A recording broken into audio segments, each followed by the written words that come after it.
Okay. You ready? I'm going to go ahead and call this meeting to order, please, if everyone could take their seats. Thank you. I'll call this meeting to order at 6:01 PM. This is a regular meeting for Tuesday, July 18th, 2023. Madam Clerk, will you please call the roll? I will. Tim Hale. Here. Stephanie Nowers. Here. Dee McKee. Robert Yunt, are you on the phone? Yes, ma'am. Thank you. Moki 2. Here. Dimitri Fonoff. Here. Ron Bernier. Here. Madam Mayor, you do have a quorum. Thank you. The next item on our agenda is the approval of the agenda. Is there anything the members would like to pull from the consent agenda? Deputy Mayor? Yes, ma'am. If with your permission, I would like to pull ordinance 23065, and I would like to reschedule that to August 15th. Unfortunately, the planning commission did not have a quorum, so they could not give us recommendations. Right now, if we could stick to the consent agenda, Madam Mayor, that's what you just asked for. And Assembly Member Yunt, we can't hear you very well. At least it's maybe me. You might need to speak up a little bit. I apologize. So you would like me to hold off on that one until, okay. Yeah, my next question will be, are there any other changes to the agenda? No, he wants to pull something from the consent agenda. Okay, Assembly Person 2, go ahead. I'd like to pull AM 23-046. Okay. All right, anything else from the consent agenda? Assembly Member Yes, Nowers. I would like to pull 23083, 0. resolution. Okay, Resolution 23. Assembly Person Hale? Yeah, I'd like to pull resolution 23082. Okay. Did you say Stephanie? Assembly Person Hours, did you have something? Trying to keep my pages straight. I would like to pull on page 8, AM 23-075, and also on page 8, AM 23-069. Okay. Any other? Okay, I would like to go ahead. remove, is now the right time to remove an ordinance from the agenda? Just give us a minute. There's still some discussion here, sir. I want to be sure everybody has the consent agenda. Was there further items to be pulled from the consent agenda? Assembly Person Hours, you have your Oh, that light was on? it. I'm sorry. Okay. All right. Yes, Assembly. I missed what Stephanie said. She said AM 23069, and what was the other one? I can go through what's been pulled, Madam Mayor, if it's helpful. Okay. On page 6, Resolution 23082 and Resolution 23083. On page 7, AM 23046. And on page 8, AM 23069 and AM 23075. Thank you. 1, 2, 3, 4, 5. 5, is that what you got? Okay, so it should be 5 items, okay? Hopefully we all got the same 5 items, huh? Okay, all righty. Okay, then the next question I will ask, are there any other changes to the agenda? Deputy Mayor, I think you I have. would like to please remove ordinance 23049 and postpone it indefinitely and ask the manager to please create a working group. I'm not sure how the working group will be set up completely, but I would like to make sure that the Fish and Wildlife Commission, as well as the Mat-Su Salmon Habitat Partnership, each please have a member on that commission or on that working group. Okay. And now I need to ask if there's any conflict of interest on, We got Assembly Member Hale. yes, Assembly Person Hale, go ahead. Thank you, Madam Mayor. I'd just like to get a ruling on a possible conflict of interest. About 2.5 years ago, the son of the man I work for contacted me about a property of his in Big Lake that is in violation of the setback. I gave him whatever information I could and then directed him to contact his assembly member if he needed anything more. I do not think that my employment with that company would be dependent on any kind of vote I would take on this matter, but I leave it up to your discretion. Okay. I think you're fine if you feel that that's not, that they're not, if you vote the wrong way, they're going to fire you, I guess. I certainly don't. I don't think so, and I hope not. I hope not too. Assemblyperson Nowers. I just wanted to clarify that we postpone this indefinitely and send it to a working group, that there would not be a public hearing on this tonight. Go ahead, Madam Clerk.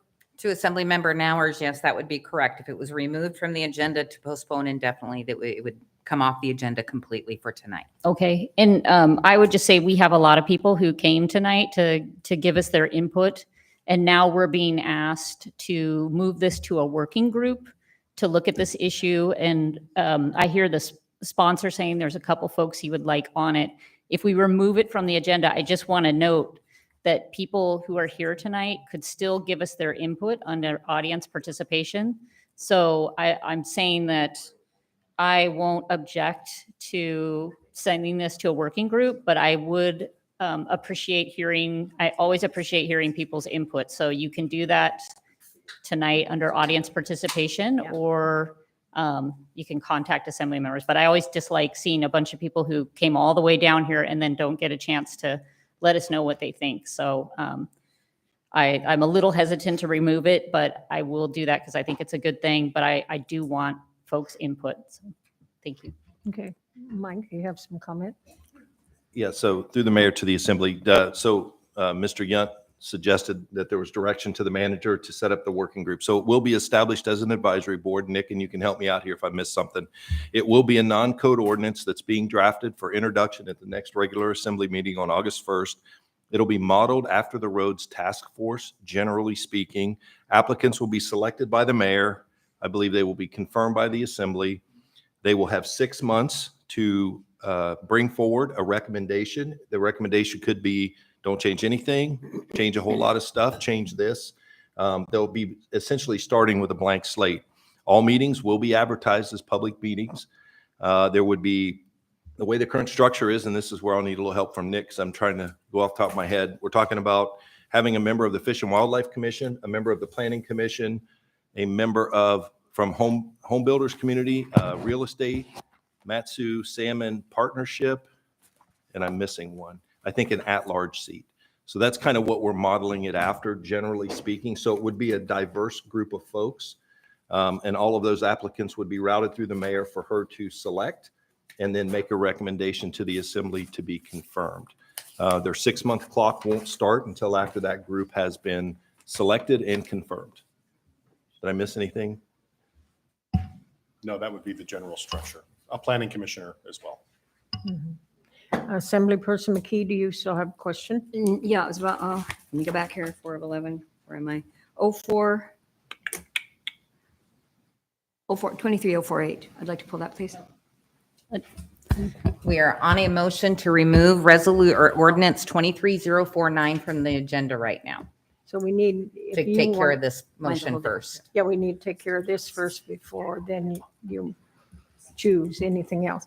Let's see, Assemblyperson Nowers. Thank you. So to Oh, clarify, I'm sorry, Tim. She had you down next and I overlooked you. Excuse me. I have forgotten my question. Okay, Assemblyperson Nowers. happens to my husband too. So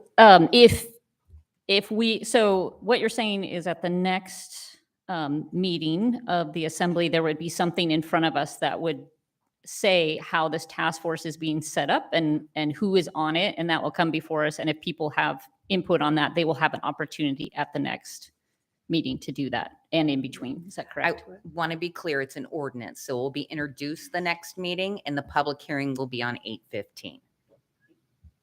Okay. Further discussion on the motion to postpone indefinitely and have, Assemblyperson Hale. I would just like to invite the folks who came here to speak about it tonight to stick around and speak about it during audience participation, please. we do want to hear from you. Okay. Further discussion on the motion? Yes, Assemblyperson 2. I would like to echo what Tim Hill did. If you came here to talk about the water bodies, I would like to hear what you have to say also. Okay. Any further discussion? Any objection to the motion? Okay, seeing and hearing none, the motion passes. Assemblyperson McKee, you had another item you wanted to pull? Yeah, that was 23048. Page 1 of 9. Can I ask a clarifying question, Madam Mayor? Yes, you may. Assemblymember McKee, are you moving to take ordinance 23048 off the agenda? Well, so I can talk about it. There is going to be a public hearing on it and the assembly will, that's an ordinance. It's not on the consent agenda. I beg your pardon. I thought it was. Thank you kindly. We just pulled an ordinance, right? So she could pull an ordinance if you want to. Yeah. I think there was, didn't we have another Can I ask amendment? Amendment Assemblymember Yount. was, and he has that. You have to ask Assemblymember Yount. Can I ask a clarifying question, please? Sure. Is Ms. McKee trying to pull 23048 and postpone it indefinitely, or is she trying to pull it so we can discuss it? I think that question is mute now. She was unclear regarding the fact that we will have a public hearing, and then after the public hearing's closed, the discussion will come before the assembly. And she had a question about I see. that I that- apologize. Yeah, no problem. I apologize. I just wanted to clarify. Thank you, ma'am. You're welcome. Assemblymember Yount has another motion. Yeah, we did have some amendments for at least one other piece of a legislation, and in order for that to be discussed, AM 23-065, is that right? That's an ordinance. Ordinance, okay, thank you. All right, nope. Ready, Assemblymember Yount. okay. Assemblymember Yount, did you have anything else you needed to pull off the agenda? Yeah, I'm sorry. We've done so much. I didn't realize I hadn't pulled 23065. I think it was 065. Yeah, you'll need to make that motion, please. Yeah, I'd like to make a motion to pull ordinance 23065. Okay, And that's the one I mentioned earlier that I'd like to reschedule to August 15th. okay, That's okay. the planning commission unfortunately did not have a quorum. Okay, thank you. So ordinance, the motion is to pull ordinance 23-065 and postpone until August 15th. Any discussion, questions by the assembly? Is there any objection to that motion? Okay, hearing none, then a motion passes. Now, Madam Clerk, do we have any other pending amendments or anything that need to be? Madam Mayor, Address. that is all I'm aware of. Okay, all right. Anything else from any of the assembly before we move on? Okay. All righty, so hearing nothing else, then the agenda is approved as presented and amended and massaged and changed and whatever else we did to it. Okay, so at this time, if everyone would stand, please, and we will have Assemblyperson Hale, will you lead us in the pledge?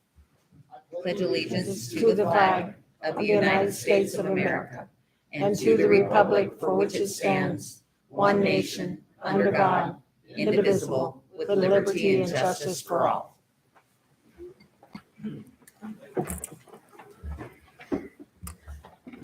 The next item on the agenda is the minutes of the preceding meetings. One is a special meeting that was held on the 20th of June, and another one was the regular meeting of June 20th. Is there any changes to the amendments that are being presented by the assembly? Okay, hearing none, and the minutes have been approved as presented. The next item is reports, agency reports, reports from cities. I know we do have one city person here. I don't know if he wants to speak now or later in the portion under public hearings, but City of Houston, do you have a report for us, sir? You're going to wait until that public hearing. Okay. Did I see anybody from the city of Wasilla or Palmer? Okay, I don't. Ready? Do we have anybody from the school district? Don't see anyone. State of Alaska? Don't see Todd. Okay, don't see. And has there been a meeting of school board committee on assembly and school issue? It has not been. Okay. Public relations, are there any public relations reports by the assembly? Okay. All righty. Mr. Borough Manager, Mr. Brown, do you have a report? I'm going to open up with, I've got 4 reports tonight. We'll just pick them and roll. We'll go from there. Tom Adams, if I could invite you to come up, I'll open up. So ordinance 23077 tonight, it's being introduced for public hearing on August 1st. Addresses the task from the assembly given in resolution 22-100 for staff to develop a TIP or transportation infrastructure program, TIP 23, for assembly consideration. So as you may recall, Borough residents approved the TIP 21 package in November of 2021, nearly 2-1. So that was a transportation package. This package included $61 million in improvements. The borough has not and does not intend to sell bonds related to TIP 21. So that package has been fully funded for what we put before voters. Through extensive outreach over the past several months, borough staff have prepared a TIP 23 package for assembly consideration. The staff recommendation is what's in the legislation tonight and is what is being introduced, is for 9 projects totaling $65 million. 3 of these projects are continued from TIP 21 as part of a bridging strategy for significant scope and budget changes for these 3 projects. Those 3 projects are the Edgerton Parks Road Pathway, which connects what will be a pathway along Palmer Fishhook with the Government Peak Recreational Area, or GPRA, which is a borough facility. Himmer Road Extension South, which would create a signalized intersection connection to Valley Pathway School here just outside of Palmer, and Shaw Elementary access improvements. What was originally conceived there was not adequate to address the challenges that are at that intersection outside of Shaw Elementary. So Tom Adams, our Public Works Director, will speak about the package and specific details in a moment. We are providing the staff report tonight to allow the assembly 2 weeks before the package is up for a public hearing on August 1st. Staff have also provided a list of the project nominations that did not make the staff recommended list for your review. That's in your red folders. So there is a map and a list of projects and the narratives associated with those other projects for you to take home with you. So you'll have access to those if for some reason you might want to consider any of those for amendments. We're really trying to engage and ensure that we have good questions and dialogue in advance of the public hearing. So if you have any amendments that you want to bring forward, the staff have had adequate time to research in advance of the next meeting. And this is where the clerk can correct me if I'm wrong, but if the assembly desires more time for consideration, you can postpone to the August 15th meeting and still meet the deadline for the fall ballot. So Mr. Adams will discuss the specifics of the package and take any questions. So he's just going to give you an overview. The idea was to put that out there tonight so we can have conversations over the next couple of weeks before we get to the public hearing, so we don't have any amendments that aren't well vetted. So we don't end up with project scopes and budgets that we can't reasonably execute. So with that said, I'll turn it over to Mr. Adams. Go ahead, sir. Through the mayor, manager, members of the assembly, Tom Adams, Public Works Director, as the manager properly introduce. For most of you, you're aware that, I spent the past 30 years as a civil engineer, working in the private consulting. Many of those years spent not only planning, designing, and managing construction of public infrastructure projects across the state of Alaska, but for the most part, the majority of those have been spent supporting the Matsu Borough, developing roadway improvements, site improvements. So from that perspective, this is somewhat my passion, transportation planning. So when I came on board in this past year, early last summer, as a project manager and started working on the TIP 21 packages, I was really pleased to do that. And of course, quickly progressed into being the director and giving me a little bit more opportunity to work with Mike, the administration, and develop a program. And I say that in a manner that, in the past, our road bond projects, as they used to be, were just that. There were attempts by the assembly to generate some road projects, but they, on various forms over the years, were dependent upon a state match that sometimes came, sometimes didn't. Sometimes projects did not progress. Sometimes the public were let down on propositions that were voted upon with expectations that didn't advance. And, one of my goals with this TIP 23 is to develop a program, something that we can rely on, whether it's yearly, biannual, whatever the assembly desires is the correct frequency, but to really build a program that relies on developing projects, identifying them through foundational documents such as the OSNHP, the Official Streets and Highways Plan, our long-range transportation plan, working our RSA boards with the LRSA advisory board, the Local Road Service Area Advisory Board, and really being more proactive and not being very reactive to our infrastructure improvements. As you can well imagine, the growth in our area in the past 20 years has been very significant, and that's not likely to change over the next 10 years, 20 years. So with that being said, we picked up this program earlier this year after the assembly passed the resolution in support of creating a TIP 23 package, and I worked with our pre-design and engineering division. I got a couple staff members back here that are really given the credit for building what we have in front of you tonight. Brad Swartz, our division manager, and Daniel Dom's one of our new PEs working as a civil engineer. So I don't have a presentation. What I really want to do is just present what do we have in front of you. This is just a staff report so that you can spend the next couple of weeks. What I don't want to do, and I think we could all appreciate, is when we arrive for the public hearing that each of you have a project that you bring to the table at that point that we haven't supported you to provide good background and understanding about the project's purpose, what its needs are, certainly what its cost could be, what its scope should be to support all that. Because as you are aware, our TIP 21 package is having challenges with some of those elements. So we want to approve upon that. And so I guess what I'll do is spend a little bit of time. What we did originally is we did a call for nominations to the community, and that included this body up in front of me right here, the assembly.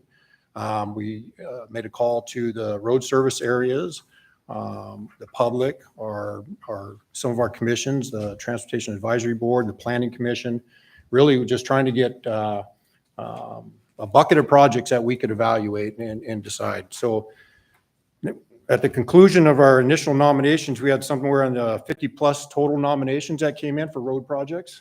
Some of those were projects that were not advanced through the first vetting for a variety of reasons. For instance, we have some restrictions on projects and how they can be bonded if they're going to be bonded. We're going to reserve that opportunity through the assembly for funding purposes. Some of these have a need to be constructed in their entirety. They have to have a transportation focus. So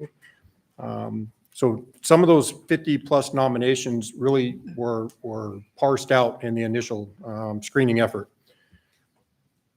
That was vetted down to 34 projects that made it through the committee, made it to the committee that we put together with a diverse group from the Matsu Borough, including planning, public works, O&M, community development. And we had a scoring matrix that we put through projects to kind of start seeing how they would score for their various elements. And out of that 34, like I said, we prioritized those. And then we brought those to the Planning Commission, the Transportation Advisory Board, and we got resolutions in support of those 30 plus projects. As you can imagine, having that number of projects, the cost to do all of those is exorbitant at once. And so we had to get to a reasonable level or funding level. And working with the administration, we decided that number as it was in the $40 to $60 million range. The 9 projects that ultimately are in front of you tonight come to about $64 million. Now, these are projects that my staff has taken the time to not only develop their purpose, their need, and the cost estimates, but we have also tried to distribute the workload across the Matsu Valley. You know, obviously we can't weight it heavily in any one area. We have to recognize the fact that we have ongoing projects from TIP 21. We also have to recognize that we have nominations before the state for our CTP and TAPS projects. So there's a collective group of information that goes into how these 9 projects are before you. So while these may be the Public Works recommended projects, I also make mention that as the manager has suggested, we are passing along the other 20 some projects that Public Works has developed information on, but it didn't necessarily, am not currently recommending as part of the 9 projects. So if this body, through consideration and review of these projects, decides that they want to amend or take off or replace some projects, I'd ask you to consider taking these projects that are in our alternative projects packet. There's a number of reasons why they're in there. First of all, they are nominations from the community. But perhaps are supported by LRTP or OSNHP as well. So there's a lot of reasons they come forward. But in the end, we want this to be some opportunity for the Assembly to make Public Works aware of projects that you might want to consider for the package that perhaps will go to the voters for approval in November. And so I guess at any time we would receive those suggestions, but give us enough time so we can build the data so we can bring it back to this body and have a full discussion during the public hearing. So with that being said, didn't intend to go into any specific details. The details of each project are provided in a couple different documents. We have a narrative package before you that's attached to the IM that is being considered. It has some pretty detailed information in there. If you have any questions, I certainly can speak to those, but will not be flipping through those individually tonight. Those are the 9 projects. We have a similar packet of information for the alternative projects. So it gives you a little bit of background and knowledge on each of those as well. And they have graphical maps that are put together by GIS to illustrate how they're distributed across the valley. So it gives you a quick and easy reference to see where a project might be in your district, for instance, and it allows you to go to that packet to kind of read the narrative. So that being said, I'd be certainly open to any suggestions. Go ahead, sir. If through the mayor, Tom, if you could just mention the pavement preservation projects that you developed, that list is included in their packet as well. So through the mayor, similar to the alternative projects, we developed a list of projects, and that's in your red folders, I guess that would be. A list of projects that are more or less projects that have paved roadways that are beginning to be challenges for maintenance. You know, there are perhaps a lot of cracking going on or just failed pavement surfaces, and they're intended to be quick and easy jobs that are only to restore a paved surface. We've paid particular attention to these projects not being something that would be challenges for right-of-way or utility relocation costs. They would be just to restore the pavement surface. So if this body thought that it was appropriate to like I said, amend the list of 9 or to replace any certain projects, I'd encourage you to visit that list as well for pavement preservation. Anything else? Sure. Yeah, and so those pavement preservation, you've got the list. You can look through them and see those are the ones Public Works would suggest if we were to do that. It gives you a general cost idea, and those could be pulled out individually. It may be worth noting, though, the way this legislation is structured is to put it on the ballot to request voter support to allow us to use area-wide revenues to do these projects, right? Because we can only fund roads on a service area basis day to day. The other thing is it would give us the authority to sell bonds. Doesn't mean we would sell the bonds, but we typically would go forward with that. So if, say, for example, it's a $65 million package and we come up with $40 million of funding, but we still have a $25 million shortfall, would allow us to sell bonds there if we had to. That's a separate component to the legislation.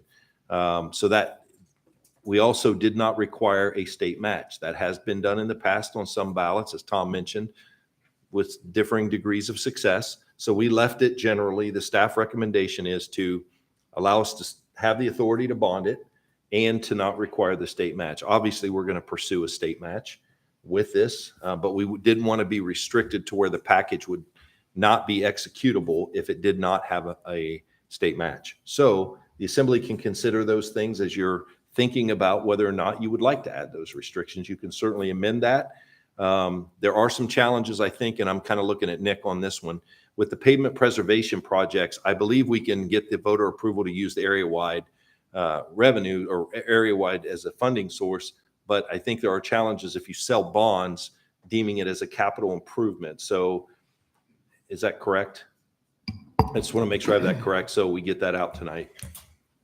Yeah, depending on the scope of the project. So if one of the reasons this is being talked about tonight, which is unusual for a staff report at introduction, is so that you have time to consider this. If somebody is going to be looking at amending to add pavement preservation projects, let's have a conversation about that, because that may or may not be includable in this particular list, because you've got two things going on, as the manager talked about, which is both the power to do the projects and the authority to issue debt. You cannot, in the same ballot, mix those questions. They all have to be eligible for both.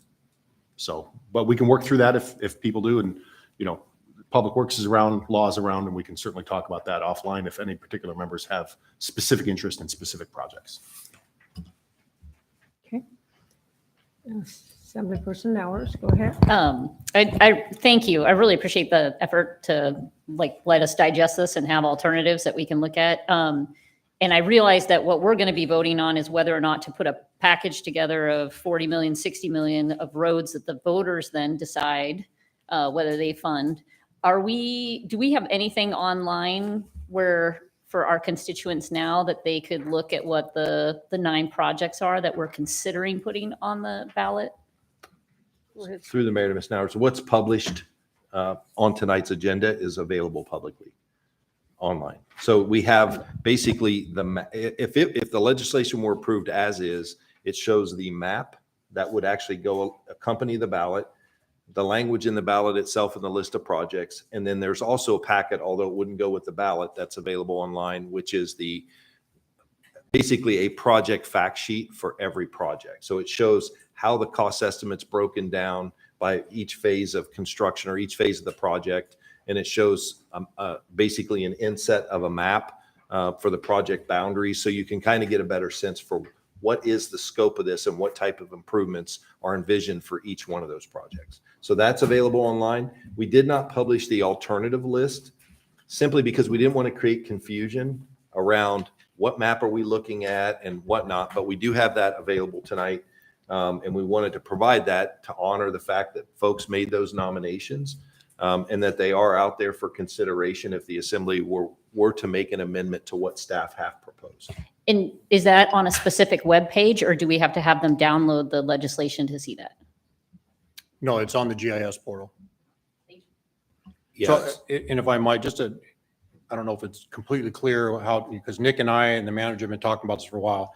Maximizing our opportunity to pursue bonds if necessary really restricts the types of projects and their full development, because they have to be a capital asset in order to be able to bond a project. So something to consider as you move forward is if you have a nomination and we put it on the proposition to maximize our opportunity for bonding, it has to be under that context. And that's where Nick's been protecting me from getting in trouble and proposing projects that don't achieve that. But separately, and looking at future funding, and this is the packet we're putting together, is really taking a peek at how do we break down projects? How can we do pre-design? How can we do engineering and really solidify our estimates? And because right now we're really preparing planning level estimates with very little information. And sometimes you're exposed when you actually get to design and construction of those projects and how well you actually, hit that number, 5-10 years in the future.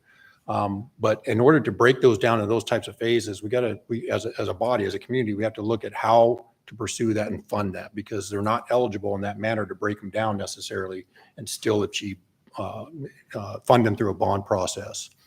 So It might be a different type of a conversation than you have before you with this ordinance tonight, but it is really something to think about as a body. Assemblyperson Hale? Yeah, thank you. So my question was answered, but I would just mention that the IM should be available online as well, I believe, the IM for the ordinance itself. So that's the informational memorandum, and it's got a lot of, they always have a lot of good information in them. So. Any other questions by the Assembly? Okay, Assemblyperson 2. I would like to amend your list and add a couple more projects on it. That's exactly why we're here, Mr. Hughes. I would like to I put. don't think it's appropriate tonight. No. It will be when it comes before you for, tonight's only information, sir. Sorry. Well, then I would invite Yeah. Yeah, Fine. so manager. Yeah, if I may, then what we would ask the assembly to do, if you have some projects in mind, notify me, send me an email, or me and Tom, or Tom and I, and we'll give that a look and develop some scopes, estimates, and do that work over the next couple weeks so that what we bring to you as an amendment is complete, as opposed to us just throwing a dart at the wall. So I appreciate that. It's exactly what we need, Bill. And just, we'll take a different avenue to get that information from you. Thank you, though. Okay, thank you, sir. Anybody else? Okay, thank you, sir. Go ahead, sir. All right, so next, thanks, Tom. I'm going to transition to the Metropolitan Planning Organization. So that's under Resolution 23081 on the consent agenda. It did not get pulled, so I want to speak to it just so we get it into the record, what that resolution authorizes the staff to do, basically, in terms of the support for that. So I'm just going to walk through this very quickly. I included this name for the staff report, the Wasilla, Kinnick, Fairview, North Lakes urban area. That's what the U.S. Census Bureau actually designated the name for our urbanized area designation. It's kind of not what I expected when they came out with a naming convention, but if you see that, that's what they actually designated it. So obviously we've had a lot of significant population growth in the past decade. So in December of last year, the Census Bureau identified a portion of the core area as an urban area. So once designated as urbanized, the official MPO must be established within 1 year of designation to receive federal transportation infrastructure and planning funding within that area. Next slide. Oh, I had the advancer. Wonderful. So real quick, what an MPO is, it's a federally funded planning and policymaking organization comprised in this case of local governments and tribal entities here within the borough. The MPOs develop your transportation system plans, including roads, public transit, bike, and pedestrian facilities. So what this does, in essence, I'm just going to kind of like put it in layman's terms as I kind of understand it. Because of this urbanized area designation, the feds basically step in and say, you're now at a point where we're going to designate federal dollars and you're going to have a local voice to determine how those federal dollars get apportioned to transportation projects within a given boundary. So there are two of these existing in the state today. One is in Anchorage, one is in Fairbanks. We would be the third in the state. And I would argue this, as it is today, those federal highway dollars come into the state of Alaska. They go to local municipalities, but it's all being administered by the State Department of Transportation, and they determine where that money goes and what projects they use that money to complete. This gives us as locals more of a say in how a portion of that funding is spent. So they give you some planning dollars to have staff to be able to develop your plans because you got to meet federal guidelines. And then they give you dollars to actually execute those projects. So that's what the MPO in essence does, is it gives us more local control over how those federal highway dollars are apportioned and spent within the borough. DOT still has a voice at the table. They're still part of that policy board. But as it is today, there is no policy board. They just make those determinations in the state transportation and improvement program and allocate those dollars as they see fit. Obviously, I'm not expecting you to read this on the screen. This is available online as well. And we've gone through a pretty exhaustive process to determine, well, what is this boundary I spoke of earlier? So what's in the center of this slide, the yellow shaded area, is what is technically the U.S. Census Bureau urbanized area designation. So That's the area that must be considered urbanized. But because of this MPO, they want you to look 20 years in advance and say, where do you project that growth to be outside of that shaded area? And you have a say in how that boundary is established. So what the resolution before you tonight does, one of the things it does, is it essentially approves this boundary. So what's in the yellow line that outlines that is what staff are proposing as the MPA, the Metropolitan Planning Area. So we're basically saying we got the shaded area. Staff went through an exhaustive analysis of public process to solicit feedback and input on it. And the yellow outline is what we are suggesting to you will be the MPA, and that would be the boundary, or that would be the area in which these federal funds can be utilized to develop projects. Again, it's a 20-year outlook. We will update this boundary every 10 years. So it's not like once this is established, you can never change it again. It comes up for a regular review. So we went through this process, and that this resolution would basically be your vote as the assembly to say we concur with staff's recommendation. So how's the MPO organized and funded? I'm not going to read all of this to you, but bottom line, we stole the Fairbanks model. We like that a little bit better than Anchorage. It sets it up as an independent 501c3. Fairbanks started out with the Anchorage model and then migrated to the model they have today. So I would argue they probably learned some things along the way, and they found that to be a better structure. So Resolution 23081 approves the policy board structure, which I'll talk about here in just a second, the Metropolitan Planning Area, which I just showed you, the fact that we're going to establish this as a 501c3 organization, and it gives you, and basically you're agreeing with the draft operating agreement and bylaws for submission to the governor. The governor is the one that has the authority to establish this organization. We as the borough do not. So as it stands, the policy board composition, which is basically your decision makers that are on this board around what money goes where and how and what plans get approved, are 2 from the Matsu Borough, 1 from the city of Wasilla, 1 from the city of Palmer, the Alaska Department of Transportation, Kinnick Tribe, and Chickaloon.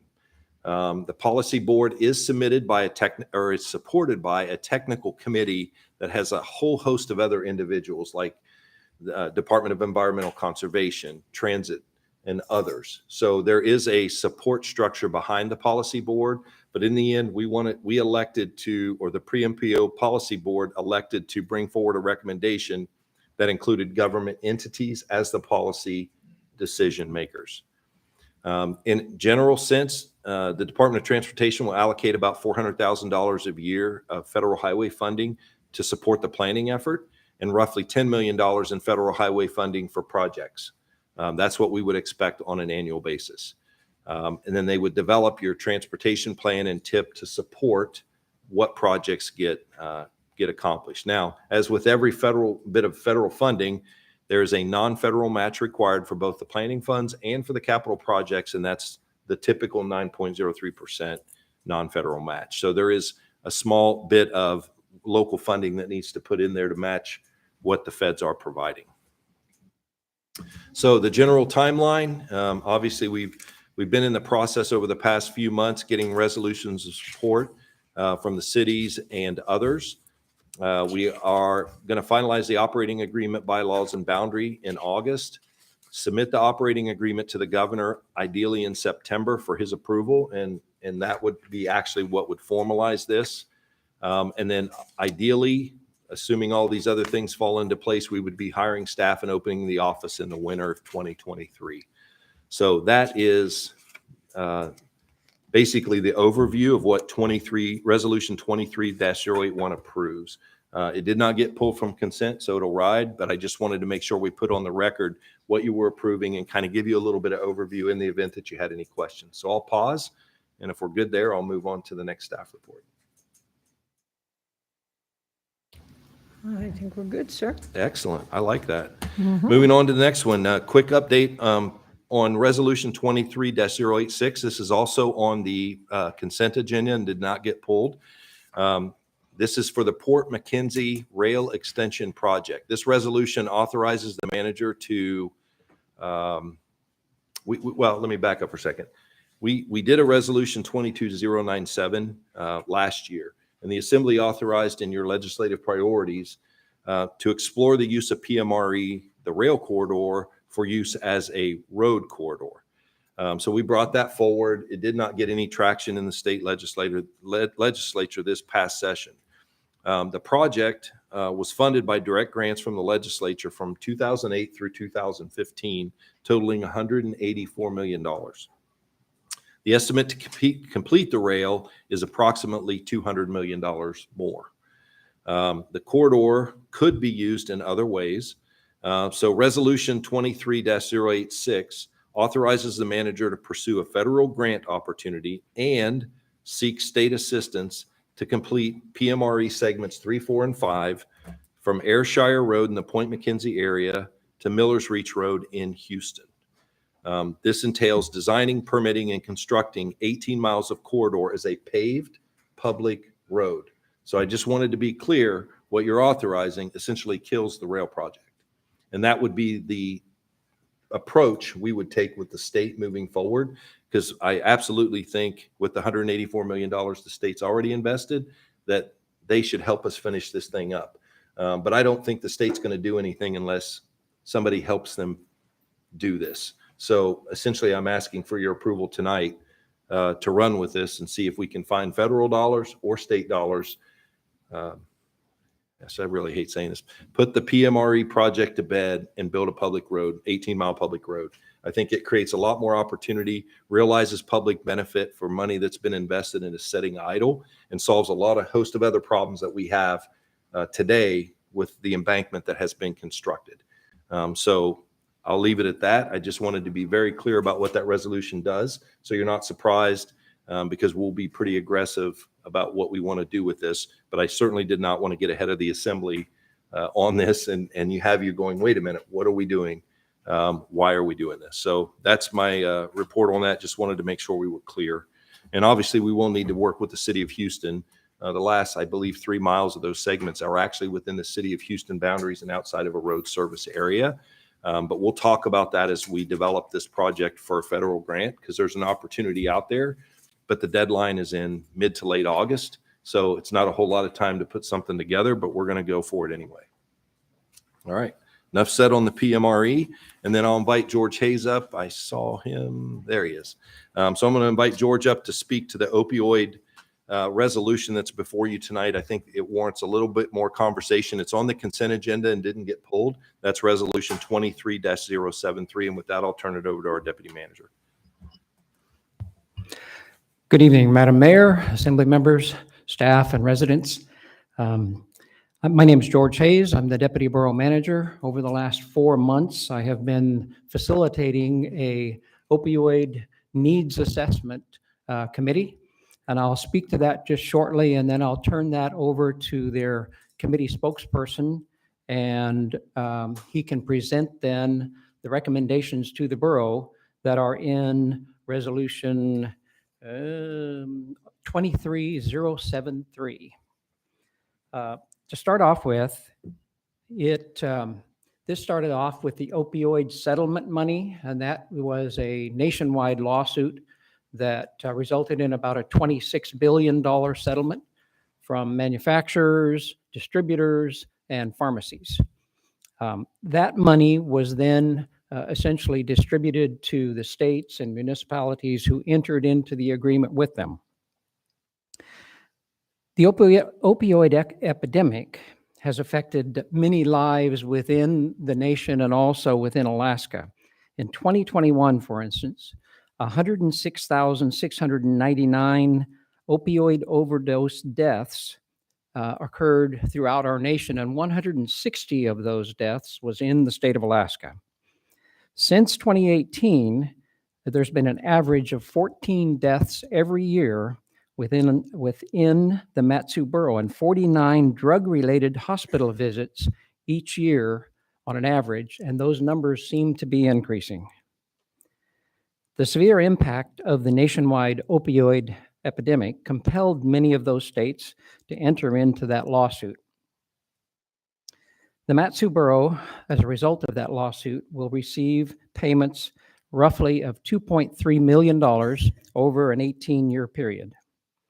And the Governor's Advisory Council that's set up, that I'm also a member of, was recommending to us strongly that we do within the borough a needs assessment to find out what the priority needs are for opioid remediation. And that way we would have a better idea of how to spend that money.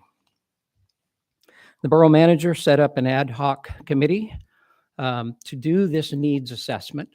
And to do that, we got 5 volunteers who went through 4 months of meetings, producing a report that'll be briefed later tonight. And then the committee also will give you the presentation on those recommendations.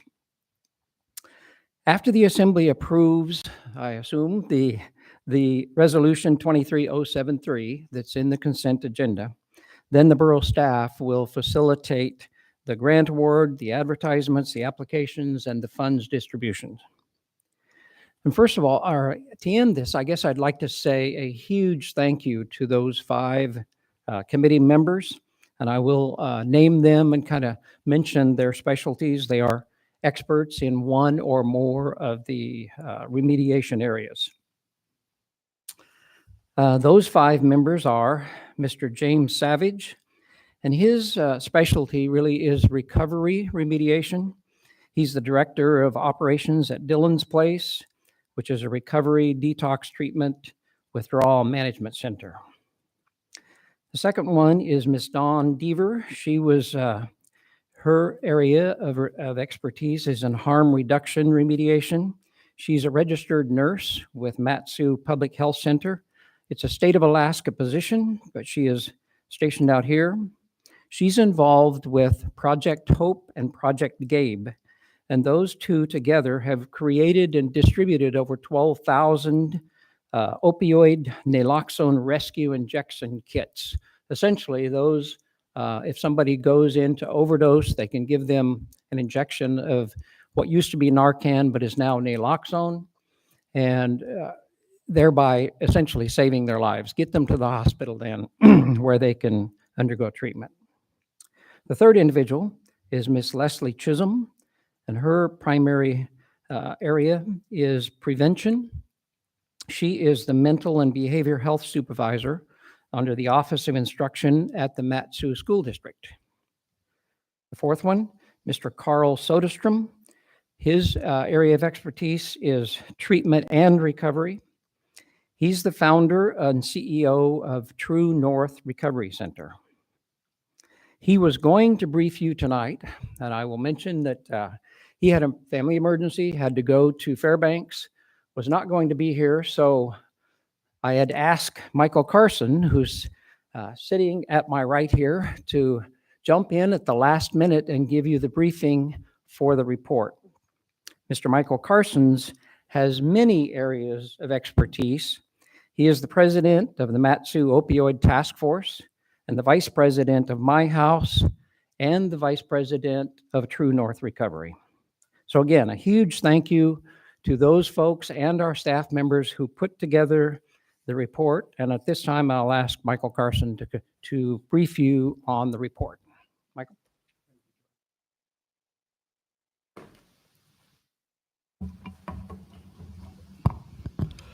Good evening, Michael Carson. I'm also on the State Opioid Steering Committee, Partners for Change. First things first this evening, I wanted to thank Deputy Hayes for his leadership and this process. I also want to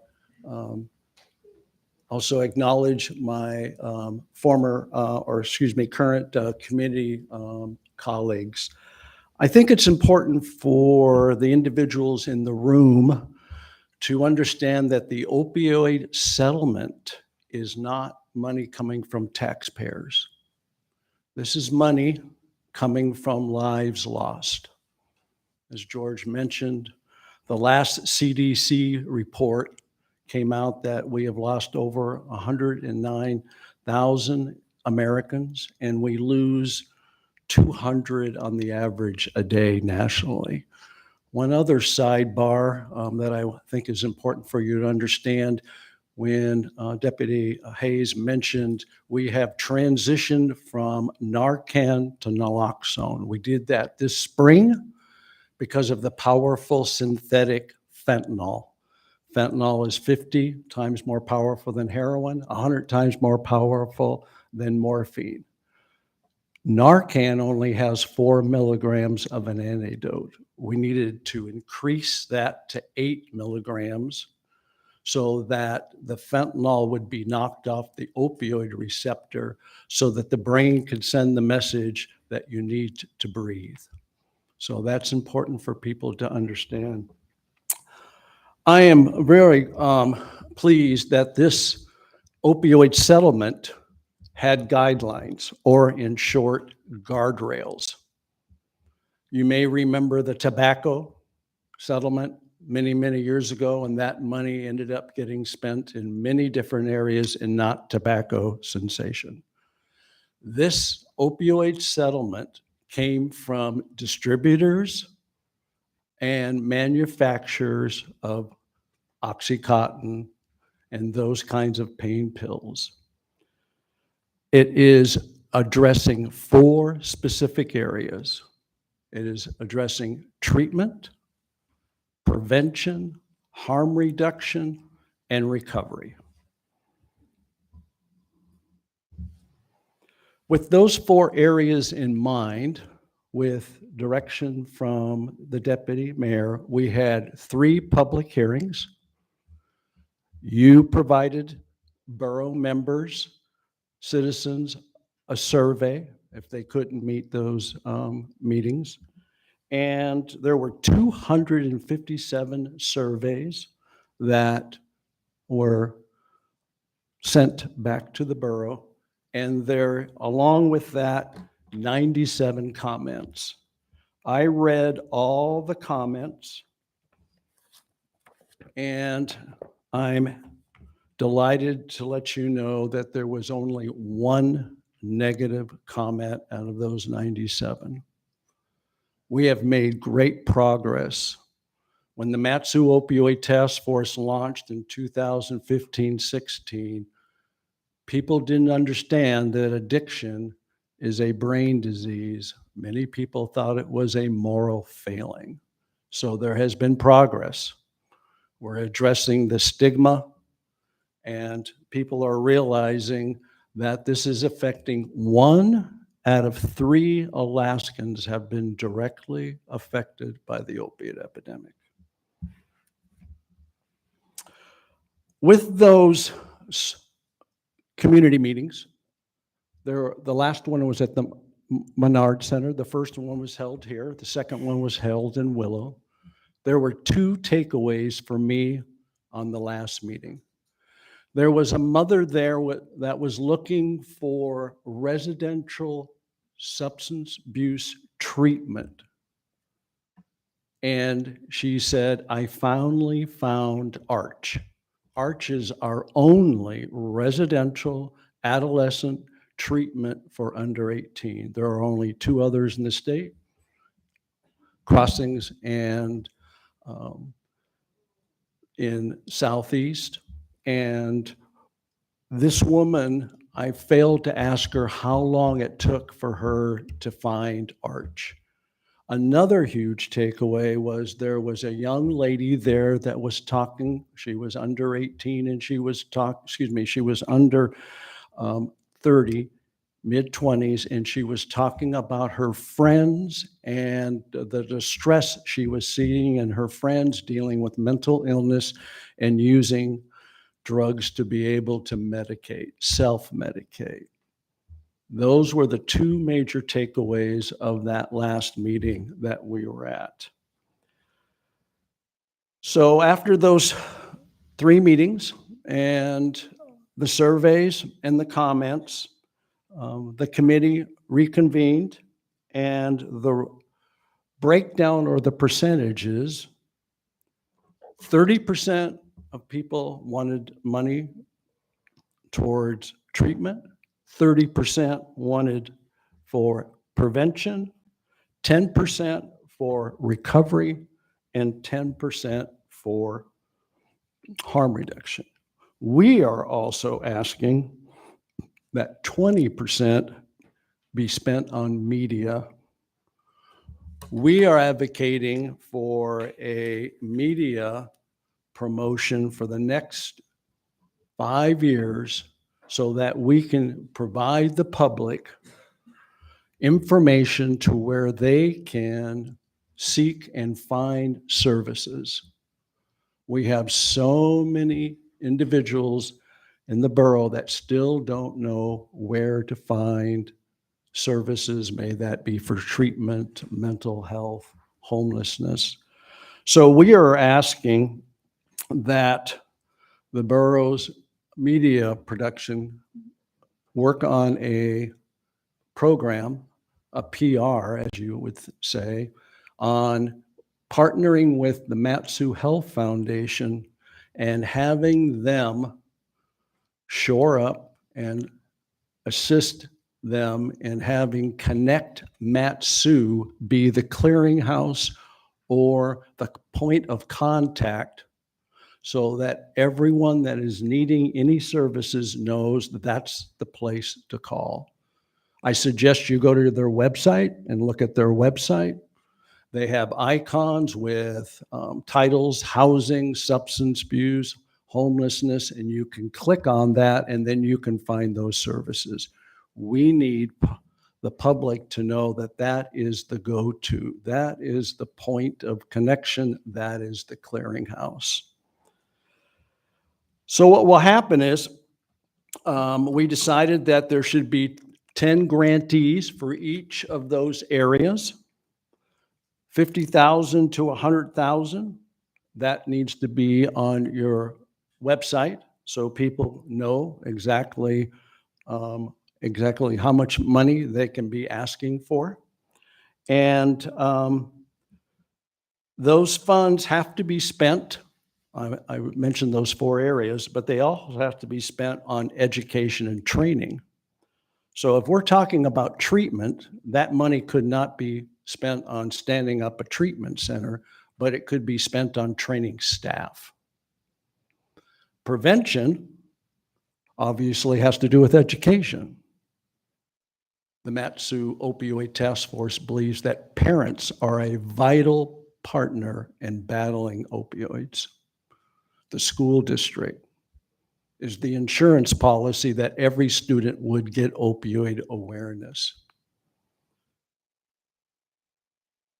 Recovery could be vocational training for people that are coming out of treatment, being able to be employed, becoming self-sufficient. Harm reduction, again, could be naloxone training. One suggestion that we really believe that is vitally important is that if an agency wants to reapply for more funding in the following years, not just say what the money was spent on, but if they met their benchmarks. If they, Assemblyperson Hale? Yeah, I'm sorry to interrupt, Madam Mayor, but I am having a family emergency and I need to be excused. Okay. Thank you. Thank you. Go ahead, sir. Thank Continue. you. Just want to finish with, we believe it's vital that, and if an agency reapplies for money, because remember, this money is stretched over an 18-year period. We think it is vital that each time they reapply, they report on what they spent the money on and if they met their outcomes, if they met their benchmarks. And the borough can decide what percentage that would be, if they met at 50%, 75%. So that was a lot of information, and I'm more than willing to take any questions, or if you have questions that you would like to email me or anything like that, I would be more than willing to answer those questions.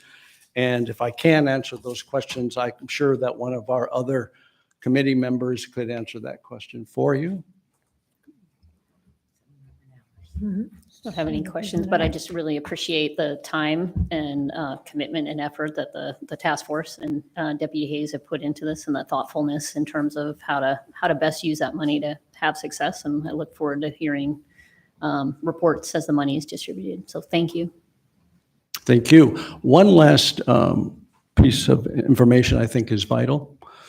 The Matsu Borough so far is only 1 out of 7 regions that received this money. The state received 85% coming into the state. 15% was distributed to 7 regions. The Matsu Borough is the first and only so far to go through this process. I commend you on stepping up and leaning in and taking this opioid epidemic seriously, and know that this will save lives. And then hopefully those lives will be saved, and then they will be in recovery. Thank you, sir. Mr. Brown? Yeah, I just wanted to say thank you to Michael and the folks, and really George Hayes. This was an Right. ill-defined process. There really wasn't a defined process. There were guidelines around how the money being distributed could be spent and allocated. But how do you go through a public process, get input from the community, get experts together, and come up with a recommendation to move forward? And I appreciate, George, you doing that. And I do think we're in a good spot to move forward with this. We wanted to make sure we got this communicated to the assembly, and I appreciate all the work that's gone into making this happen. It's been several months in the making. So thank you both. Thank you. That Okay, is all I have, Madam Mayor. that's all you have? Okay. Thank you, Mike. Mr. Attorney, do you have a report? I will skip a report tonight. Madam Clerk? The clerk's report is in your red folder. And also I wanted to let the assembly know I will be out starting tomorrow through July 31st. I have people coming into town. But Sonia and Brenda will both be in the office. Thank you. The next, I'm sorry, were you raising? Okay. The next item on our agenda is citizens and other correspondence. Are there any comments from the assembly on citizens and other correspondence? Okay, hearing none, then they are presented. All righty, Madam Clerk, would you read the IMs into the record, please? I will. I am 23-139, informing the assembly of the manager's authorization and submittal of a grant application to the Alaska Sustainable Salmon Fund for fish passage improvements. I am 23-148, informing the assembly of a grant amendment to be presented to the manager for signature. I am 23-150, informing the assembly of a grant amendment for grant number 22RR002 to be presented to the manager for signature. I am 23-161, reporting manager waivers of formal bidding procedures in accordance with MSB 38320B for May and June of 2023. Are there any comments on the IMs? Okay, hearing none, they are presented. The next item on our agenda, persons to be heard. We have no persons to be heard. The next item on our agenda is public hearings. Madam Clerk? Ordinance 23048, an ordinance amending MSB Title 17 zoning by adding a Chapter 1711, sex offenders, to prohibit registered sex offenders from establishing permanent residency within 1,000 feet of schools, daycare facilities, and public parks after the effective date of this ordinance and amending MSB Chapter 2.29, Office of Administrative Hearings. If you're on the phone and would like to speak to this, press *3. Okay, we have a staff report, right? Go ahead, sir. Thank you, Madam Mayor, members of the Assembly, Alex Strawn, Planning Director for the Matsu Borough. This ordinance was at the request of Assemblymember Bernier and written by the Borough Attorney's Office, and I'm the lucky one that gets to kind of interpret it and present it, and then ultimately my office would be administering and enforcing this ordinance as well. So what this does is essentially, if this were to be adopted, the borough would gather a bunch of data from the state of Alaska on where sex offenders are living. We'd gather data on daycare facilities. That's also not our data. And we already have schools and parks information. We would identify all the sex offenders that are living within 1,000 feet of those different facilities, and we would notify them that that this law has been adopted, And then we would periodically track where the sex offenders are moving and where daycare facilities are popping up and things like that. And then we would, if somebody were to move within 1,000 feet of those, that's a sex offender, we would notify them that they cannot live there. So these essentially create exclusion zones. There is a very healthy and thick informational memorandum on this this ordinance. It does, you know, there are some municipalities throughout the nation that are doing this. There is some question as to the efficacy of this. There's some evidence that by doing this, you are essentially causing people to become homeless because they have a difficult finding place to live, you know, when they're already sort of having a difficult time because they're a convicted criminal. And then actually lowers the reporting rate from these individuals. And so does not necessarily help with recidivism, which is the tendency to have reoccurrence of the crimes. The Planning Commission did review this. They did recommend that it not be adopted. They were concerned with that it would not be effective, that it would cause a lot of staff time, and that potentially could be legally problematic. So that's the resolution that was adopted by the Planning Commission. I will answer any questions. Okay, are there any questions to staff? Okay, I guess, thank you, sir. Okay.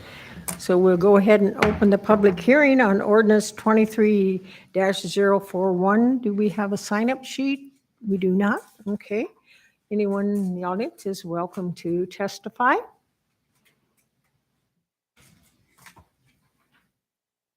Okay, do we have anybody online, Caleb? Okay, one person online. Would you go ahead, please? I want to apologize. I hit *3 too soon. I guess it's under audience participation Okay, is where I need to address 4 issues. So I apologize. no problem. We're glad you're online and taking an interest in what's going on. Anyone in the audience that would like to address the assembly on this ordinance? Okay, seeing and nobody else has come online. Okay, I'll go ahead and close the public hearing. Assemblyperson Veneer, would you move the legislation? I move ordinance 23-48. And thank you. I'd like to speak Okay, to it. go ahead. I'd like to propose an amendment. I move to amend ordinance 23-048 by replacing daycare facility with child care center as defined by 7 AAC 57.990 throughout the ordinance. Okay, the amendment is before you. Is there discussion on the amendment? Is there objection to the amendment? Okay, hearing no objection. Discussion then on the ordinance as amended. Assemblyperson Nowers, go ahead. Thank you, Madam Mayor. So I think we all share the desire to protect our kids. And when I first read this, it sounded like a good idea. But I listened to the Planning Commission, which voted unanimously, telling us not to pass this. And what they really took a close look at it, and they had a fellow on there who's been a prosecutor for years and a defense attorney for years, and he looked at it across the country, and a couple things had come up in terms of it not being super effective or reducing sex offenses. Like, the reality is a lot of the crimes are committed by people you know that are family members or sports coaches or, you know, horrible cases. The other issue major issue I have with this is we would have to let the sex offenders know where all the daycares and schools are. So I really think that could have the opposite effect. I don't like if they're trying to figure out where to live, we've got to tell them that. And then lastly, if they can't find places to live in the borough, we could end up driving them into the cities. because the cities don't have this, and Wasilla voted on it and voted against it. So I support the goal of what's trying to be accomplished, but I think this could have the opposite effect, and I don't want to see that. Okay, Assemblyperson Bernier, go ahead. That is the reason why I amended the motion, because when I put down daycares, anybody can go to the state and pull a daycare license and watch one child in your home. So in that circumstance, everybody with maybe a single mom or something like that, providing daycares, like daycare assistance and stuff like that, where the state will pay. So that's why this ordinance, or this amendment, the child care centers are for 13 and more children. Okay, so it's more of a public areas, okay, versus having somebody do a daycare just out of their home.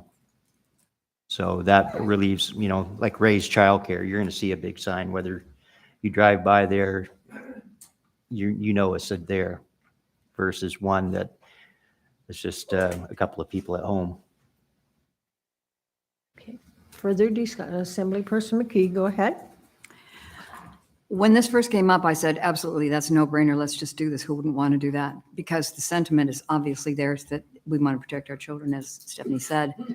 Then I began to read these reports and I thought, oh my gosh, one of the first remarks that I looked at was where it was talking about, hold on just a second here, that it basically, victim advocates caution that residential transients makes it more difficult to track the folks that are doing this. And we all know, all the studies all show that, and I, as a middle school teacher, have been involved with the Aaron's Law and that sort of thing, where people are molested. Kids are more like, it's mostly kids where I'm talking about here, by people that they know. So we can go to bed at night thinking, okay, I know that there and there and there and there and there is a registered convicted felon for sexual assault.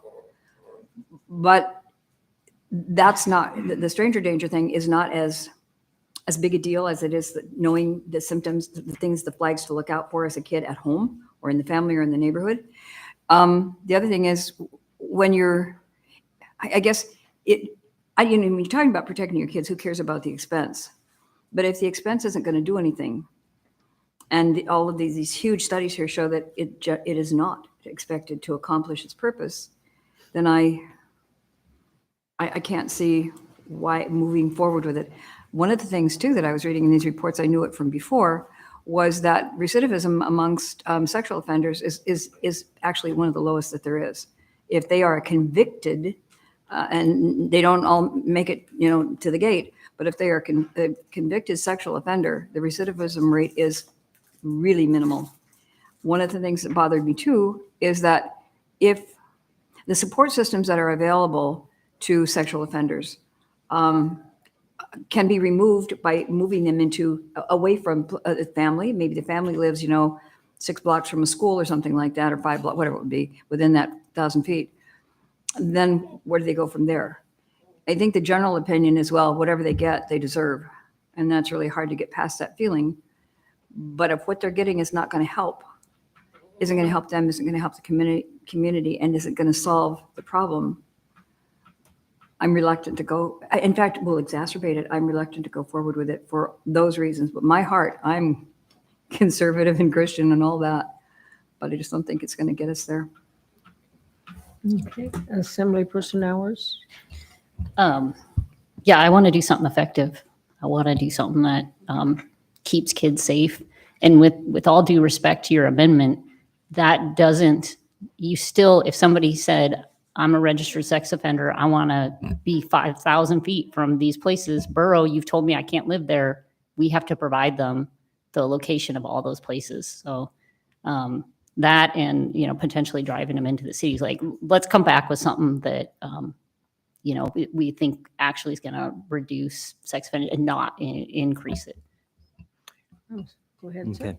Well, I'd like to clarify one thing. The Planning Commission did not vote unanimously against this. Just put that on the record. There was people that voted for it. Secondly, I think it sends a strong message, and one that we should all be listening to. And it's a start. It really is. I could amend it and say 1,000 miles. That way they're either in Canada or in the ocean, but I'll keep it civil. Further discussion on, yes. If we could just clarify, I did watch that planning commission meeting, but if we can clarify from staff and again, if 1,000 miles was effective and would help, and we wouldn't get, anyways, just to clarify, I believe it was unanimous, but maybe one person was missing, but it was unanimous. Go ahead, sir. Through the mayor, Alex Strawn, planning director, I believe the vote was 6-1. Yeah, there was one person who voted in favor of adopting this. Thank you. Okay. Thank you. Yes, go ahead. From what I understand, most of the talk was because of 18, 19-year-olds dating 16-year-olds, 17-year-olds, and becoming, that was the big sway in the public or the planning commission, as far as I know. Okay. Ready? Further discussion. Assemblyperson McKee, go ahead. Yeah, when we first moved here about 30 years ago, there was we were driving through neighborhoods and there was a big sign about 3 times as big as that TV screen over there, and it identified a sex offender, saying that that person lives in this neighborhood. I don't have any, I mean, if somebody touches my kid, just don't even bother with the law. I'll just take care of that myself. But I hate to say something like that, but I feel very strongly about it. However, how long it had been since that man's or woman's offense? Were they somebody who made a horrible error and changed their life, and now they're being hunted like and branded publicly? And this seems to me that it is going. All of the things that we say we need to do to help people get over whatever awful thing it is that they've done, this is just going to impede that. And I don't want that to happen. I want, much as I despise that, I want those persons to be helped for their own good and the good of all of our community. So to maybe isolate them, as long as we know, as long as they are registered, I just don't think we need to put neon signs out there saying that this is who they are. The other thing is, if you force those people into areas or what's the word, socializing with in areas where you kind of pushed them to the margin, and now they're associating not with the people that may be able to help them, but with the people that may be in the same boat with them at the same kind of a problem. I think we just made a mistake there. Further discussion? Okay. I understand there's probably objection to the motion then, right? Is there objection? Okay. And so go ahead, Madam Clerk. If I can get everybody in the room to go ahead and vote.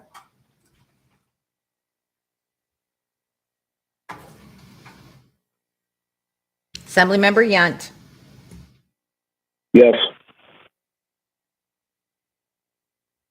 Madam Mayor, it is a tie vote. Let me announce what that tie vote is very quickly, with Assemblymember 2, Bernier and Yunt voting yes, and Fonoff, McKee, and Nowers voting no.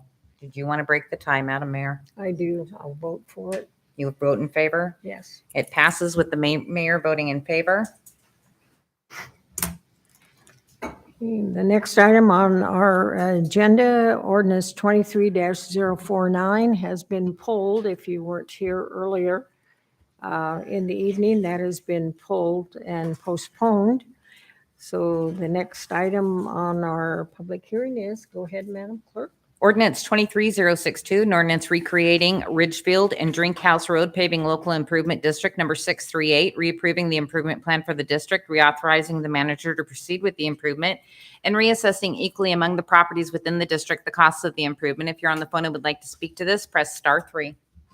Staff report. Hi. Microphone on.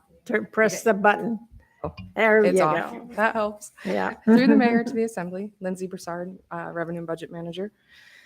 Before you is legislation to create a road payment LID at Ridgefield and Drink House. 11 ballots were mailed, 2 returned yes, 3 were no, and this has failed voter approval. Okay. Questions of staff? Okay, I'm going to go ahead and open the public hearing.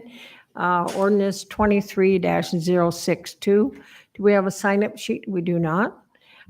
Anyone is welcome to testify on this ordinance. Caleb, do we have anybody online? We do not have anybody online. Okay, one last call for anybody here. Okay, I will close the public hearing. And Assemblyperson McKee. I move to adopt ordinance 23-062. Okay, would you like to speak to it? Just really briefly, because, you know, the rigors that we went through with the lakes management thing that came up several months ago. Apparently, the people have done this by the numbers. 40% came in saying, yes, do it. 60% said, no, don't do it. The numbers are there. It's recommended against. So I'd go with that. If I don't Okay. see that we have choice. Okay, further discussion on the motion to approve ordinance 23-062. Is there objection? There is objection. Madam Clerk. If everybody in the room could go ahead and vote.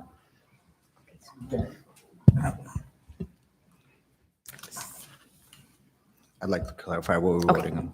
I'm sorry, Can you clarify which we're voting on? you're voting on the ordinance that it failed to move forward via ballot. Oh, the one we're voting on? I'm sorry. I have a question to clarify. Can I do that before vote or no? Is this is on 062, correct? OR 23-062? Correct. Okay. Assemblymember Yunt.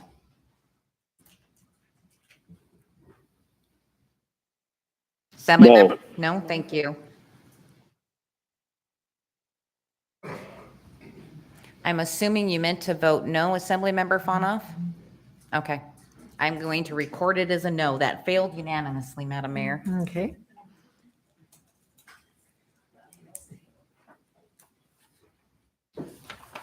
Ordinance 23-063, an ordinance recreating Moose Park Subdivision 2, Road Paving Local Improvement District Number 645, reapproving the improvement plan for the district, reauthorizing the manager to proceed with the improvement, and reassessing equally among the properties within the district the cost of the improvement. If you're on the phone and would like to speak to this, press *3. Staff report, please.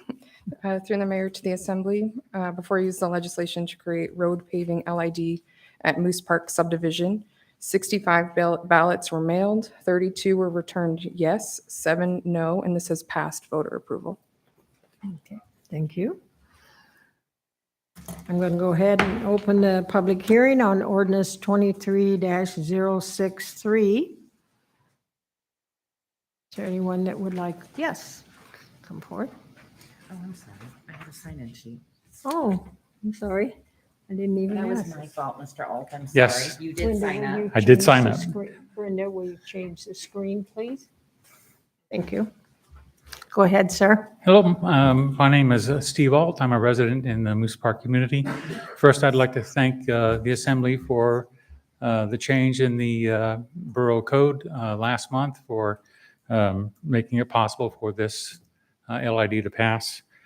Secondly, I would request on behalf of the community, if this ordinance passes, that the community be updated on a periodic basis on the milestones for the project, for items such as going out for bid approval dates, projected construction start date, and projected construction end date.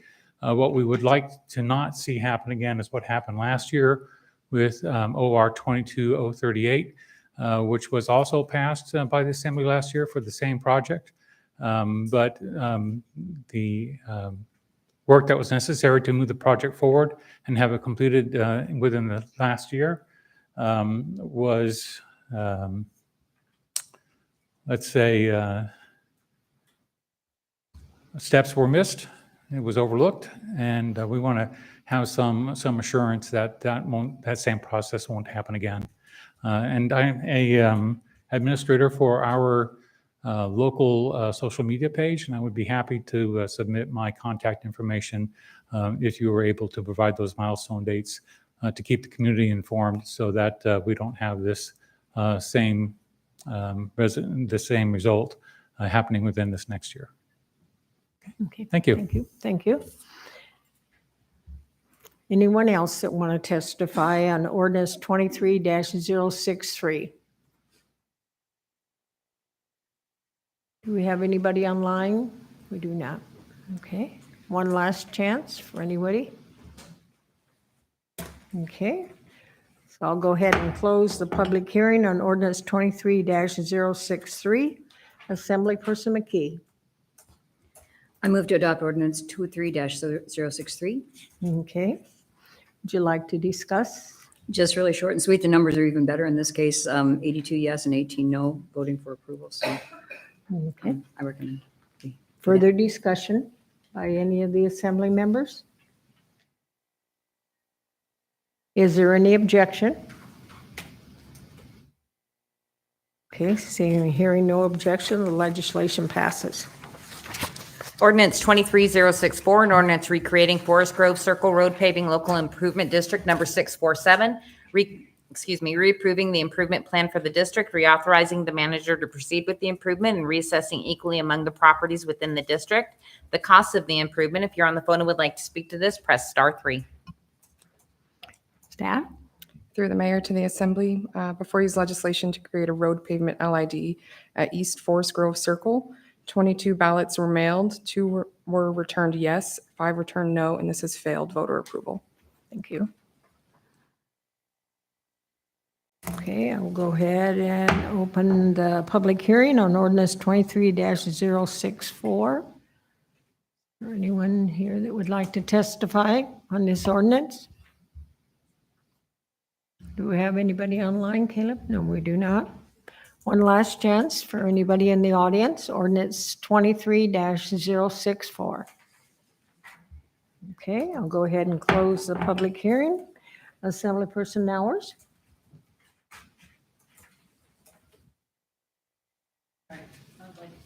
Your mic. 3064? Correct. I'd move OR 23-064. Okay, And I guess I would speak to it. sure, go ahead. Because the ballot tally recommends denial, I would recommend we vote this down. Okay. Any other discussion? So, yes, go ahead, sir. Is this used based on the new numbers that tally with the people that did not respond to the ballots automatic no, or is this based on the previous ones? No, this is the new, that reballoting that took place. This has been reballoted, yes. So then, and they still recommend the denial based on according to the new standards that we passed. Right. Okay, thank you. Yes, sir. Further discussion, yes. So what was the tally? Yeah, Staff? through the mayor, the Go ahead. 22 ballots were mailed, 2 were returned yes, 5 were returned as no. Is that correct? Yes, 22, 2 yes, 5 no. Okay. Further discussion? 15 unreturned. And we do have an objection from Assemblyperson Nowers, so. If I can get the members in the room to go ahead and vote.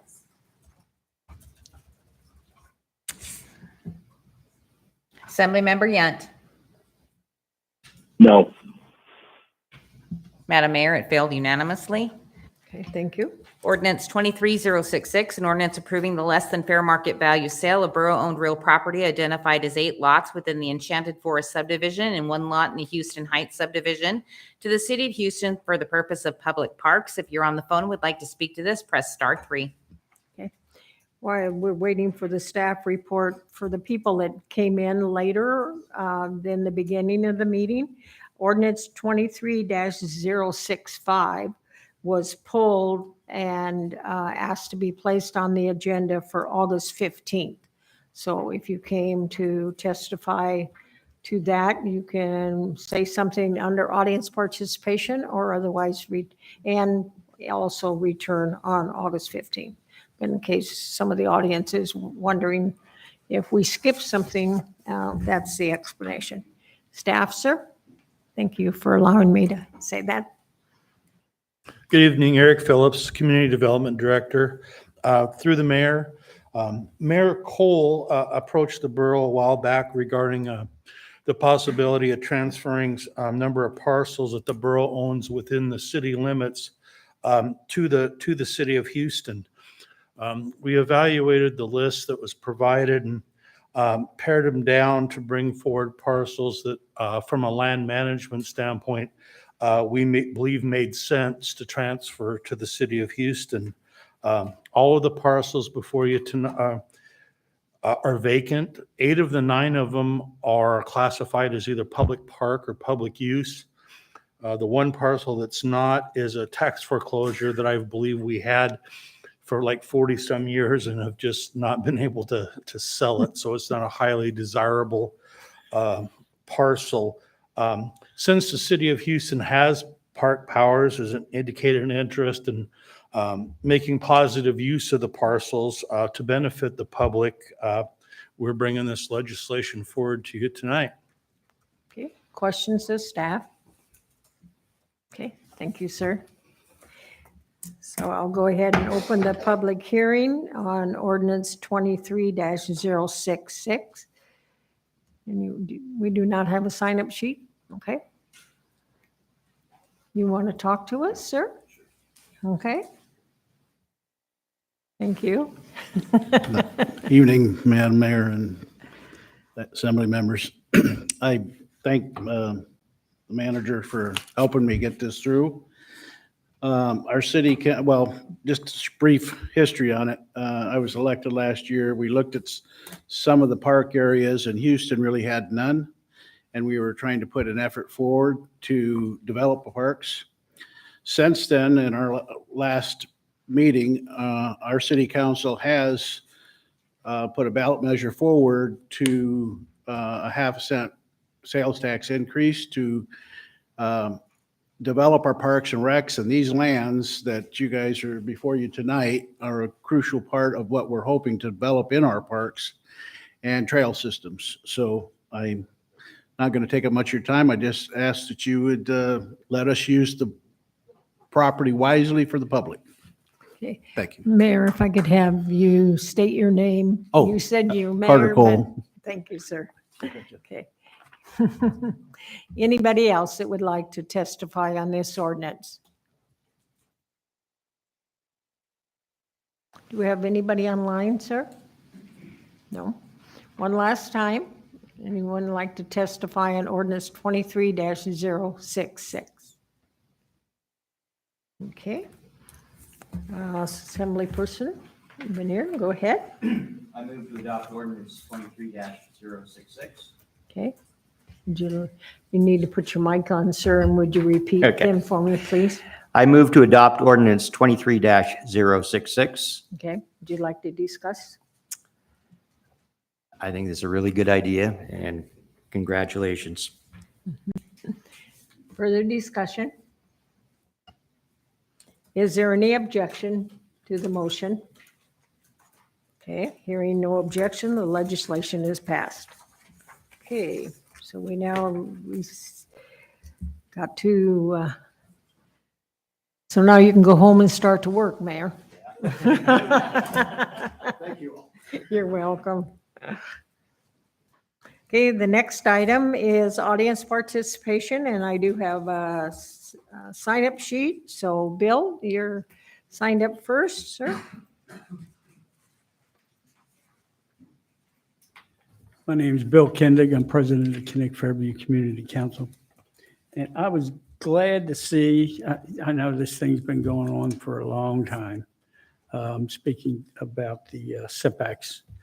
And it's been changed, amended and changed. And I don't know if you're speaking for it or against it.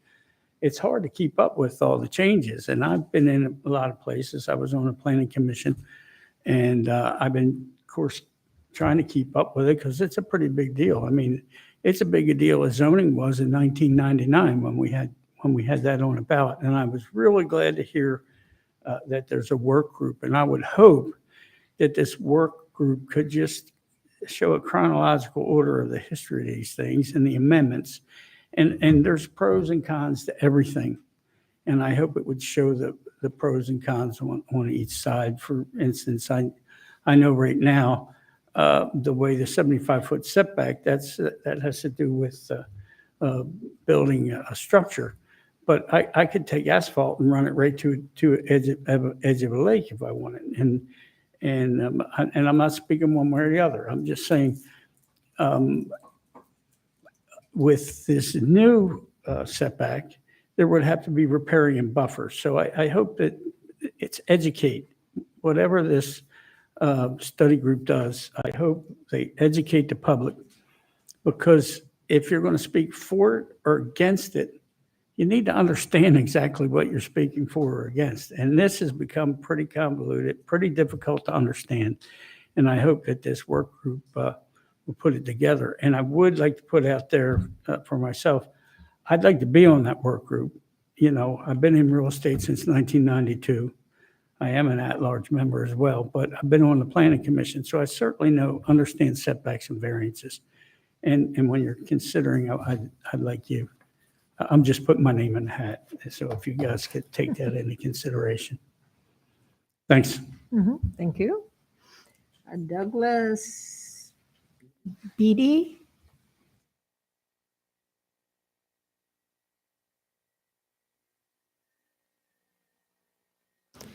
Will you press the mic button there? Yeah, there you go, sir. Go ahead. Thank you. Good evening, Madam Mayor and Assembly members. I'm Douglas Beatty, and I live in the Ranch neighborhood off Fairview Loop. And on the week of the 26th of June, I came home to my surprise to find machinery working on South Abbey Boulevard. A few days later, that machinery had moved onto Lupine Way, and my discussion with the other residents in the street, we were all very surprised because no one had been given notice that this equipment would be working to create ditches in the easements in front of our houses. I'm only speaking tonight on behalf of myself and my family, but I have spoken to a lot of residents, and various concerns have been raised about this project. No one was given any notice of this project. I've spoken to a lot of residents, and I can't find a single person who knew that these ditches were going to be created. One of the primary things that people have mentioned to me are potential safety concerns. We're very lucky to live in a neighborhood that has children playing in the street and people walking their dogs. There are concerns that ditches will make that harder for people to get off the roadway to avoid vehicles. There are lots of mature trees close to the easements, and there are concerns about roots being destroyed and what that'll do to the trees. We're not sure about how utilities have been considered and will be impacted, underground utilities close to the easements. And disturbances such as these can give rise potentially to invasive plants if not treated properly, and we're not sure how that's been considered either. Ultimately, I don't know whether I'm in favor or opposed to this project. We didn't know that it was going to happen. Oh, another two considerations. One, we are very fortunate to get mail delivered to a mailbox in front of our house. We don't know how this project is going to impact that. Where these ditches have been dug thus far, they've avoided the mailboxes, but I don't know how that's going to impact drainage. And the drainage around people's driveways, presumably culverts will have to be installed at some point. We haven't had any notice of the plans for those works. And so ultimately, I would like to, the project is currently postponed. One of my neighbors did a lot of digging, and the project is currently postponed. My request is that this project remains postponed until neighbors are informed of what the timeline for the project is, how some of these measures have been considered, and ultimately the need for the project, because I don't really understand why the work is being conducted in the first place, what the purpose of the project is. So I'd like to just thank you very much for your time and consideration and letting me speak today. Thank you, sir. Eileen Pabasco? Eileen Pabasco. She was here. I saw her. Did she walk out? Okay. William Gilbert? Bill? No? Okay. Terry Cosgrove? Okay.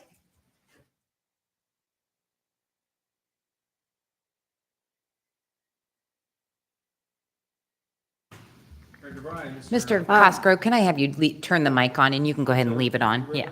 Yep. And you can leave it on when you're done. Great. Mayor DeVry, Mr. Brown, Assembly members, and Ms. Henry, too. Thanks for the opportunity to speak tonight about the setback issues. One of the things we're all concerned about as residents is ethics. And when we start opening up ordinances that deal with land use, that benefits an industry like the construction industry, we get concerned. Case in point, Mr. Tu, you own an excavation business, and Mr. Yunt owns a home building industry company. They'll benefit by the change in this ordinance by building custom homes on the lakeshore. They keep pushing this, I think it's the fourth time now, and there must be a motive behind it. In our neighborhood, we have on Finger Lake, we have a group called 6R Development Group that has purchased the entire land bridge between Finger Lake and Cottonwood Lake. And they're waiting for the same green light as they're building properties. In 1990, Mr. Yunt built 3 multiplex homes on Wasilla Lake, and he built them within 42 to 47 feet of the lake shore, knowing the setback issues with the Wasilla community. He ignored the setbacks, and in August 2019, he applied for variances for all 3 properties, and the City of Wasilla Planning Commission turned him down.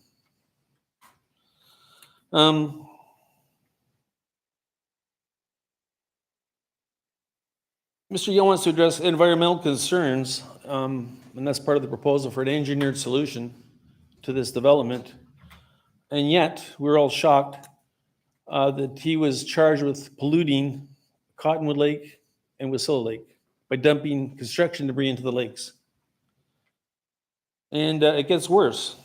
After being charged, this is in 2019. In 2020, he was charged by the federal government and fined. And part of the solution and reparation was to clean up the mess. As of April of 2023, it has still not happened. Last week, Mr. Young put out a damage control letter stating he wanted to make it fair for all and a way forward for residents to fix the setback issue. And in fact, by drafting and crafting this amendment, what he's doing is he's providing a way forward for himself to get out of the legal jeopardy that he's in with these properties. That's pretty straightforward. I think the perception from the community is that the Assembly is using amendments to better or to enrich themselves through land development. And that's got us concerned. 3 minutes goes quick. I'm asking the Assembly to send Mr. Yunt on a heading. Fire him. It's unacceptable, his behavior. Thank you. Any questions? Thank you. I'm sorry, sir, we can't answer questions at this Okay, time. thanks. But thank you.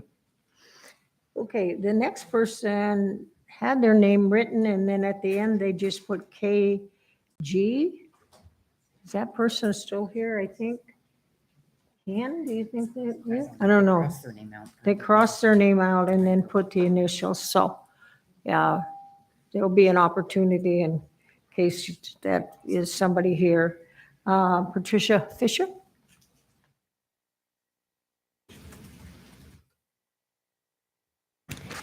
Hello, my name is Patty Fisher, and I want to say I'm very pleased that you all forwarded this ordinance and this issue to a committee to be studied. I have been very opposed to some of the parts of 2349, and therefore I hope that some of the issues will be resolved by that committee. The change proposed in the ordinance was to correct possibly 800 setback violations on Borough Lakes. However, in effect, as it stands, the ordinance stands, it simply makes the violations legal allowing residents to be built in the future as 25 feet, within 20, as of 25 feet, with only minimum requirements. It penalizes those residents who have followed borough code and observed the 75-foot setback. The ordinance is trying to correct a problem by making the problem legal. The problem should be addressed, and I think this is what the committee will do. If there are violations that need to be corrected, then measures should be proposed to correct those problems, penalties and the establishment of riparian zones, but not by allowing new residences to be built as close as 25 feet. In failing the recommendation, the Planning Commission recommended the convening of this committee, and I'm very pleased that I think it's a very wise decision on their part and a wise decision on your part that you have followed their recommendation. The most frightening aspect of 2349 is if the distance were changed, is the harm which could be caused by the lakes to the lakes in the borough. The borough is known for its beautiful lakes and fishing. This change in the setback, in my opinion, will endanger fishing in the valley by increasing the risk for pollution of the lakes. Fishing will be harmed and tourism affected. So, by making the recommendation to send it to committee, that's great. But leave the setback distant. Make the corrections, set up changes for those people who are in violation, but leave the setback distance alone. Thank you. Thank you. Jeff, Brian.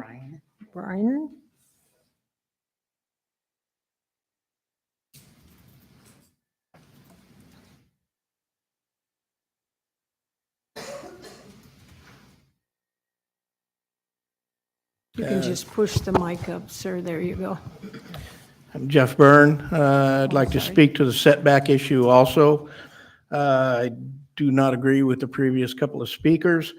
I think that the setbacks as they're currently written punitively damage property owners that have property that was developed, platted, zoned before the setback was put in place. Currently, as the regulations exist, if you have a property that's not in conformance, you're very limited, if not totally prohibited, from improving that property, even so far as current bringing it up to current building codes, stairways, egress and ingress and those type of things, because you would have to either expand a wall or affect the outside envelope of the building itself. I think this prohibits any homeowners that have properties like that from being able to upgrade their properties. I think it's punitively damaged property owners that have properties that were platted, like I said, before this ordinance went into effect. The characterization that building within 25 feet of a lake is going to pollute the lake, I think is fabrication. Right now, ADEC governs on all sewage, as well as water wells in the area. I don't know what building a habitable structure would do if it's within 25 feet of the lake to create pollution. Of course, Department of Fish and Game has purview over that. Corps of Engineers has purview over the waterways. I think it's a duplication by the borough in trying to fabricate or enforce something that's already governed by other agencies. I also question the 75 foot. At one point in time, I understand that the setback was 45 feet. So what the 75 foot achieves, I'm not quite sure, and I question that. So I'm in support of an ordinance or a change of the ordinance to allow habitable structures closer than 75 foot to a waterway. Thank you for your time. Thank you. Carrie Patterson.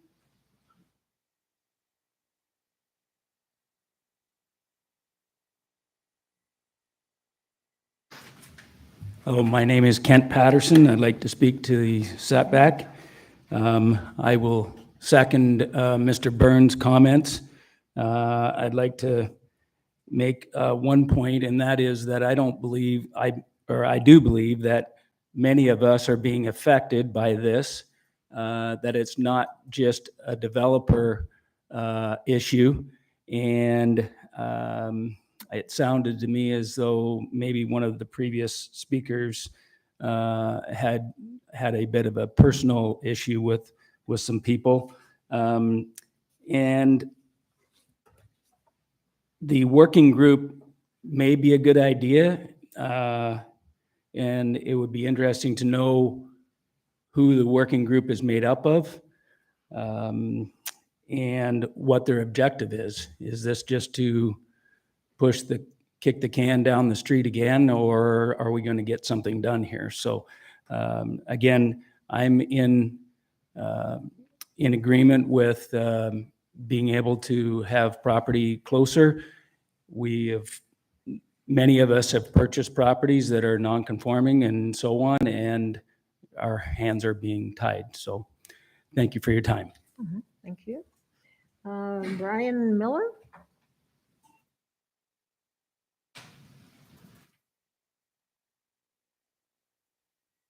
Hello. Hello. Thank you for letting me speak here. I just want to talk a little bit about the waterfront setback also. State your name. Yeah, Brian Miller. Thank you. Go ahead. And I don't have a property that's affected, but I do feel strongly about what the prior speakers have been talking about. It seems like there's a need for regulation for some of the new structures that are built, but people with existing regulation or existing structures that were built prior to the setback rules going into effect, they are being penalized. And there should be a revision to the rules or a process to allow them to bring those into compliance. It's really, to me, it's common sense. I mean, you're going to improve the property. You're going to upgrade an appearance to the property. You're going to have an improved and increased tax base for the borough.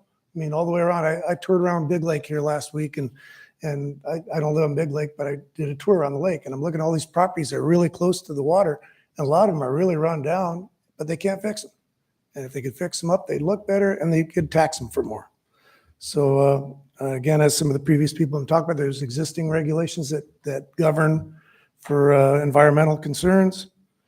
I think that the fact that you are putting this task group together is a good idea.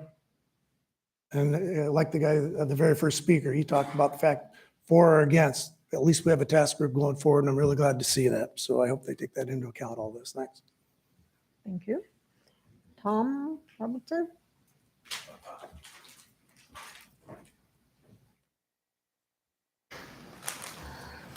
Hi, my name is Tom Robertson, and I'm here tonight with one of two plaques to present to our borough mayor in appreciation for her professional leadership here. This plaque is a picture that I took of the Palmer Police Department, and I got him a yellow jacket I bought for this homeless guy who used to walk in the road on the Glen Highway from Three Bears gas station on up the hill toward Palmer Fish Hook. And with all the snow, I'll say that there's no real sidewalk, but I'll just say the shoulders were covered with deep snow. And since pedestrians couldn't walk there, he was one walking in the road with his dark clothes. And it scared you to death when you come up on him and you're laughing because I had to swerve out of the way to keep him hitting him. I was scared to death that I was going to hit this guy. So I got him a yellow jacket and I tracked down the police department. And they went and tracked him down and put the fear of God in him. He better start wearing his yellow jacket. And he did. And I thank God for that. But this is not just represents the Palmer Police Department. It's the professional attitude of Wasilla, the fire department, the state troopers. And we want to maintain that high level of standards for public safety. And we want to continue that. It's not a crime to be a homeless person like this guy was. It's not a crime to be a Black person or a crime to be a minority. They're no less of a person than you and I. They're just as much of a citizen. And we want to maintain that high professionalism throughout the entire borough, not just as the picture here that represents the Palmer Police Department. So this is one. May I come up and? You can come to here and give it to the clerk. She'll give it to me. Thank you. Just come right here. Yeah. Thank you, sir. You're welcome. Thank you. I will. He wants me to open it. Yeah. Is it safe to open?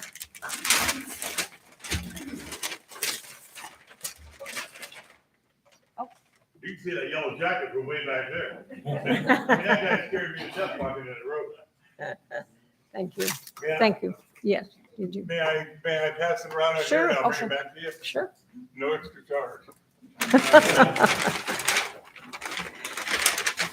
Is there anyone else in the audience that would like to testify under audience participation? Yes, just come and form a line and come on up.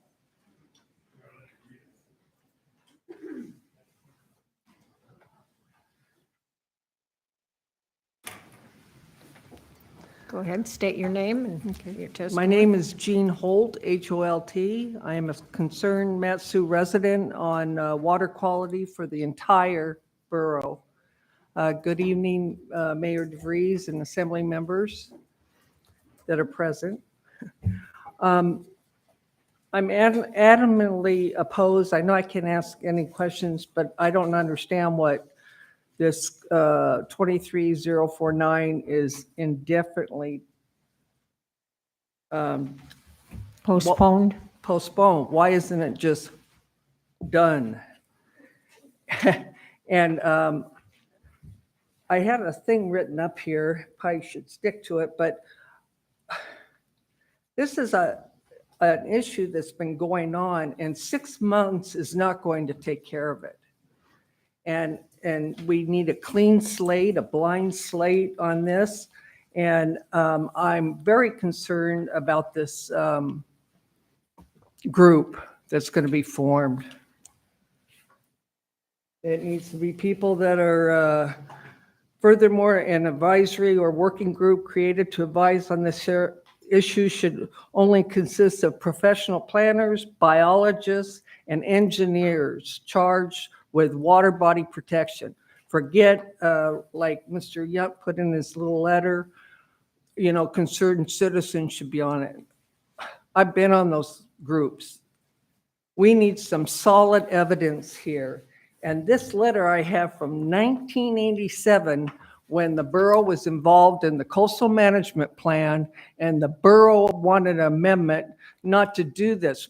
This is half done because of the borough not following through the importance of water quality. This outlines what should have been taking place, and the major part, again, of the solution lies entirely with the borough. This isn't something wham, bam, thank you, ma'am. We need to take care of this. It's been going on way too long, and there's a history, and there's a history there, and it can be all explained.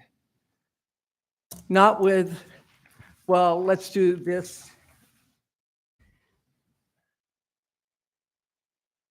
This has to be, the borough needs to step up.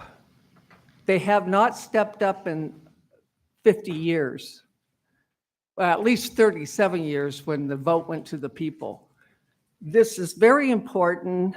We can take care of it. We could have taken care of it when they were in the coastal management zone, and we didn't, and we let it slide, and now we're at where we are today. So I do not want a wham, bam, thank you, ma'am. I want to take care of this problem. It's just getting way too long, and it needs to be properly done and not just trying to pass it off again. So thank you very much for the opportunity to comment, maintain the 75-foot setback too. Thank you.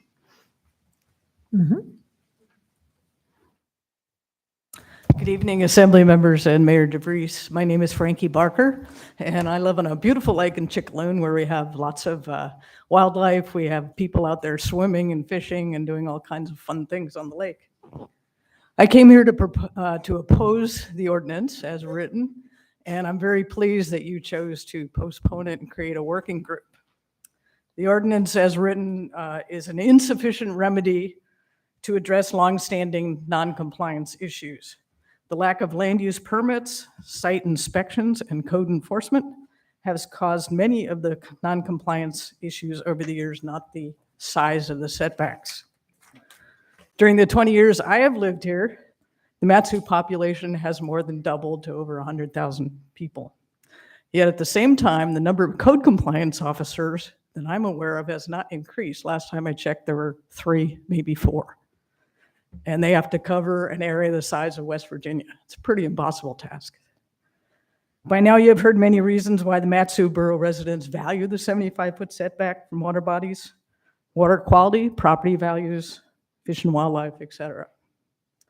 I would like to offer some suggestions for remedies for those who are currently not in compliance and to prevent future problems.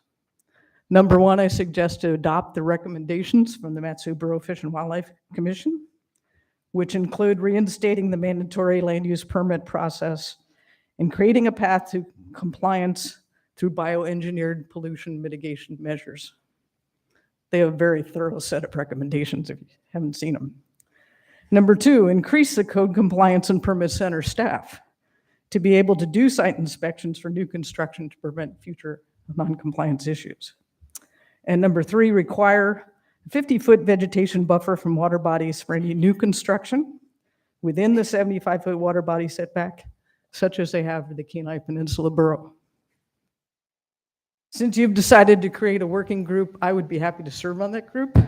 For those of you that I don't know, I was the environmental planner for the borough for 11 years. And during that time, I managed the volunteer lake monitoring program, was the staff person for the Fish and Wildlife Commission, and served as the borough representative to the Mat-Su Salmon Habitat Partnership. We have a unique and excellent quality of life in the Mat-Su, and I care about keeping it that way. Thank you for listening. Thank you. Good evening. My name's Garland Morrison.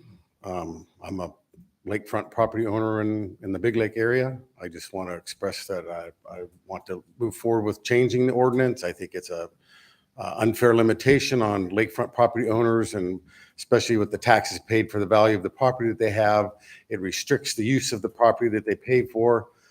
I know that homes that are, I have personal experience, homes that have been built back within the setback area, the lot's so small that they wind up with their driveway and parking area closer to the lake where they park their vehicles, which leak oils and petroleum products. So if the intent is to prevent pollution into the waterways, I would think it would be better to have the structure closer to the lake with your entry, driveways and parking areas and garages and such like that built further back from the lake. So it would, improve water quality. I mean, you've got, for a lot of these lakes that are public use, you got boat launches and stuff that are going right into the lake. So I don't see where runoff from a home is going to pollute a lake more than you would with vehicles going in and out of the water or driveways and parking areas that are closer to water than the home. So I feel that the ordinance needs to be changed to allow that lesser setback. Thank you. Next person, please.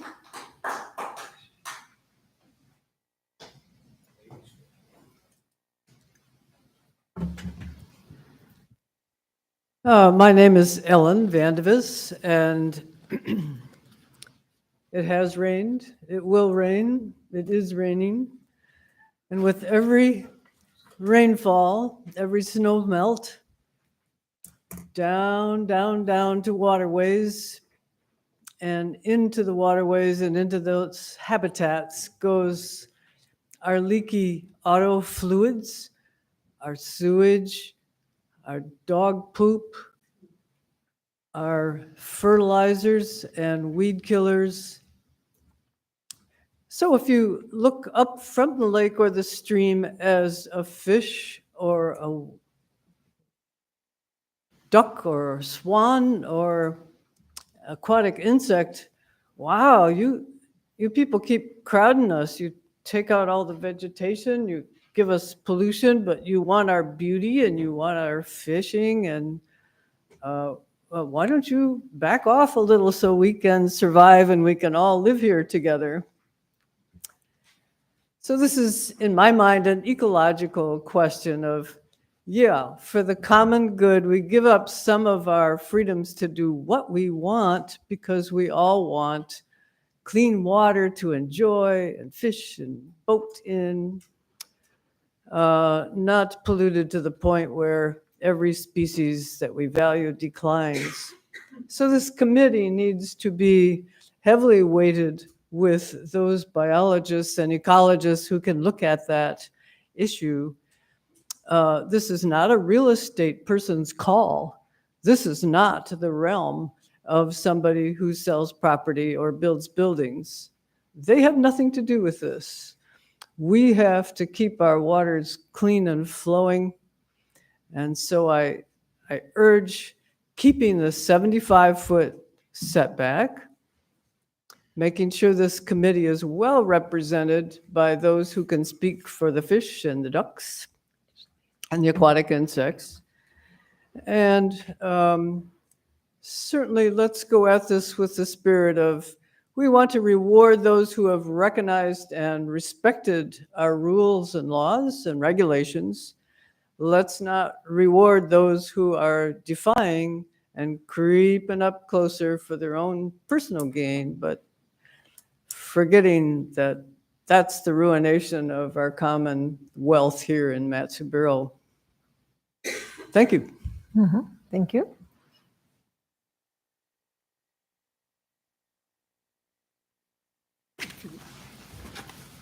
Greetings, everyone. My name's Linda Page, and I'm here to talk about the setbacks.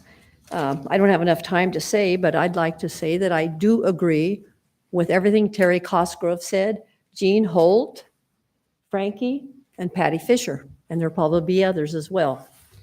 The setback issue has been a problem, and now with the postponement, they're talking about the working group. The Fish and Wildlife Commission was the first one to suggest that, not Assemblyman Yunt. The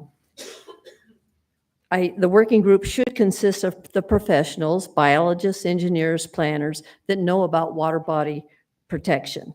In my opinion, there should be no real estate people, no home builders, no assemblymen or persons, and certainly no one that's violated the setback already. The home builders and the real estate people are in it for making money. That's the bottom line. They shouldn't be on it because they're not professionals, like the last gal said. So I think that's the way, I don't know who's going to set this group up, but that's what needs to be considered. I had a lot more written, but it kind of got turned around. But Assemblyman Yunt is my assemblyman. And what he's done, all the unlawful acts, it's a disgrace. And the co-sponsor as well. That's not very good. And I would like to ask him for his resignation because he doesn't belong on the assembly when he's supposed to be protecting the laws and the codes of the borough. And he hasn't done that with all the activity that Terry described, because it's all in black and white. The EPA, the protection EPA that fined him for his activity, and how the city of Wasilla denied his ordinance, or his variance, So anyway, it's all there. He shouldn't be doing the job and then asking for this. Thank you.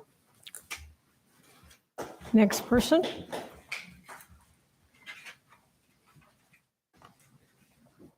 Madam Mayor, Assembly, staff, my name is Dan Mayfield. Glad to see all of you again.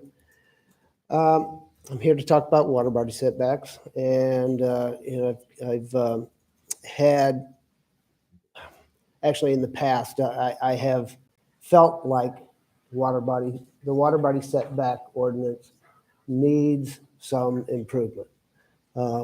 I've gone through the variance process myself on one of my homes. I found it to be very burdensome, very expensive.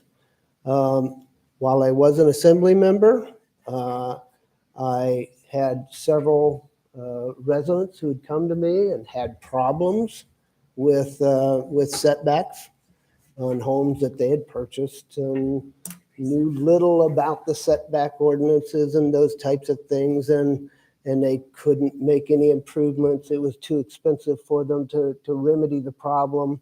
In fact, during my term, I even talked to the attorney in planning about some possible revisions.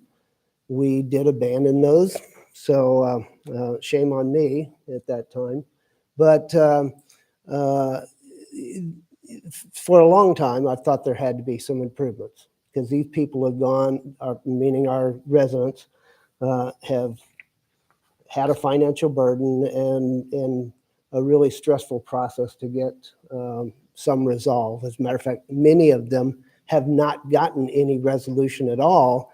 And that's evidenced by the fact that there's 600 to 1,000 homes out there that are in non-compliance. And we need to come up with a way to fix that. So, you know, I was pleased to see the ordinance this evening postponed indefinitely. But I was very grateful that there was a motion to develop a working task force to address the problem. Because I do think there's solutions out there. You need to have some positive people who are willing to work together to come up with those solutions. And you know, I appreciate the recommendations of the development of the task force, fish and game and planning and so forth. However, I do think that you need to, it would be, at least be my recommendation, that you open that up to maybe 4 or 5 at-large seats to get some other public input into that process. And I, you know, I do have experience as both a consumer, or a resident who had gone through the process, as well as on the assembly and on the Fish and Wildlife Commission. So I would submit my name for consideration to that. Thank you.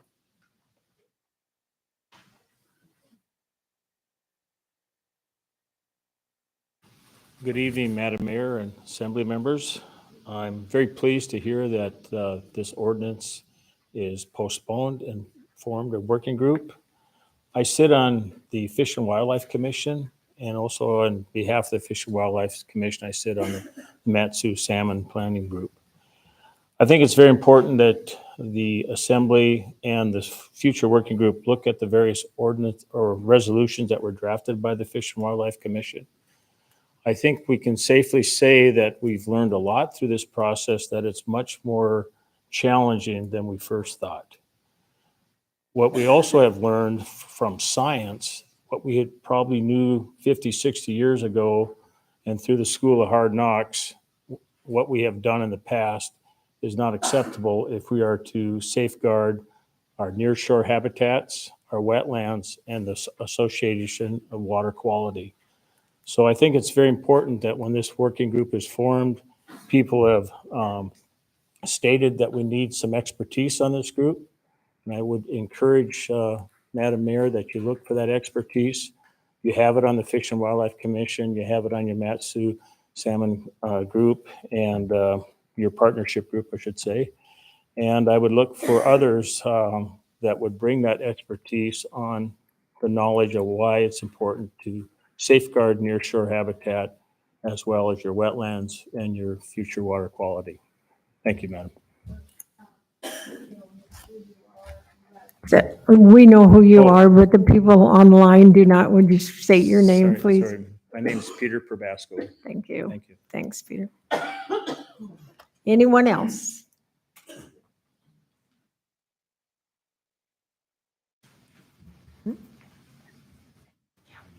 Thank you, Madam Mayor. I'm Victoria Paulson. Thank you. Mr. Yant is my man. Well, quite frankly, I live in Wasilla, near Jacobson's greenhouses. That will show you that I am not necessarily on a lake or a water body, but that was not always the case. And I listened tonight very carefully because I thought I wanted to bring you something new, a different perspective. And it comes from my past, because although I've been here 20 years, in my past, I lived on Hayden Lake in Kootenai County near Coeur d'Alene. My husband and I built a house there, and much under ordinances like proposed by Mr. Yant and Mr. Tu, we had a professional engineer design what was necessary to prevent deterioration to the lake, maintaining water quality. It involved all of the necessary ingredients for that. We had a swale, we had a silt fence and various measures, but Mother Nature wasn't very kind, because a month after we had sprayed on the grass seed, a deluge of rain during the night absolutely poured on this property and broke through the swale, forced all this soil up against the silt fence, actually swung that soil over onto our neighbor's property around that fence, and flushed it all into the lake itself. Now, this becomes even more critical when you realize that as you picked up the newspaper this morning, the Frontiersman, you faced an invasive weed caution that's going on here that had already started and was in a crisis mode on Hayden Lake itself, and that was Elodia. I can tell you without any fudging at all that I had raked in 5, 8 years that we lived on this property, tons of Elodia. So I'm suggesting to you that everything you do that relates to water quality containment has repercussions. So take this very seriously. It has cost Kootenai County millions and millions of dollars. It will cost you too. Thank you. Thank you. Mhm.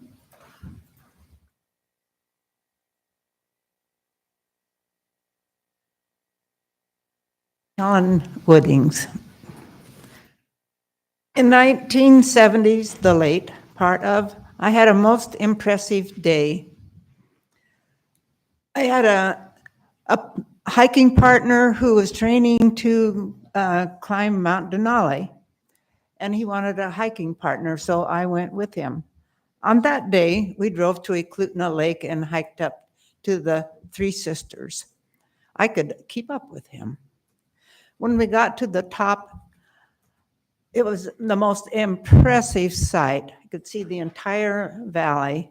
We saw Denali in the distance. And I pointed out, look where my source of water is. The Knik River coming off a clean glacier. And the Matanuska River.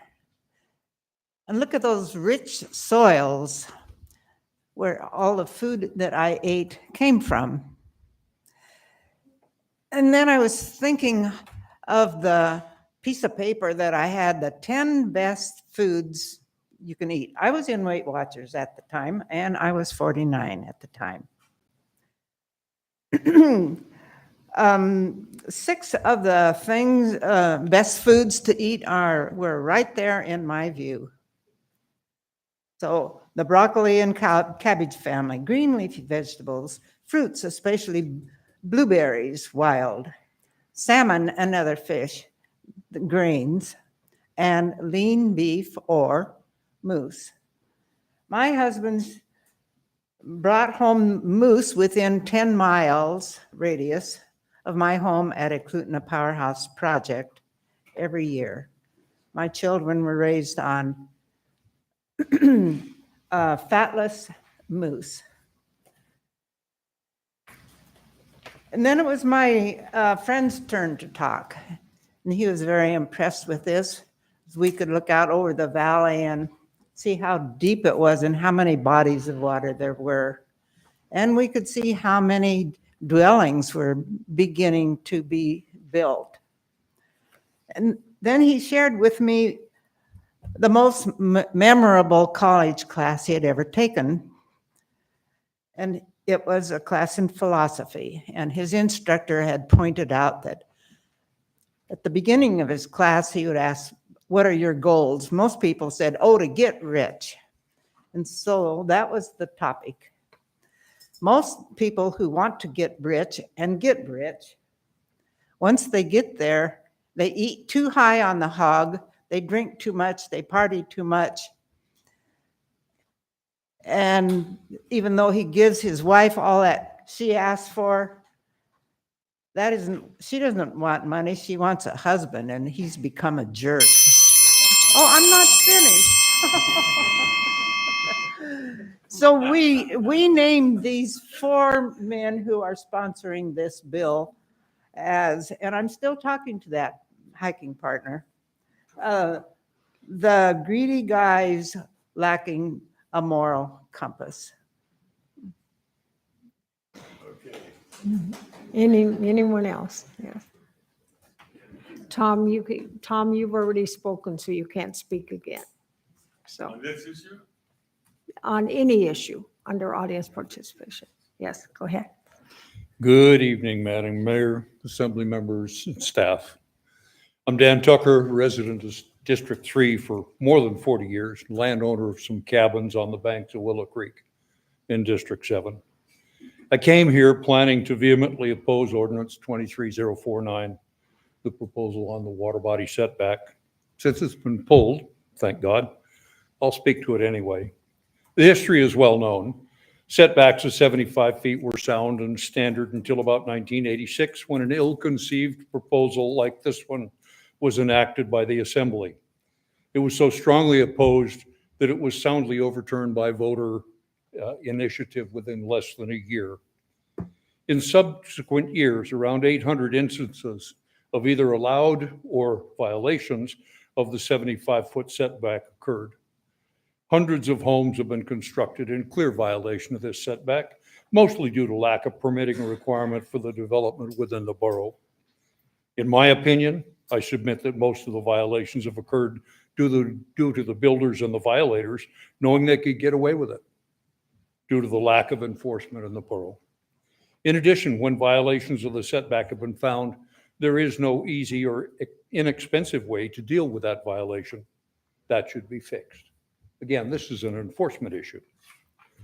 In a recent interview article in the Newsbreak, internet magazine or something that I found, Assemblymember Yunt said, "I believe people who have not followed the ordinance or follow the law should be given a path forward."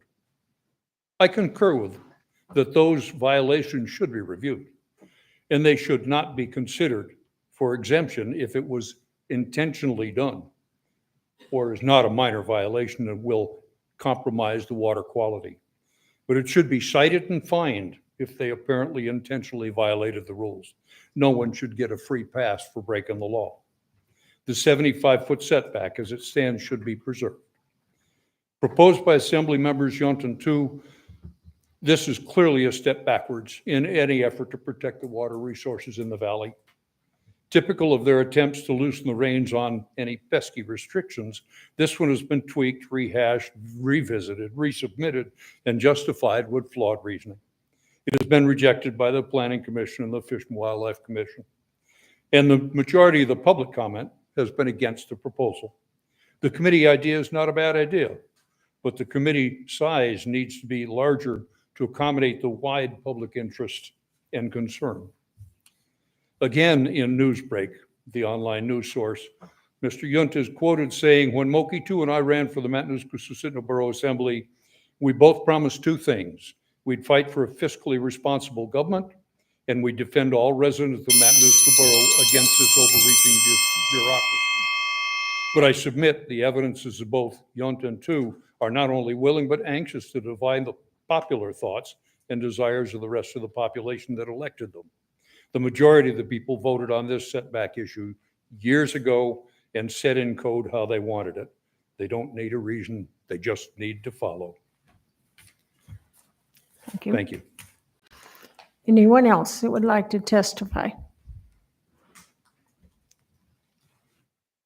You called my name earlier. I had to step out for an errand, so thanks Okay. for letting me Sure. come back up here. My name's Eileen Probasco. I was the planning director here for about 8 years, and I certainly have had a couple of projects that I've had to work on that are in this similar situation where an assembly member wanted to accomplish something that came forward and crashed and burned and got the assembly members and the public all up in a roar, and then it got crashed around a little bit, and all these people spend countless hours writing their responses and waiting to testify at public meetings. And then ultimately, with a lot of these projects, it's like, maybe we should really identify the problem and form a working group. What a great idea. What a great idea if that would happen from the beginning. We've had so many projects that we have just wasted staff time and the public's time. And it's just so frustrating as the staff members say, I have an answer, but nobody's asked. And you have just a world of resources in your staff that could help you identify a path forward for some of these problems that you have as an individual assembly member. And certainly when you were elected, I know that some of you had specific things you wanted to accomplish that you promised when you came forward.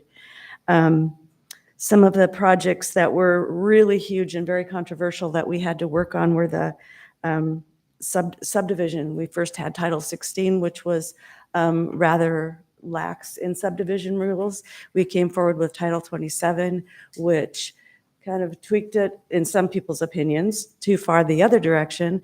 So then we had one or two individuals who were, one was a surveyor and the other was a developer, that kind of locked themselves in a closet one weekend and brought forward this brand new ordinance that they wanted implemented. And then they sent it to a developers group that tweaked it even more. Staff was not even included in any of that. And it's taken us years to untangle that and get the terms correct and get there's state regulations that had to be followed that were being lost. The subdivision construction manual was another one that was very contentious. And what I requested and what worked out really well was for the assembly to talk about it. Said, here's a problem. This needs to be fixed. We would like this to address this and this and this and this.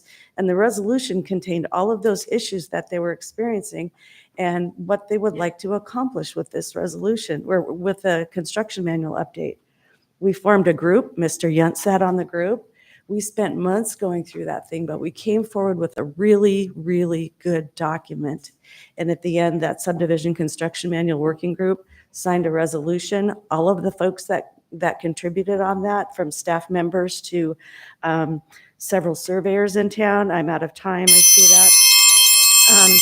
Mr. Yunt, Jess Hall, Gary LaRusso, a bunch of very active developers participated on that. And we came forward with a really good recommendation and everybody signed that resolution. And one of the things on there, surprisingly, was please bring back the mandatory land use permit.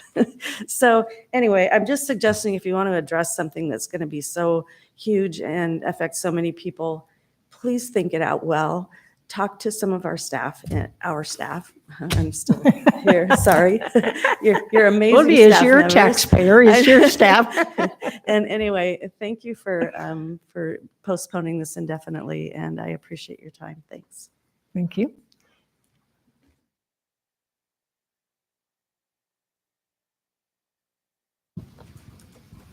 Good evening, Madam Mayor, members of the Assembly. My name is Jim Sykes. I actually came here to talk trash, not setbacks, but I would like to mention a couple things on the setbacks.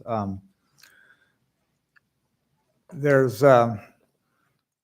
are people who have done a good job being really close to the lake, but the lake is a little unpredictable. Between boat wakes and storms, some people have lost 15 or 20 feet off the lake. And so I think when you have a situation like that, your kind of default position, which has been 75 feet, is kind of a minimum. And to reduce the minimum to a tinier minimum, I think is probably the wrong direction to go. It doesn't guarantee you that it's going to be clean water at a 75-foot setback. It absolutely does not. But it's kind of a benchmark, and we need those benchmarks, and the one that we got is pretty good. So I am glad that the working group is going to be established, and in that regard, I would like to note that the Fish and Wildlife Commission, if they choose to designate somebody themselves, is not scheduled to meet before the Assembly is taking this up. So I'm glad that that we have members of the commission willing to apply at least. So I did want to put that out there. In regards to the trash, well, I'm going to say I'm opposed to this free dumping for 2 weeks. We wrestled with fees on the dump for a long time. Everybody likes free stuff, but the dump, the landfill, is a enterprise organization. It is supposed to be self-sufficient. And what happens when we reduced fees when I was on the Assembly, and what that does is it really forces the burden on the taxpayers more, because the borough has to borrow money to pay for all of the required federal regulations when you open up a new cell or close it. And so it actually kicks back the amount of time that this enterprise fund is likely to break even. And it's on the back of the taxpayers. Now, I didn't maybe explain this elegantly, but what I would ask is that you get with your chief financial officer and your public works director and actually understand how this works, because free is just shifting the cost to something else. It ain't free, folks. And that's what I wanted to tell you tonight. And I think that we can. We made some attempts when I was on the Assembly to try and get to that break-even point, but I don't believe it's there yet. And this will take us in the wrong direction, in my view. So please don't do it. Thanks. Anyone else that would like to testify on any issue?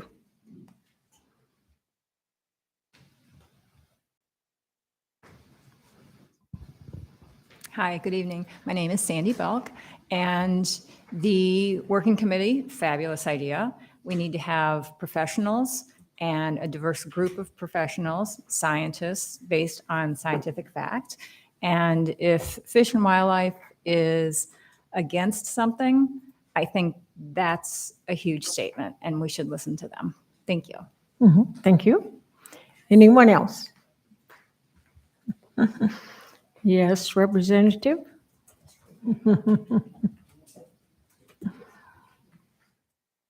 Madam Mayor, members of the Assembly, my name is Jesse Sumner. I was actually going to talk about Resolution 23-083. Okay. I see we're once again waiving the permit fees for driveways, but I would strongly encourage the Assembly to actually consider directing the manager to have staff just go out, and if you're going to make it free, just issue people that are in compliance their permits without an application. Probably 90% of the driveways out there are in compliance anyway, and it will save a whole mess of headache down the road. We have all these driveways that don't have permits from years of, questionable enforcement and whatnot. And I think you should just issue those people a permit. You're not going to get, even if it's free, people aren't going to know, and they're not going to put it in the application. So I think it would be worth it to just go out. If the driveway's fine, mail them their permit.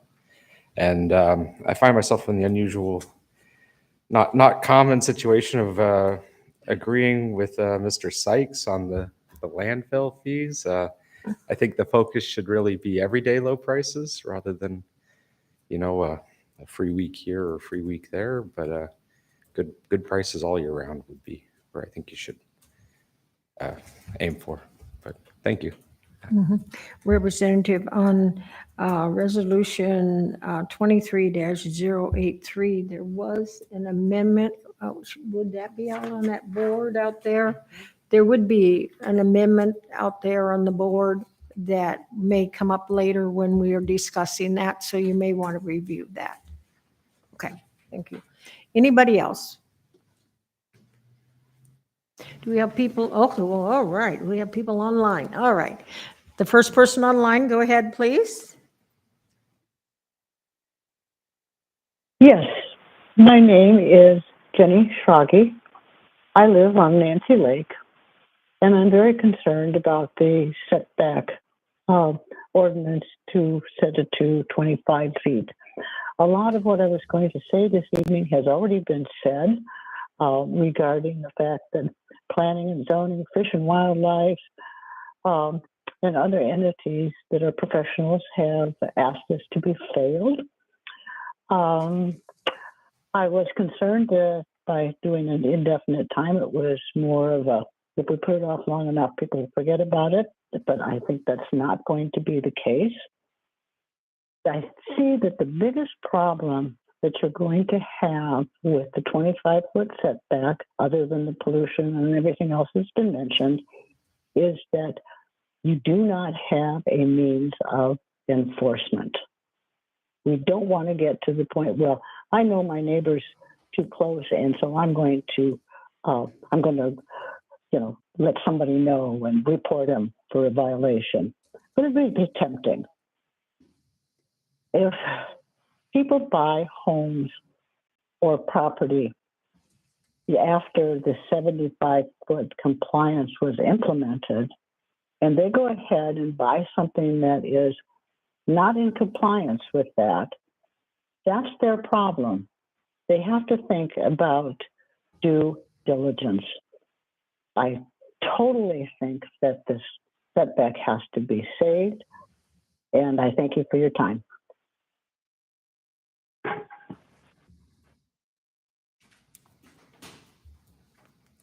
Okay, thank you. Next person, please. Hi, this is Ruth Wood, and I am calling in from Talkeetna to talk about setbacks. And I've just made some notes to change my testimony. I want to thank you for postponing it and setting up the task force. Some of the things I think about is I'd really like to see what's the number of lakefront structures that are actually in compliance? And I say this because I built my house on a lakefront and I'm in compliance. And this was, I bought the land in 93, so moved in 98. But I went down to the borough and I found out what all the requirements were. You didn't have a land use permit then, but I found out what they were and I stuck to them. I found out what the state's requirements were and I stuck to them. So it has always been possible to follow the law. And if somebody built before there was a setback or back when it was 45 feet, Borough needs to document that.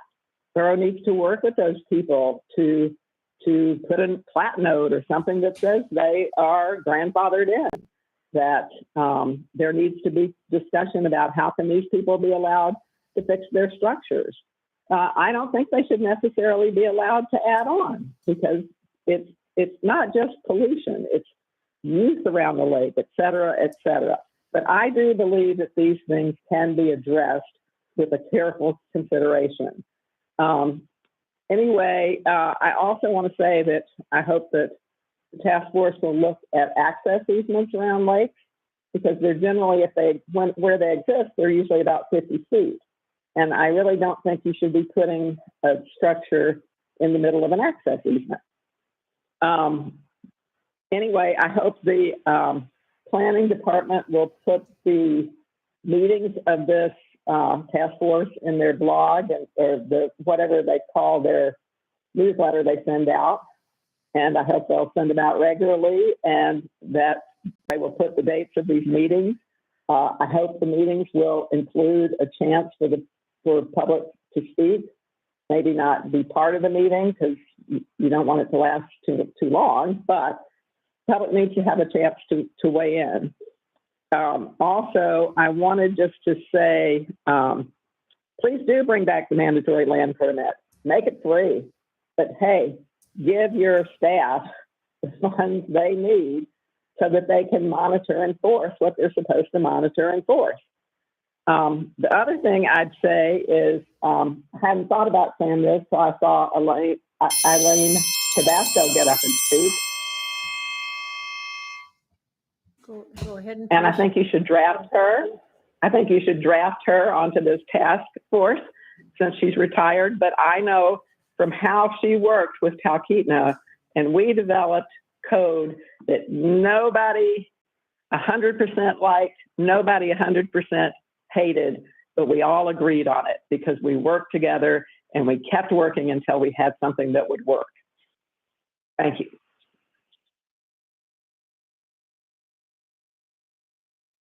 Okay. Next person online, please. Hi, my name is Camden Yealy. I'm calling in with testimony on behalf of the Meadow Lakes Community Council. Our Meadow Lakes Community Council membership voted at their March 8th, 2023 meeting to submit these comments. We oppose the reduction of the water body setbacks for structures. Our three main concerns were the following. We have a legitimate existing process for applying for variances to code regarding setbacks, and any projects capable of engineering safeguards can already prove them with their engineers and reduce the setbacks if approved. Two, there are contaminated water drainage concerns with roof runoff, grass fertilizer, and fuel and oil from pavement. If structures are closer to water bodies, there's less room for natural infiltration before reaching contaminated water bodies. Three, reduction of the setback would reduce wildlife habitat and critical riparian buffer zones. And then, excuse me, there were a number of other concerns included, which were, a few of those were less attractive communities with buildings right on the shore and no trees, that it would be catering to engineers and people with money, increases for the potential need for septic lift stations and built up septic systems, which are more expensive, more complicated, more error prone. This is a handout to non-conforming development, et cetera. I've heard another one since then, and that was that this may be a considerable change to the size of buildable lot areas, which could potentially vastly increase the number of lots and buildings and structures that are on lake shores, which could have an exponential impact on all of these fronts. And that is the Meadow Lakes Community Council comments on this for now. Okay, thank you. Next person online, please. Hi, my name is John Strassenberg, and I'm also speaking about the setbacks. And first of all, I was very happy to see that the matter was tabled indefinitely, and a task force is in the process of being formed. And I certainly hope that task force has many diverse interests and areas of expertise.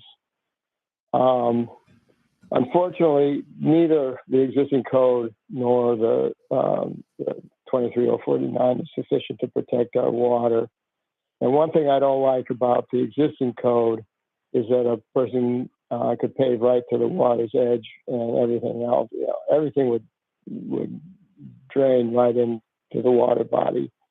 Or a person could spray pesticides right to the water's edge. And I think it's important with the new ordinance that that kind of thing be addressed, and so that it's perform. Well, I was going to say I'd like to see a performance-based regimen for this, and I'd also like to see enforcement, monitoring, and enforcement, and a good solid implementation strategy so that people know about it and know what's expected, and so the borough knows what's going on out there. And I'm not sure the ins and outs of the land use permit, but that sounds like a good vehicle to try to at least get the regulation off the ground. And then with follow-up monitoring and performance, maybe we could avoid the situation of however many 700, 800, whatever it is, houses that are out of compliance. So I guess the last thing, basically, if you want to protect our waters, it doesn't matter really how good the legislation might be if you don't have education, monitoring, and enforcement. So I hope you guys will, the task force will give that serious consideration. Okay, that's all I have. Thank you very much. Thank you. Next person online, please. Hi, this is Sammy Taylor from Big Lake. I've had notes on the setback ordinance, but I think everybody's taken care of it. I think the main thing to remember is that we need to safeguard our environment and take into consideration various kinds of environmental conditions. We want clean water and we want a variety of wildlife. As far as the fees, I would reiterate what Jim Sykes said about the landfills. Waste management is a separate entity and it does not take borough tax revenue. So we need to keep the fees the same the year round. I'm quite involved with recycling and I sure would hate to have waste management change their policies. They've been a wonderful help in our recycling program now, and I sure would want them to continue that, and they need to do that with as much money as possible.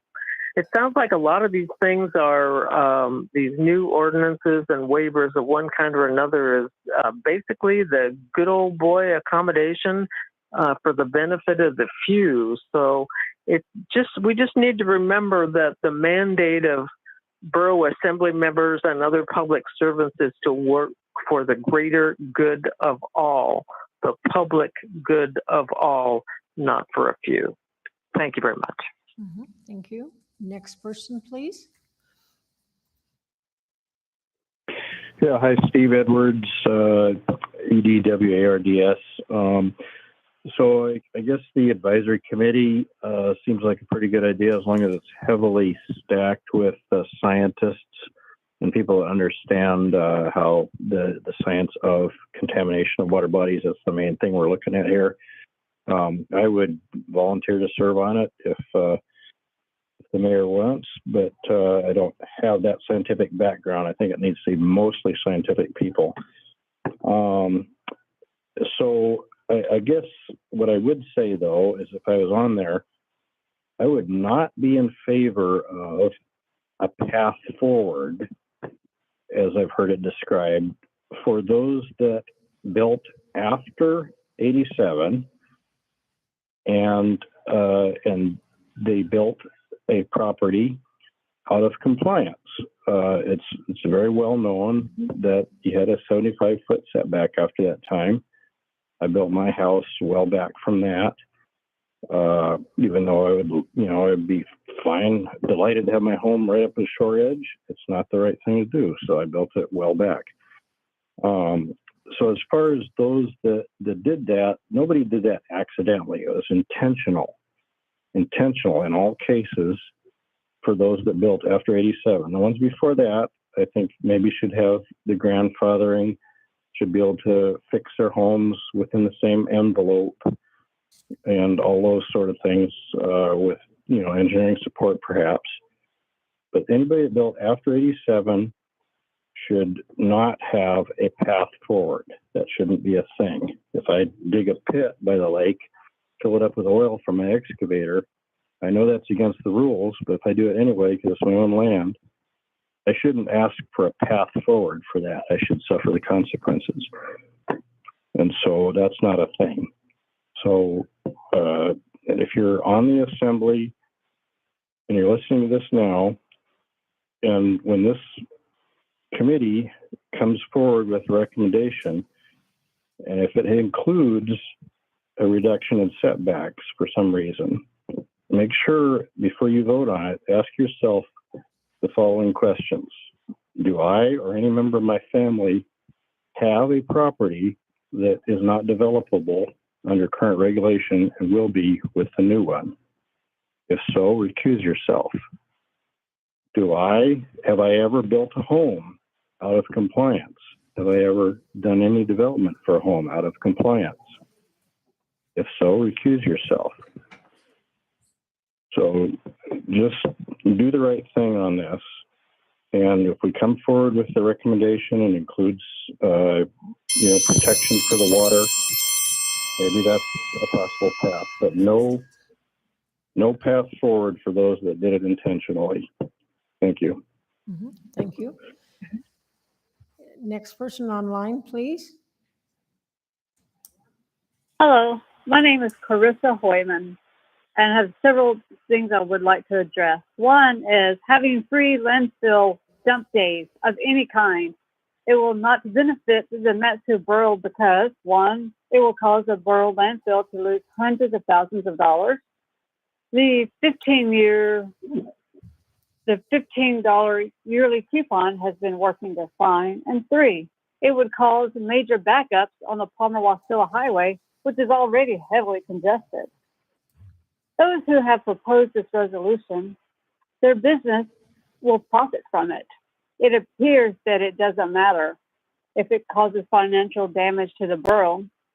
If it walks like a duck, smells like a duck, it's a duck. So please don't pass RS 23082. I will touch briefly on the water setbacks because everyone has made wonderful points. The water setbacks are put in place for a reason, and being an environmental hazard is one of them. For example, septic systems can contaminate lakes or other bodies of water in which homes or other structures are built. Suppose one busts. I mean, what are you going to do? It's going to contaminate everything. My husband has informed me of this. He has built many homes over his lifetime. So he understands these things. So it's just not me talking. Now, Port McKenzie, RS 23-086. I would like to address that. What is the borough doing to solicit more businesses for Port McKenzie? There is Sealand and other maritime companies that could utilize the port. Utilizing what we have will bring in more money to the Mat-Su Borough, which will in turn help pay for the railway. Anchorage is not wanting us to have this port operating because it will take money away from them. Obviously, they cannot handle their own port in a financially beneficial manner due to their inability to properly build docks, causing Anchorage to throw away many millions of taxpayers' dollars. So let Port McKenzie benefit those of us living in the Mat-Su Borough. Let's capitalize on Anchorage's problems. Thank you very much. Thank you. Do we have another person online? Okay, go ahead. Next person online. Yeah, this is Dewey Bittler. I wanted to comment on the water body setback. Go ahead. The people voted on this. Setback issue. Leave it 75 foot. We don't have a regulation problem. We have an enforcement problem. And if you build anything close to a water body, you use pressure treated wood.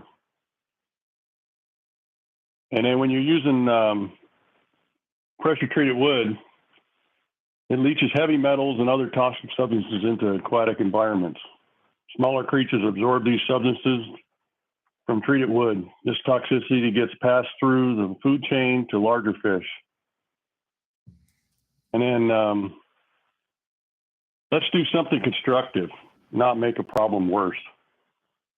And then I also wanted to comment about the free dump. Basically, we already have free dumping of trash. It's called recycle. Half of my garbage goes to recycle, and you don't have to pay to dump it. So that's all I want to say. Thanks.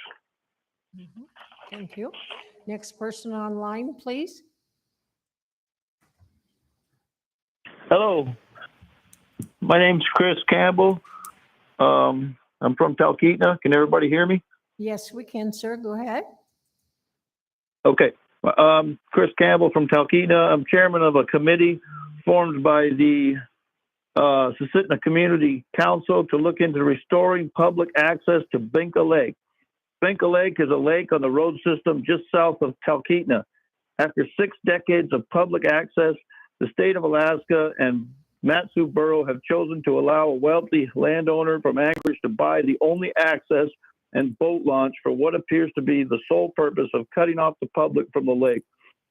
The state of Alaska and Matsu Borough are complicit in this egregious and offensive backstab of area locals and of the public at large.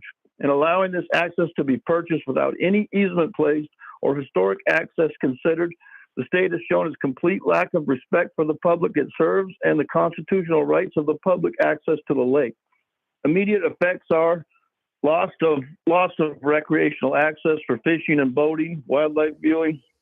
Existing fire station pumping filling is completely cut off for the area, along with road maintenance water.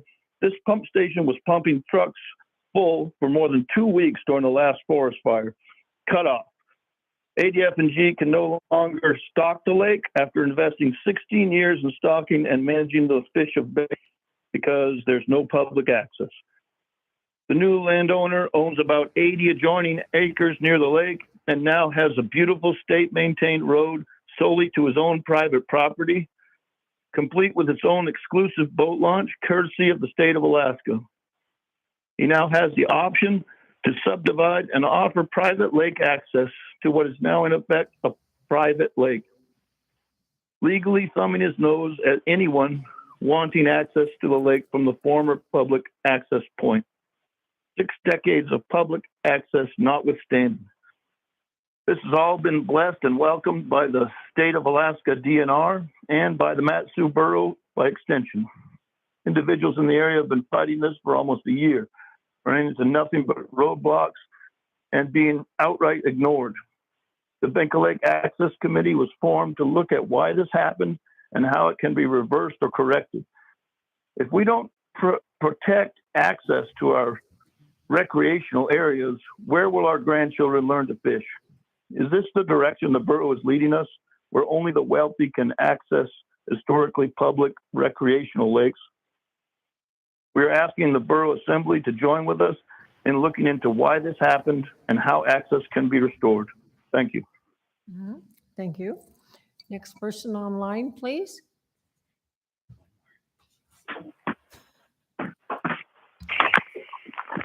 Can you hear me?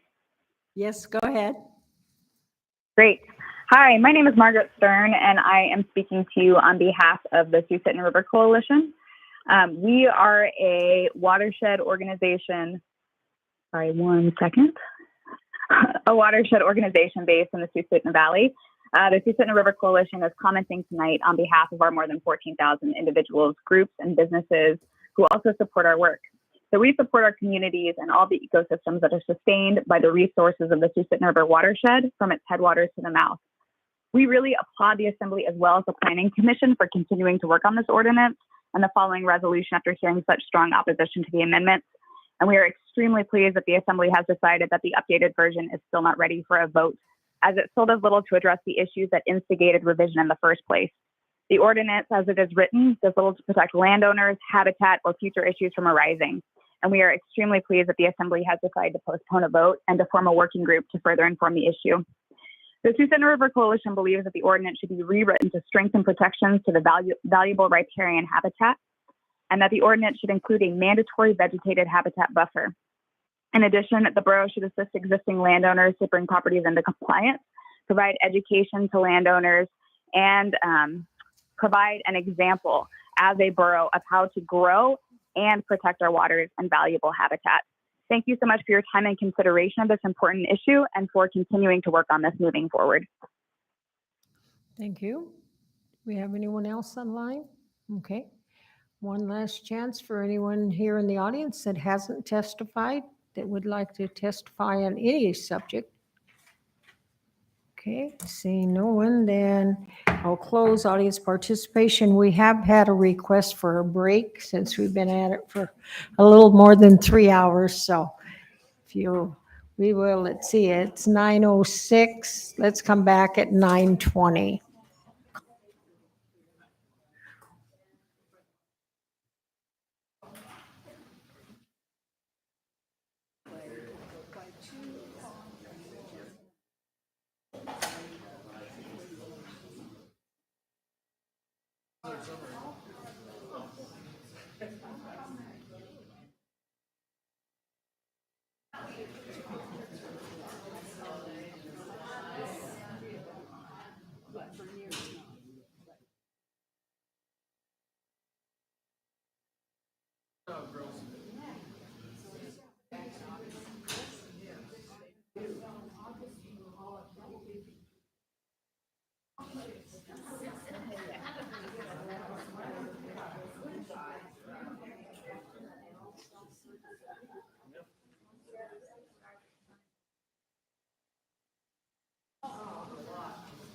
Rob.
No, before you said that, tell us if you'll understand. How do you think your email? Yeah, we're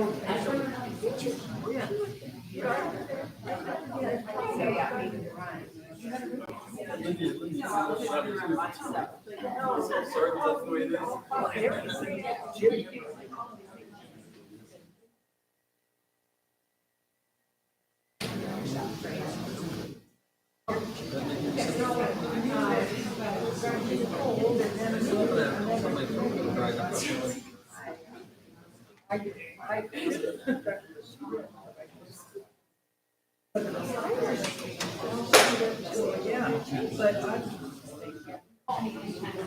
you betcha. Hey guys, good job.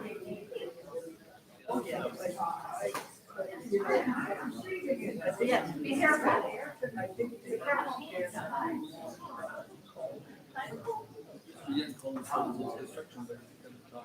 Be careful. Thanks, take care.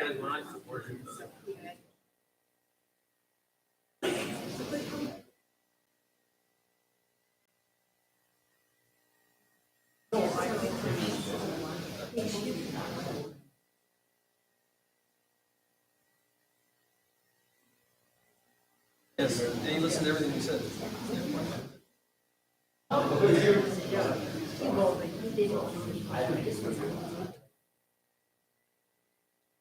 Nobody can do what he talked about. They just have audience questions.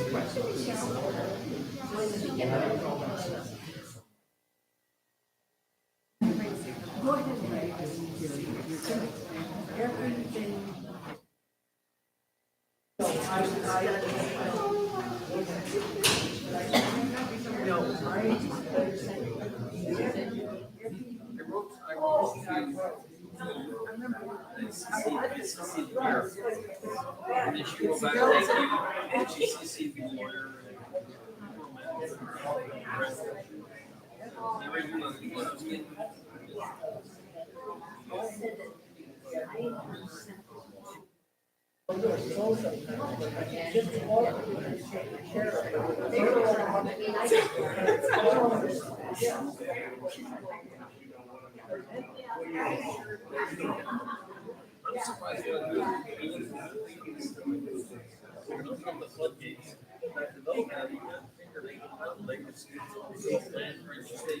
They're ready to build it up. Just wait.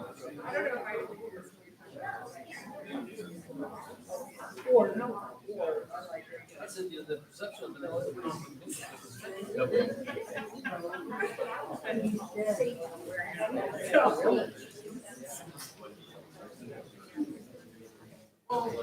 there's a reason. Hi, Ed. I hope I got you.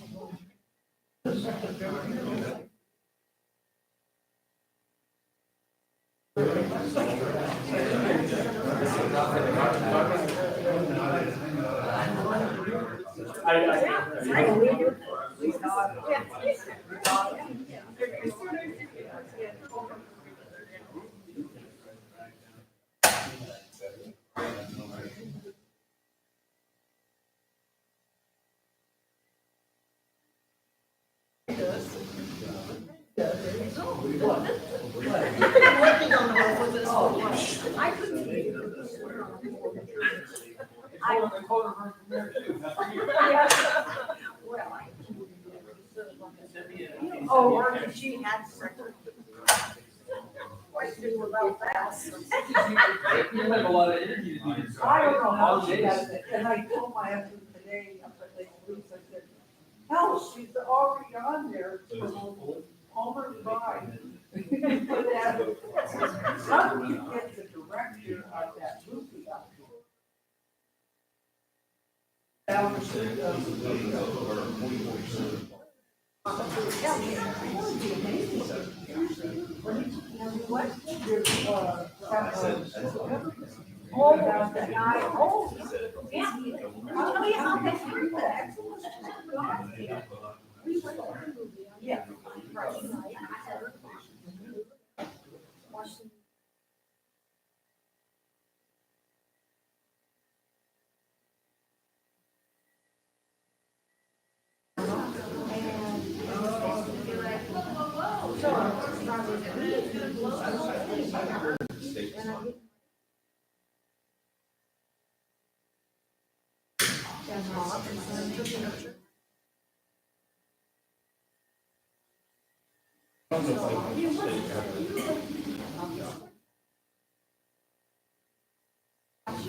Yeah.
Not really.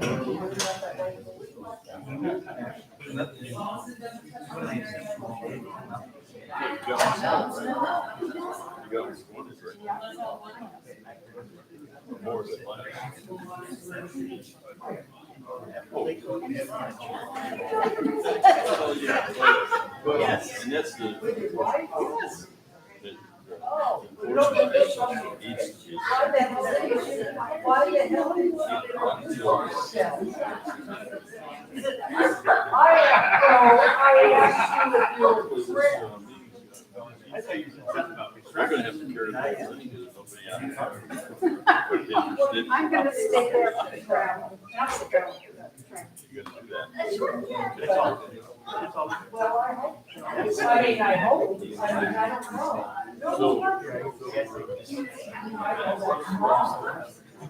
You sure?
Yes, yes.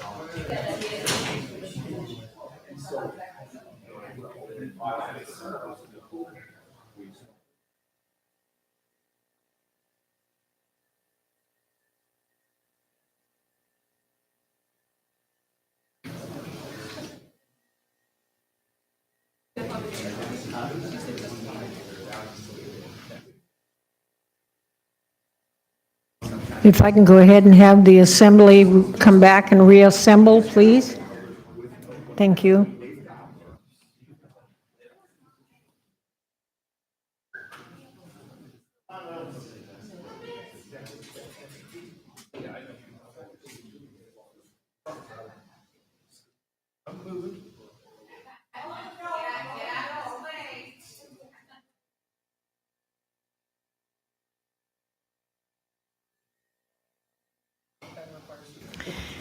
I'm going to go ahead and call the meeting back to order again. It is 9:20. The next item on our agenda is the consent agenda. And is there anyone on the assembly that has a further item to pull from the consent agenda? Yes, ma'am. With your permission, I'd like to pull two things. Sure, go ahead, sir. AM 23066, I would like to pull due to a conflict of interest. I am related to the contractor, and I don't think it's right that I vote on anything that they participate in. Okay. And was there? And then the second thing, oh, go ahead. I apologize. Was there a second thing, sir? Yes, ma'am. Resolution 23081. I would like to pull that so we can discuss. Okay. Okay, so there have been two additional items now pulled. Resolution 23-081, that's on the resolutions. And then AM 23-066. Okay. So Madam, is there anybody else has anything to pull off the consent agenda? Okay. Madam Clerk? ahead. Resolution 23073, a resolution approving the percentage allocations, breakdown, and preliminary distribution method of opioid remediation funds in the borough. Resolution 23074, a resolution in support of protecting female sports during the Arctic Winter Games to be held in 2024. Resolution 23075, a resolution directing the borough manager to offer 6 borough-owned parcels located in the Long Lake area in a competitive competitive land sale. Resolution 23076, a resolution approving the scope of work and amended budget for the Woodpecker Avenue paving project. Resolution 23085, a resolution amending the scope of work for the American Rescue Plan funding. Resolution 23086, a resolution authorizing the manager to pursue a federal grant in state of Alaska assistance to utilize the Port McKenzie Rail Extension Corridor for multimodal use. AM 23064 awarded bid number 242C to LN Curtis in the contract amount of $387,250 to purchase a Paratech Gen 2 combo tender. AM 23065 approving a waiver of MSB 2.71070L regarding the Public Works Director so he may perform his duties as department director even if his prior employer is involved in a borough project. AM 23068 awarded bid number 2415C to True North Emergency Equipment in the contract amount of $950,512 to purchase a Star pumper tender for the Palmer Fire Service area. AM 2370 approval of utility relocation cost to GCI Communications in the contract amount of $181,057.91 for South Vicky Way, East Diamond Way, East Dewan Court, South Beggett Drive, South Hayes Street, and Green Street Circle Improvements Project. AM 23071, approval of change order number 3 to contract 2117PA with HDL Engineering Consultants for the Settlers Bay Drive at Crocker Creek Fish Passage Improvements. AM 23072, approval of change order number 2 for contract 2373B with Western Construction and Equipment for the Central Landfill Access Road Improvement Project. AM 23073, approval of contract amendment number 2 for contract number 22052B with Northern Asphalt Construction to extend the final completion date of the Cormorant Way Road Improvements Project to September 30th, 2023. AM 23074, approval of contract amendment number 13 for contract 21150B with Roger Hickle to extend the contract completion date for the Houston Middle School Construction Project. AM 23076, approval of contract amendment number 2 for contract number 22136P with Lounsbury and Associates for the Birch Harbor Estates project design. And that was it, Madam Mayor. Are there, let's see, Deputy Mayor, would you like to move the consent agenda, please?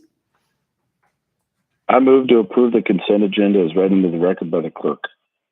Is there any objection? Hearing no objection, then the consent agenda as read by the clerk has been approved. Okay.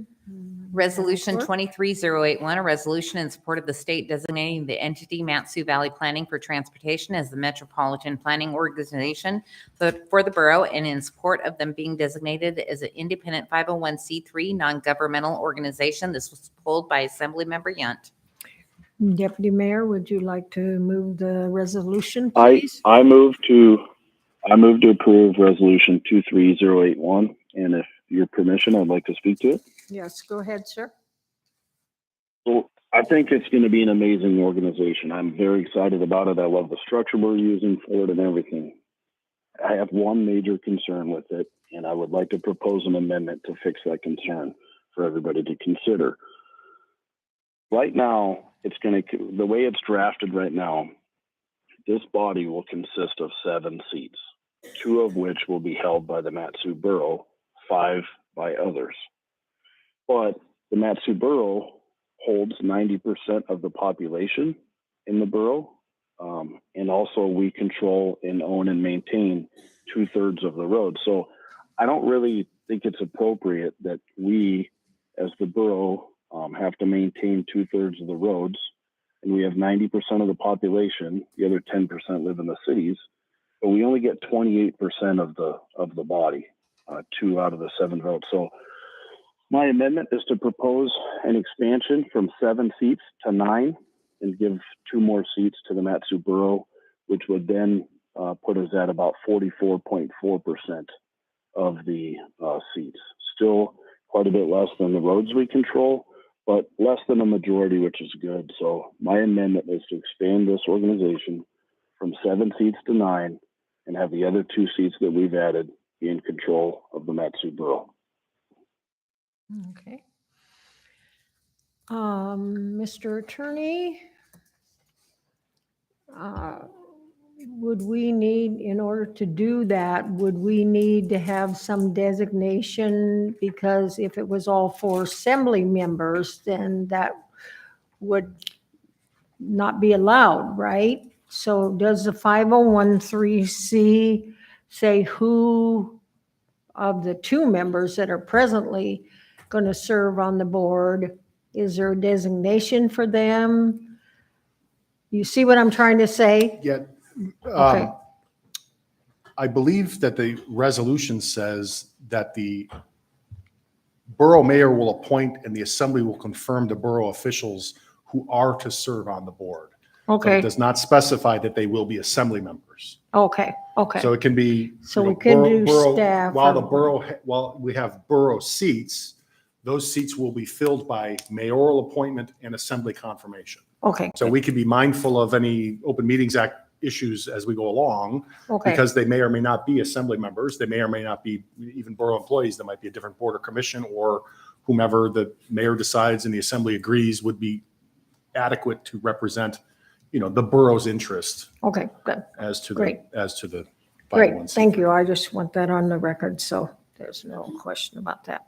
Any further discussion on the amendment to Resolution 23-081? Yes, Assemblyperson Nowers. Okay, so this is a last minute thing that's kind of hard to digest in terms of the implications of it. I guess I'm looking at the initial body, and I kind of did the mental math. Like, you've got 2 from the borough.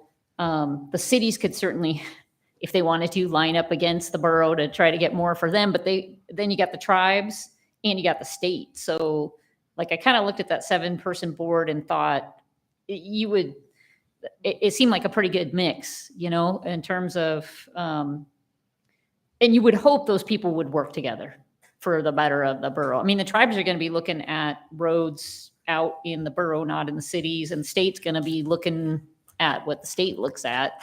So I don't know about adding 2 more. I don't think I would support having an assembly member on there. I don't think an assembly member should have voting on this because the assembly could direct the staff what they think is important. So it'd be hard for me to support, you know, like, I don't think I should be the one voting on roads for the 10 million that we're going to get. Like, I have weight as an assembly member there. So I guess all that to say, those are some of the thoughts going through my head, and I'd like to hear from maybe the manager or staff in terms of what they think about expanding the composition of this board. Okay, go ahead, sir. Yeah, so through the mayor to the assembly, I'm just going to give you like what I think this will do. And I, just for the record, I did just talk to Mr. Young on the phone while we were on break. So I'm not completely blindsided by this, but the pre and PO policy board's been working on this for a while. One of the concerns that others have had is this idea that if the borough runs it, then they control how these funds are apportioned, what projects get selected. That's a lot of the logic or the underpinning behind why the group wanted to see a 501c3. So it's not housed and hosted at the borough and controlled by the borough and everything's the way the borough wants it to go. With this amendment, I can tell you I'm fairly certain the cities will not be very happy. And the tribes probably will not be happy, and DOT might not be very happy either. I think what happens is, and we've said this before, is the only individual that has the authority to establish this group is the governor. So if the assembly accepts this amendment tonight, this resolution would accompany the packet to the governor. And I think what you would have is different recommendations sent to the governor, and then he's going to be forced to reconcile and make a decision as to what he wants to go with. Because I think it's probably safe to say that DOT will then develop its own different recommendation. And it's very possible that the cities might weigh in and choose, like where the city of Wacilla's provided a resolution of support, they may withdraw and amend that because the borough departed from what the pre-policy board has already discussed and accepted. So I just want to be clear so the assembly understands that if you change this reso, it doesn't change all the bylaws and everything. I think what it does is it creates competing recommendations to the state, and that we would forward that to the state, and the governor would have to make that decision about what direction he would want to see this go in. And I'm pretty sure he's going to have his state agency for transportation in his ear as well. I mean, my piece of this is I'm also concerned with just maintaining good relationships with our partners in the cities, especially. Obviously, they're not here. We had a pre-MPO policy board meeting earlier today, and there was no discussion about changing any of this. So I think this would come as a surprise, and we would work through it. Mr. Yunt is correct in that the borough maintains about 67% of the road mileage within this MPA, within this area. I personally am not overly concerned with one exerting more influence over the other because folks are going to look at where the problems are and try to figure out how to solve those. Like, for example, we know with Seward Meridian Parkway, that's a big problem and it's state right away. Yet the borough still put a $1.5 million project on its last transportation package to help the state fix their problem or help the state fix a problem. I guess you could argue it's ours because it was a community transportation program. But the point is we work together because we both see it as the same problem. I suspect that's what would happen here with the MPO as well, for what it's worth. If I may add a little more. Sure, go ahead, sir. I share the same concern as Ms. Nowers in regard to my district or her district assembly member ever being on this body. I say that because she has the city of Palmer in her district, and I have the city of Wasilla in my district, and they already have representation. But it's not really fair to say that the cities, it makes it seem like all cities in the borough already have representation because the city of Houston does not. So I trust the manager and the mayor to set up this body of four, or pick the four representatives from the borough. I don't think that Ms. Nauer's district or mine should ever be allowed to participate in this as far as borough assembly members, but I don't think it would be fair to exclude any of the other five who represent rural areas, one of which has a city in it that got no representation at the table. So I do believe ultimately this is going to lead to a much more balanced body, and one where the borough has better representation, nowhere near what it deserves. Again, like it was stated, we control about 2/3 of the roads and 90% of the population lives in the borough, but it's the closest you can get to being fair without having a majority already. And so that's why I propose the amendment, and I hope everybody supports me in it, and then we'll let the governor decide. Further discussion. Assembly Person Hours, go ahead. Thank you. And again, I'm just digesting it. To speak to the assembly, my issue is that each assembly member only represents their district, and this board is about the whole of the borough. So giving anybody, any individual, not just you and I, Rob, but any single assembly member an extra seat on this when they already have the ability to influence the 2 or 4 Matsu Borough people who are on there in terms of what the overall goals, like that, the direction that comes to those 4 is going to be from this body as a whole. So I see it as benefiting the borough as a whole, whereas if I was on there or Mr. 2 was on there, you would be divided. You would be representing your own district to a certain extent, or could. I guess the other thing about this board is it's just a piece of the financial puzzle. Like, we're going to get $10 million. What the advantage of this board is that we get to locally control where that funding goes, whereas the state before has told us where that goes, and we're just a voice advising them. So I just, again, have had 2 seconds to digest this. And if other people have thoughts, I could go a different way, but it seems like this board, 7 people should be able to work together to split the pie. You know, maybe some years that's each entity is going to get 1/7 of the funding. Maybe some years that's going to be, hey, we know you got a big project, Borough. It's going to benefit the cities. It's going to benefit the tribes, and the state has no objection to it. So let's put all our money in that pot. But it's $10 million. It's not all the money that's out. Well, estimated $10 million.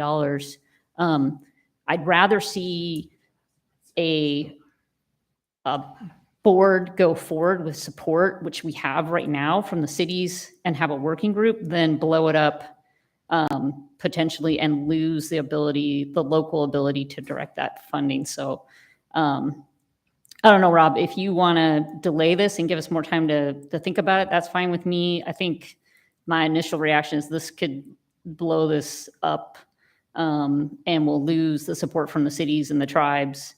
And I don't think it's worth doing that if it's potentially risking our voice at the table to direct where this funding goes. Further discussion? Yeah, I don't want to speak to if we will or won't lose support from the cities. I personally reside in the city of Wasilla. I don't know that they'll agree with me on this, but I know they will respect the decision. And I'm honestly not worried if they do or they don't. They'll have their say at the table. They'll still be 1/9 of it. They're, I think, about 1/15 of the, and I think they're actually about 1/25 of the roads in the borough, about a 25th, around 4% are in the city of Wasilla. And maybe like 7% of the borough population is in the city. So I think having 11% of the vote for them is totally fine. And I think they would respect my position on that. I definitely see the concern with having assembly members on there. If I was picking, I'd want the manager and the mayor and probably the deputy manager. And I definitely want Alex on there, the planning director, but that's just me, right? Like I'd be totally fine with no assembly members. I just want to put it out there that I definitely don't think that my district, future assembly member, or that your district should ever have a seat on it. But again, I trust the mayor and the manager to determine who's on the body later. Of course, we'll have to confirm that. And I trust the governor to decide how big the body should be. It's a simple amendment. Ultimately, at the end of the day, Mike Dunleavy will have the final say, and I think that's how it should be. So. Further discussion? Yes. Assemblyperson McKee, go ahead. Yeah, I'm just trying to follow this thing, but it seems to me that there shouldn't be anybody on the assembly on that board, because that's everybody else. That it really is like everybody else gets a double hit. I don't. Why can't we just take the assembly members off that? Okay, right, yeah. Okay, so the amendment is to change from 2 seats to 4. And it's not addressing the appointment or the filling of those seats, okay? So so it's just addressing the change in number from the Matsu Borough, not addressing how or who's gonna fill those. Further discussion on that? And is there objection? Okay. Assemblyperson Nowers. If I can get the members in the room to go ahead and vote. Assemblymember Yunt. Yes, ma'am. Madam Mayor, it passed with Assemblymember Nowers opposed. Okay, thank you. Main motion. Okay, now you have before you the main motion to pass Resolution 23-081 as amended. Yes, Assemblyperson McKee, go ahead. Would this be the time to say that assembly members can't be on that? Could that be made as an amendment? Mm-hmm. I would propose that amendment then. Okay. I very much support that amendment as well. Okay. Further discussion?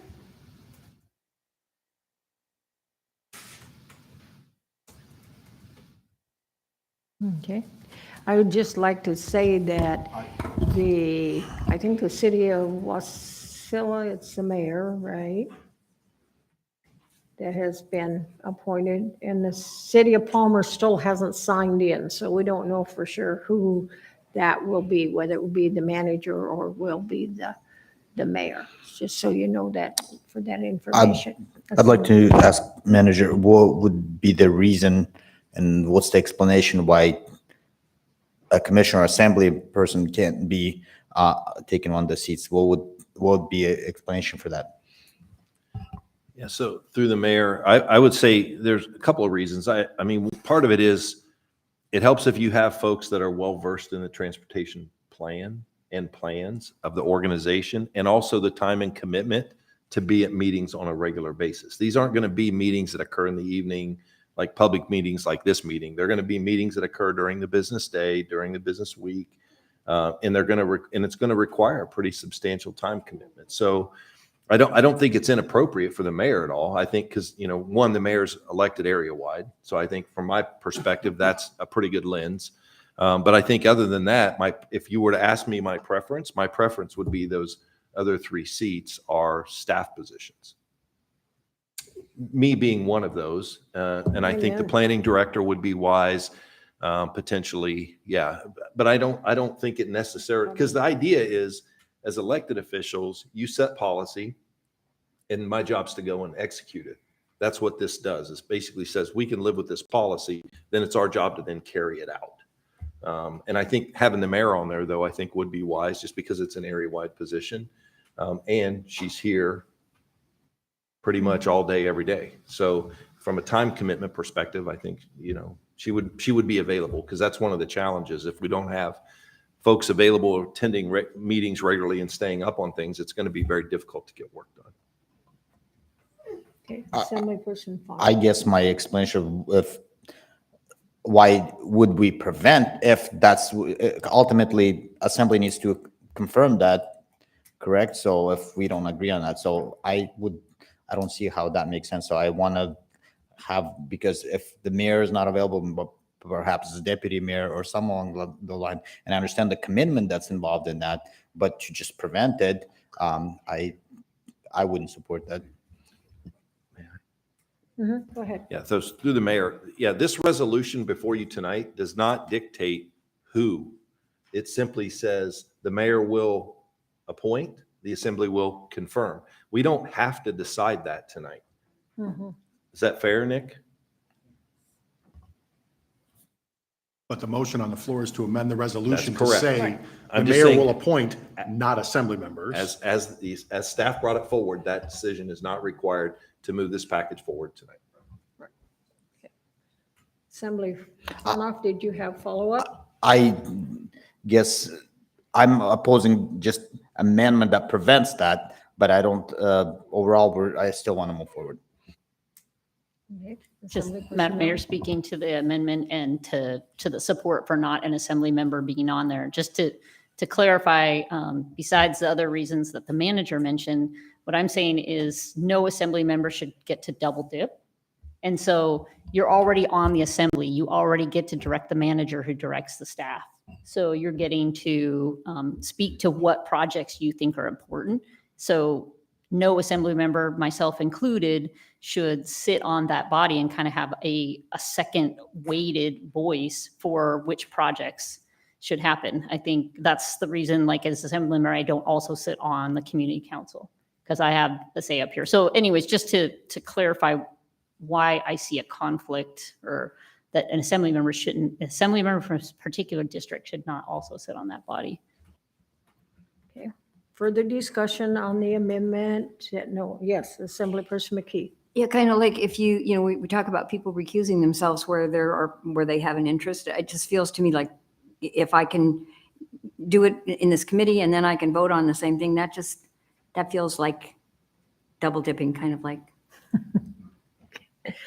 All righty. The amendment before you is to restrict, I guess, the 4 members to not allow an assembly person to be one of those 4. Yeah. Okay. So is there objection to that? We do have objection. Okay, so. Members in the room can go ahead and vote. Assemblymember Yunt, Yes. Madam Mayor, it passed with the Assemblymember Fawn Alpha Post. Okay.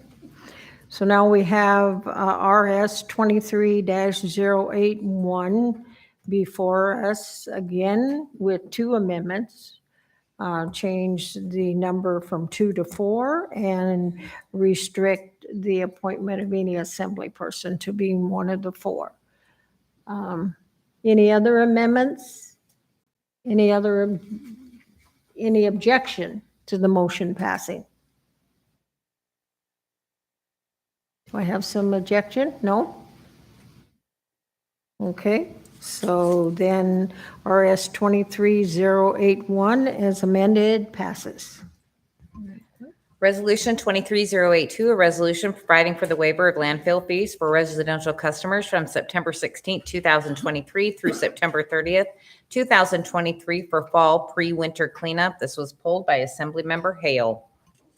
So we'll have to get somebody else to move it. Okay, so will somebody else move the approval so we can have discussion? Oh, I'm sorry. I move approval of 23-082. 23-082. Okay, thank you.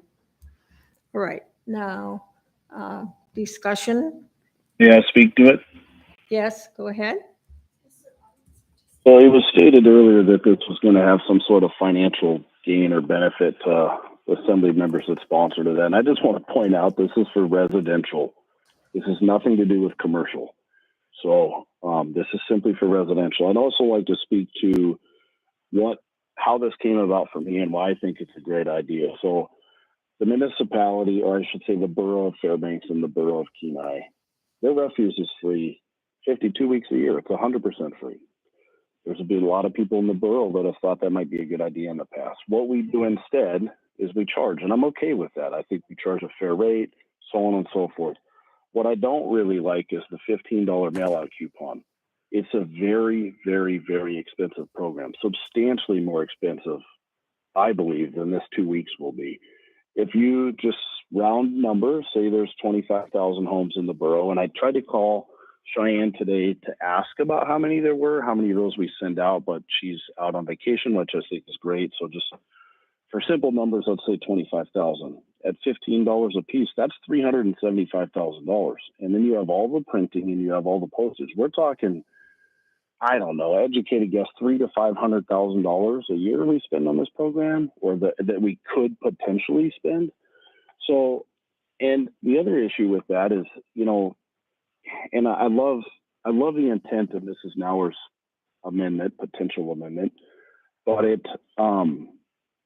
that would not occur until next year. And really the reason that I put these particular weeks in there was because it comes before winter time. It doesn't come next year, and it gives people an opportunity to do a very good job of cleaning up before the winter. We've had 2 winters in a row with massive windstorms, and the amount of money that our community has spent the following spring and summer to clean all that stuff up was substantially more than this is going to be. So I think that the intent of this for me, like I said, it's residential only, not commercial.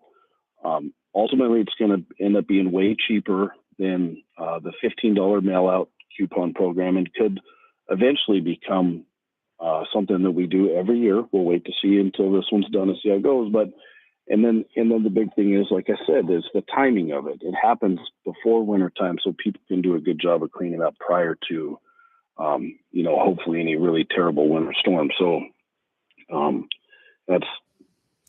that was my reasoning for it, and that's all I have. Thank you. Mm-hmm. Assemblyperson Hours. Yeah, thank you. I agree with the coupon being expensive, the expenses in sending it out. And I think we could, as a borough, do that more efficiently. Like right now, we spend like $8,000 to mail it out. And I think we could include it in the property tax bill. I actually talked a little to Cheyenne about that. And I think we could even have it as a punch card. So, people don't have to use it all at once. But I do think Mr. Yunt is wrong in terms of the cost of the program at $15. I would like to ask staff to confirm, but I was recently looking at the last time we raised this amount in front of the assembly, and about 8,000 people took advantage of that program. So 8,000 times $15 is $120,000. And I just, if staff could clarify in terms of cost, what they think the 2 weeks free dumping would cost, and then what the $15 coupon, if that's correct in terms of the number of people who take it, advantage of it. And then just a follow-up question to that, if you could speak to some of the comments tonight about the financial liability to the borough if we're not bringing in that income, or we're going to have to borrow money. So first is just the cost of the coupon versus 2 weeks of free dumping. Before we go any further, Ron, would you move that we extend past 10 o'clock to whatever time you want to? I move that we extend past 10 o'clock Yeah, the stated Yeah, time. stated time. and go for 11. Okay. Is there any objection to extending until 11? Okay, go ahead. Thank you, gentlemen, for letting me interrupt. Go ahead. So through the mayor to Ms. Snowers. So again, I'm Public Works Director, Tom Adams. As Solid Waste's Division of Public Works, I brought up our division manager for solid waste, Jeff Smith, who is intimately familiar with the financials of, the questions you ask. And I just wanted to make sure that the assembly understands, staff is here to support the will of the body. So whatever decision comes out of this body, we're here to support that. We do want to make sure that it is an educated and informed decision. So, we welcome the questions. We do realize that logistically, there are some issues that based on the currently proposed resolution.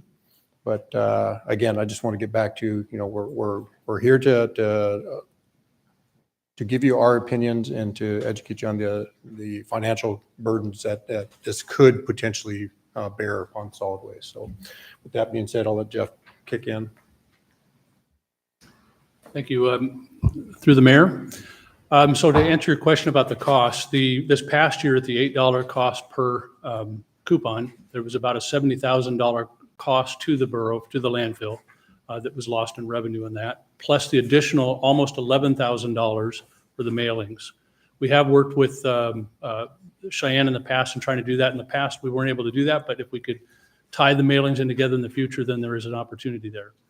So anticipated cost would be to double that next year. So we'd go from $70,000 to $140,000 would be the coupon cost next year. That's based on how many people actually use the coupon versus how many are mailed out.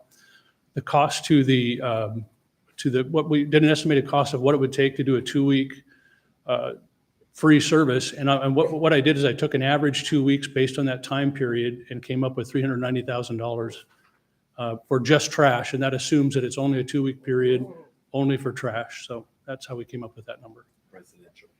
Yes, for residential only. Yeah, correct. Okay. Further? And question? then, I'm sorry, the follow-up question Sure. to all of that. So the landfill is an enterprise fund, so it's paid with user fees. The estimated, it's about 10 million, 11 million a year to run the landfill. If we don't take in those user fees, I think we had commentary tonight that we potentially are going to be borrowing money to cover those costs. Is that a risk for us in terms of analyzing the fiscal impact of doing something like this? Are we going to end up paying more? Yeah. So yeah, to answer your question. So I should say thank you for letting me talk trash. That's what I get paid for. So I really appreciate that. Yeah. So with the fees, that's a good point. If we were to pay or lose an additional $400,000 in revenue, we already run it as zero or a little less than zero. We're actually at a negative year-over-year balance when you consider all the costs for closing landfills and adding cells and so forth. So what it would mean is that there'd have to be some way to recoup that revenue. So as they say, there's no such thing as a free lunch. If we had to come up with we'd either have to come up with a revenue increase or a loan at some point, or perhaps a future general fund balance to pay off some of that money if we didn't increase rates. So there'd have to be some sort of consequence to get that money back to the landfill of the $400,000. I should add too, just to help understand, the landfill already gives a number of free services to residents. It totals a little over $300,000 a year. Some of the big programs are like the community cleanup program, the hazardous waste collection program. Trying to think of some of the others off the top of my head. I think I wrote a few down here. If you're interested to know, Woody debris. free brush disposal. Yeah, that's one of the big ones. And then there's a few other smaller ones that the adopt a road we do for the state, and some we're trying to create now for an adopt a road for the borough that'll add some costs. So we have what is now about over $300,000 in free services that are out there. That also includes the bag rate, which is actually lower than what it costs to operate. So we took a calculation. If you take calculation for that, we'd lose about 50 cents for every bag that comes in the landfill. That doesn't include hauling, but it costs about $2.50 per bag plus the haul from the transfer sites that we give away to the residents to get a reduced price. So there's a number of things in there to factor. Okay. And can I ask one more follow-up question Yes, on go that ahead, sir. particular note? So from a fiscal perspective, we could offer a free 2 weeks, but we may end up having to recoup that funding by increasing user fees at the landfill. So people who even didn't use the free dumping are going to have to pay more, or we might have to go out and borrow money eventually at whatever the interest rate is now. So from a fiscal perspective, we could end up having to recoup $400,000 at 5% interest or 6% interest potentially. That's exactly right. And that number that I calculated for 400,000 doesn't include potential extra hauling from transfer sites. It doesn't include staff overtime or any of those things. I can't calculate that, not knowing if it would be there or not, but there is some consideration that have to be made for staffing issues and transfer issues. I'm sorry, I was going to ask that as well. So if we're going to do a 2-week free dumping, you're going to have to ramp up staffing, or you're going to have a crush of people at the landfill potentially. So there's the 400,000 does not include additional staffing to deal with the number of people coming. That's right. And I can tell you that we would anticipate an increase, and I didn't calculate that into the $400,000. So if there's an increase in volume, that would be additional revenue lost and potential captured revenue. My guess would be that if people knew about this 3 months in advance, that they'd probably save up a lot of their trash and not bring it down to the landfill until it was free. So there'd be some additional lost revenue that we wouldn't see between now and then. So okay, that would be an added amount. Thank you. I'd like to propose an amendment. Yes, go ahead, ma'am. This is an amendment that I sent to the assembly earlier, but I think it honors the intent of the assembly members who brought this forward to help people clean their yards, but avoid some of the pitfalls. So I move to amend resolution number 23-082 to increase the borough's disposal coupon to $75 instead of a flat 2 weeks of free disposal as follows. Amend the title to read a resolution of the Matanuska-Susitna Borough Assembly providing for waiver of landfill fees for residential customers by issuing a $75 coupon. Number 2, add a clause to read, whereas a $75 coupon is equivalent to 5 cubic yards of free waste disposal. Number 3, delete the existing resolution clause and replace it with now therefore be it resolved, the assembly hereby directs that the borough's annual coupon for waste disposal be increased to $75 per household. And if I may speak to it. Yes, speak to it. I did write the reasoning down, but for the record, the intent of the folks who brought this forward is to provide ability or encourage people to clean up their properties. And I think that's laudable, but the 2-week window of dumping that's really close to Colony High School and Colony Middle School. It already has backups when we have busy summer days. You are potentially creating a traffic nightmare, and we haven't finished the Channel Loop Road that is going to allow people to come into the landfill and not cause the backups there. So, that's a number one issue. There's nothing in this as written that wouldn't allow a resident to dump unlimited amounts, and everybody else is going to have to make that up. How is that fair? So some guy could come in and dump unlimited amount. There's no limit on this.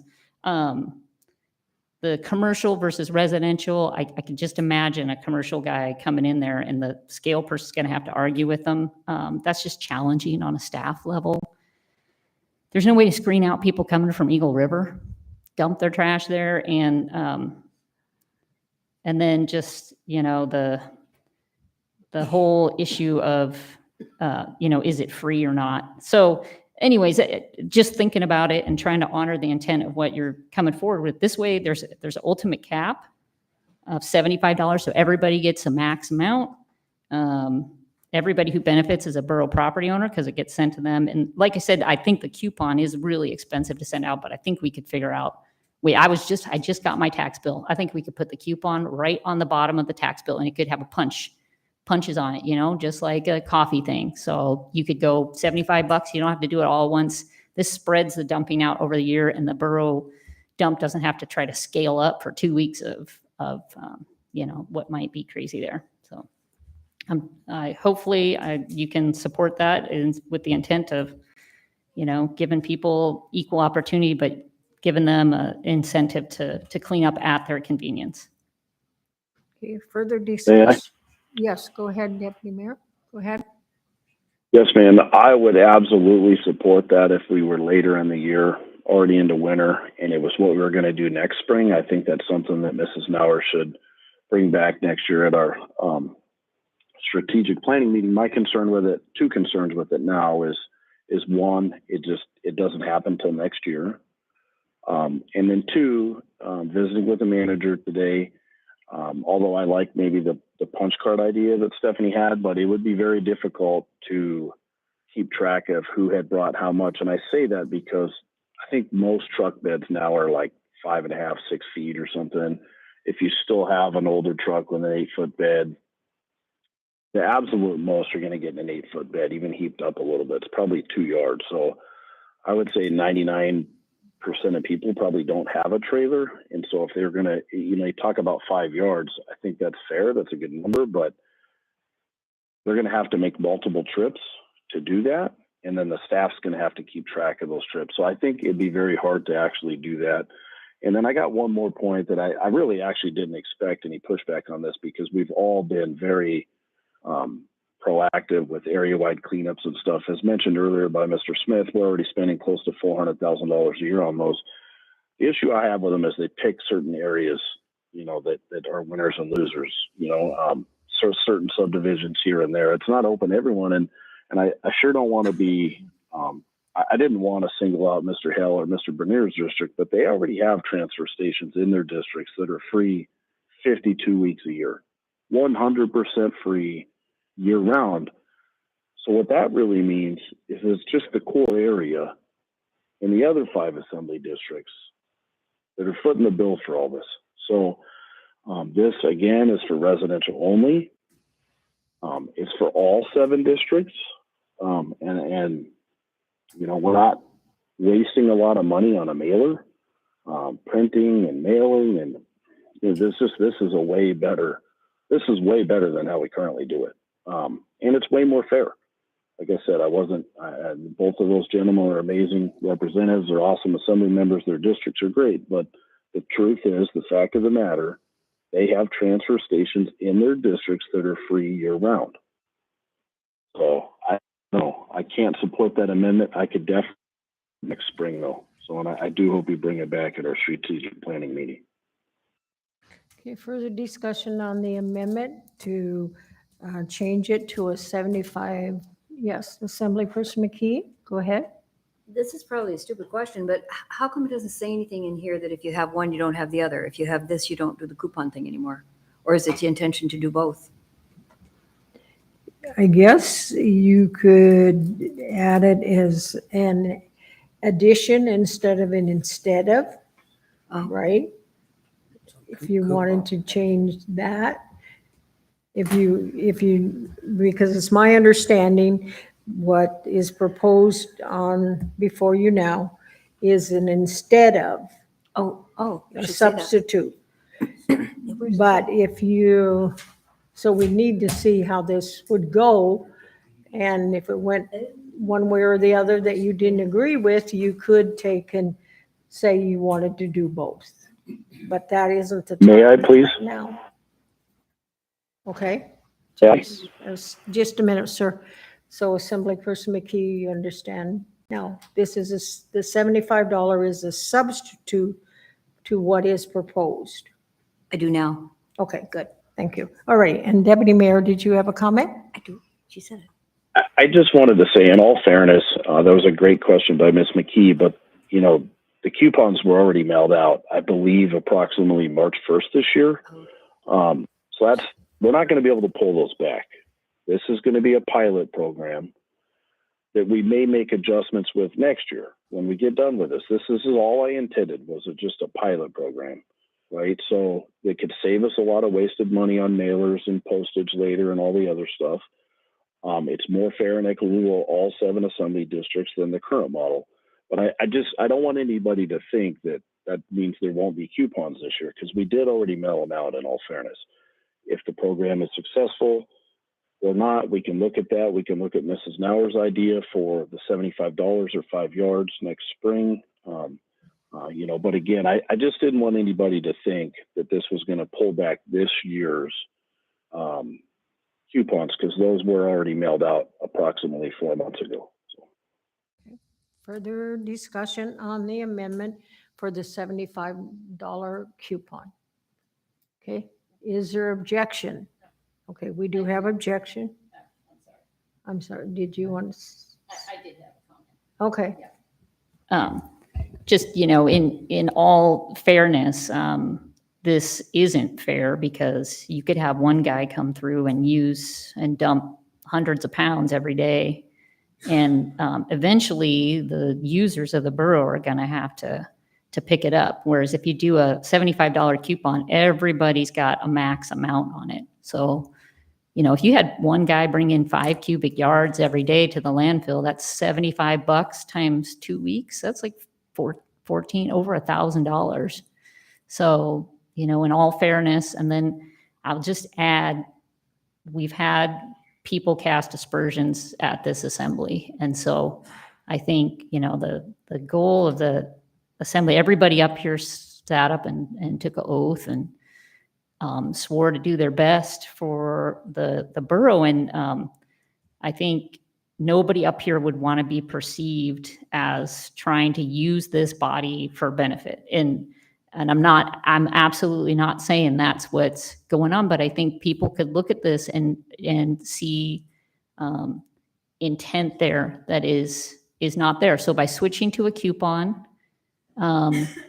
not doing it before an election, you avoid that appearance of conflict of interest.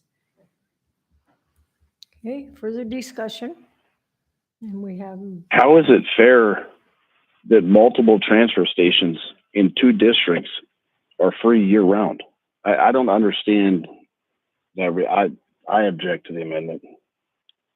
Yeah. So we do have an objection. So Madam Clerk. If I can get the members in the room to go ahead and vote on the amendment, please.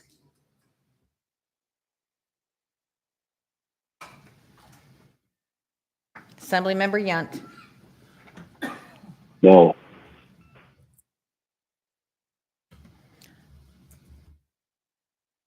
Failed unanimously, Madam Mayor. Okay. So you have before you now RS 23-082 as presented. Further discussion on that resolution. Madam Mayor, Yes. I may have one other amendment Okay. suggestion.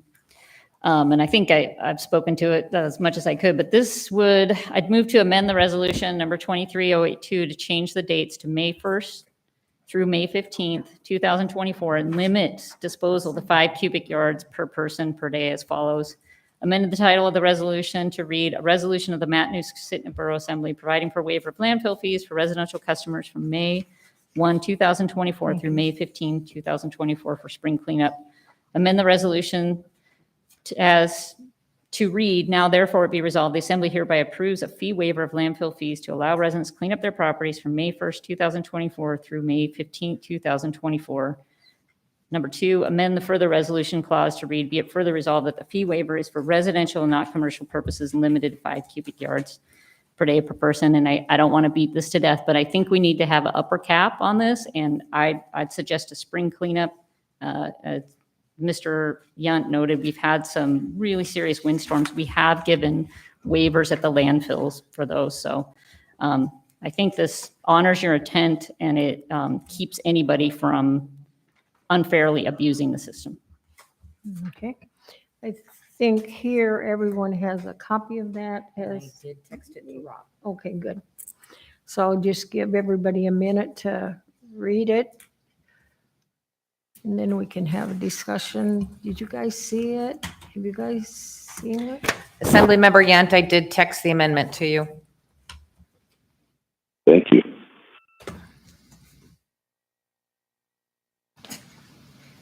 I'm ready to speak whenever it's allowable. Okay. Okay, so we have now an amendment before us to change the dates and limit the amount. Discussion on this amendment. Yeah, if I may, ma'am. Yes, go ahead, sir, if you want to address the amendment. The intent of the timing of mine is that it's to prevent a huge spring cleanup of a potential windstorm issue. We've had two massive ones, or I should say one per year the last 2 years.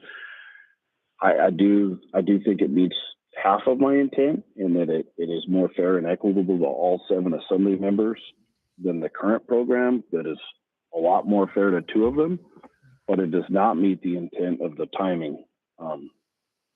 So I think my intent for this one is to run a pilot program before winter, give everybody the same treatment, which right now we do not do with our landfill. We do not give everybody in the borough the same treatment. It's not even close. This would treat everybody the same for 2 weeks before winter, help everybody hopefully get clean before any potential winter storms. If we want to, and then we should regroup at the end of it, look at maybe what didn't, and then talk about that in our strategic planning meeting. At that time, I think Ms. Nowers is headed in the right direction for next year, and we'll have time to get that done in May if we take it up at the spring strategic planning meeting, or very close to early May, I should say. But again, this amendment completely forgets about the main purpose of my intent, which is treating everybody fairly and getting it done before wintertime. And I'll say again, she wanted to put in there next year that it would be for residential only. That's already in this one. This is residential only. So I can't support this amendment either. Thanks. I'd like to call for the question. Well, thank you. The question has been called. Is there any objection to calling the question? Yes, we do have an objection to calling the question, so you'll need to vote on the question to call the question. Right? Stopping debate. Stop debate. Assemblymember Yunt. Yes, ma'am. It failed with Assemblymember Bonoff Oh, to. it passes. It takes 5 votes to call the question. Oh, thank you. With Okay. Assemblymember Bonoff, 2, Bernier, and Yunt in support. Okay, thank you. You're Madam Clerk, welcome. for correcting me.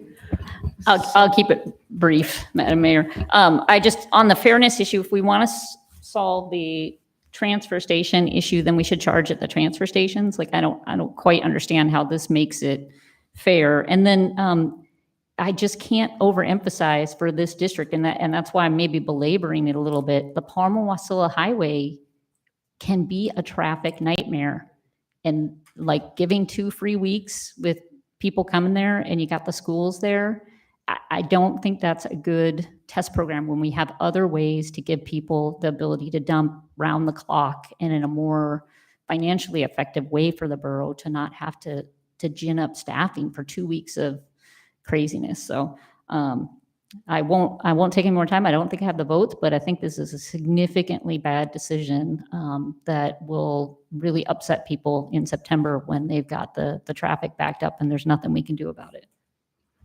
Further discussion on the amendment to change the dates and to set a limit. Any further discussion on that amendment? Is there objection to there is objection. Madam Clerk. If the members can go ahead and vote.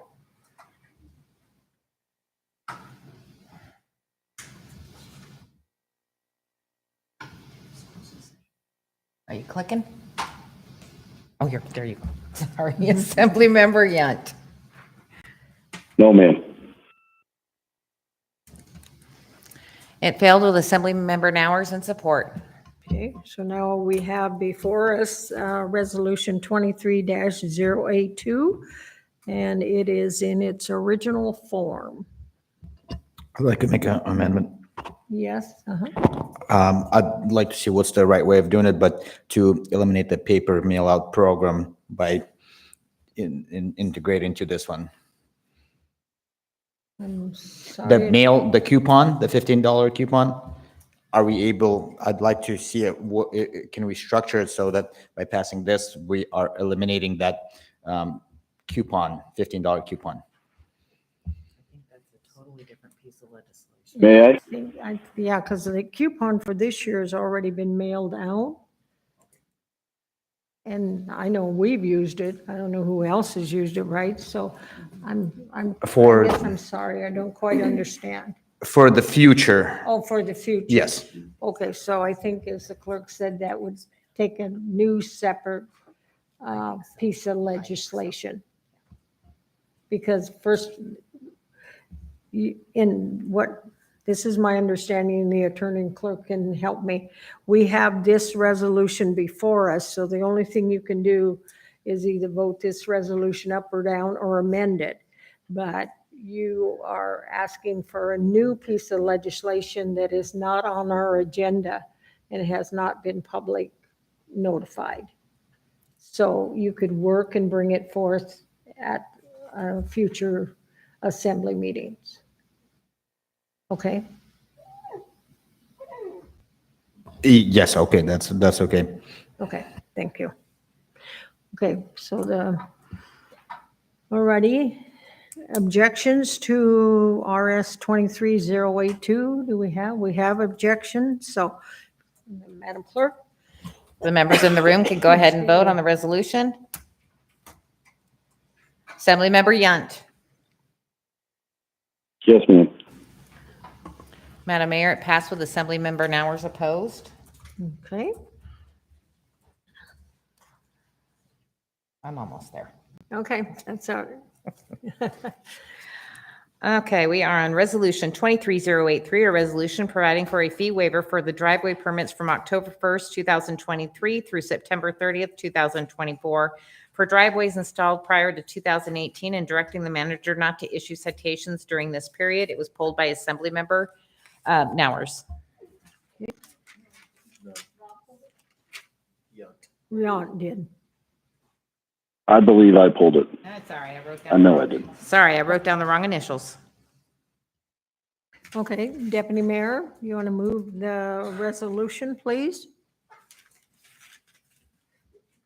Yeah, I'm getting to it here. Sorry. I move to adopt resolution 23083, and I'd like to speak to it and then amend it.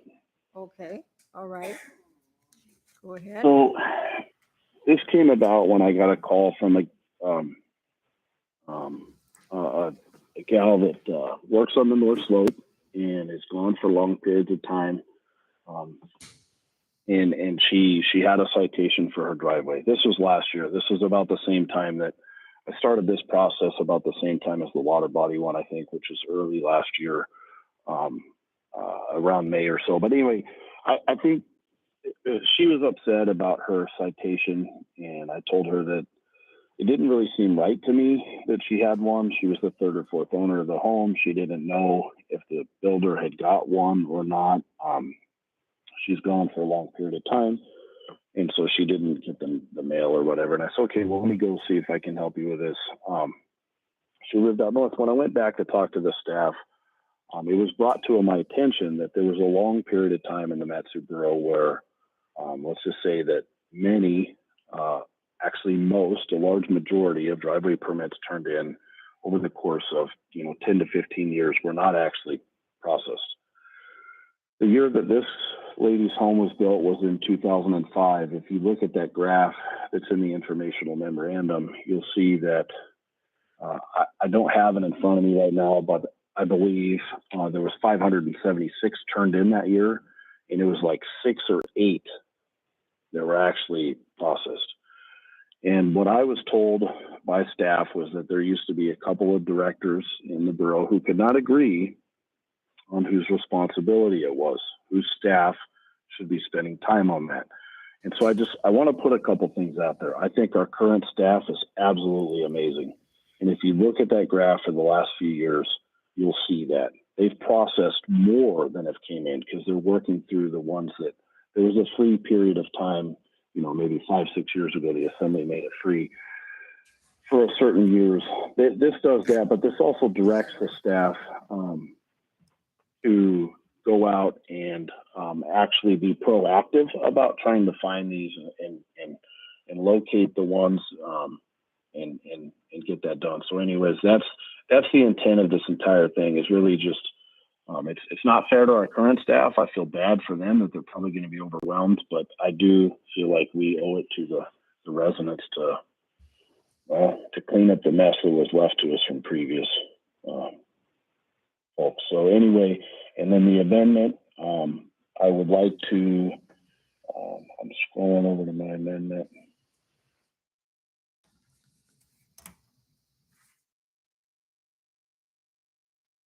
Okay, amendment number 1. I move to amend the title of Resolution 23083 by replacing 2018 with August 26, 2017, and striking the words "and directing the manager not to issue citations during this period." I move both amendments at the same time, Lonnie. If you so choose to do that, yes, you can. I would like to. Amendment number 2.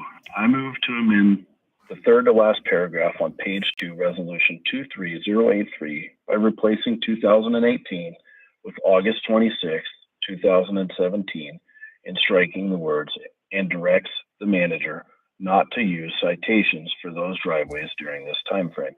I'd like to speak to the amendments. Staff asked me to put the August 26, 2017 in there because it's the last time that the borough has had a very accurate area-wide photography done. So that gives us at least then we know if the driveway was in or not previous to then. So I agree with staff on that. That's great. I never intended for staff not to be able to issue a citation when needed. That was not the intention here. And so what I don't want to do is tie the hands of our staff and not allow them to do something that needs to be done. And there are occasions that they may have to. And so that's where these amendments came from. They were written by our planning director, and I think they are very good amendments. So I hope everybody will support those. That's all I have. Thank you. Okay, so you have before us amendment number 1 and amendment number 2 as one vote. So discussion on the 2 amendments combined as one on resolution 23-083. Discussion on those amendments. Any objection to those amendments? Seeing none? Oh, seeing. Assemblymember numbers. I thought she shook her head no. Okay. Yeah, okay. So I hear no objections to the 2 amendments. So now we have resolution 23-083 ahead of us as amended. Assembly personnel. Thank you. So I had a question about this. So the way it's written, the way it's written is that staff would have to leave door tags. And I just wondered if staff could clarify, like, are they leaving that instead of a citation? And then my other question is, like, who is going to do that? Because we have a couple right-of-way inspectors that are super busy right now, and code compliance is busy, and we just added another thing tonight that they're going to have to do. So I just wasn't sure on the second page where it says that it directs the manager and staff to be proactive at helping the public obtain their driveway permits rather than issue a citation by leaving door tags. I guess, yeah, my question is, like, who is going to do that? And is it going to be required, like, you don't issue a citation, you leave a door tag? I just wasn't sure. Go ahead, staff. Thank you, Madam Mayor, members of the Assembly, Alex Strawn, Planning Director. So this encourages the manager and staff in being proactive in helping the public obtain their driveway permits rather than issuing a citation by leaving door tags advising that the driveway is not permitted with steps on how to receive the permit. So right now, if it comes to our attention that there's an unpermitted driveway and maybe it's unsafe or something like that, we will write a letter. We certainly can do a generic door tag instead of a personalized letter on those ones. If the request is to leave door tags on all unpermitted driveways that meet our standards, that would certainly take away from it'd most likely be our right-of-way inspector, and it would take away from our ability to inspect permit applications that are in the system. Right now we have, for the first time ever, we have 2 full-time right-of-way inspectors. So we are up and running and going full steam. So it depends on how you interpret this and what the ask really is. Certainly if there's, we have complaints that there's illegal driveways on the street. Sometimes we will notify everybody on the street and we could do door tags. That's a possibility. But our right-of-way inspectors are the ones that are out in the field that would be doing this. One follow-up. So just, thank you for kind of explaining that. I think if the intent of this is give some latitude to staff to spend their time wisely, it seems like a good idea leaving door tags, but I just, maybe this is an attorney question or the maker of the proposal, as long as it says encourages, it doesn't say requires. So as long as the understanding is that if staff is, right away, folks are out doing the important right away stuff and the code compliance people are doing their thing, as they can leave door tags, but not a requirement. So I guess that's a question, a dual question for the maker of the resolution, to make sure that there's some latitude. Is that the sponsors of this? Is there latitude for the folks to use their staff wisely on this and do it as they can? I have questions. From my perspective, absolutely. Oh, sorry. Go ahead. I 100% trust the manager and Alex and Jason Ortiz to handle this. Those guys are absolute studs. They're not the root cause of this problem. I'm sorry that they get to clean it up, but this is still the same Matsu Borough that people lived in from the year 2000 when that graph started till the year 2015 when things finally started to get better, 16, whenever it was. So, I totally trust our staff. I have no doubt that Mike Brown and team will execute this. I liked Representative Sumner's idea earlier. I think that would lead to a lot of efficiency. But again, I don't want to direct the staff to do that. I actually trust them. But, if you have a right-of-way inspector out there, everybody has laptops or iPads with internet. Alex and I talked today about staff possibly having printers in their vehicle. This is something that's been discussed about previous to this anyways, because it would help with efficiencies in lots of areas. But, you come up to a house that was built, previous to this date in 2017 or whatever it is, and it's got a driveway and it meets all of the standards, issue the driveway permit. I don't care if it's a door tag, whatever's easy, it doesn't matter. Just be proactive. I trust the staff.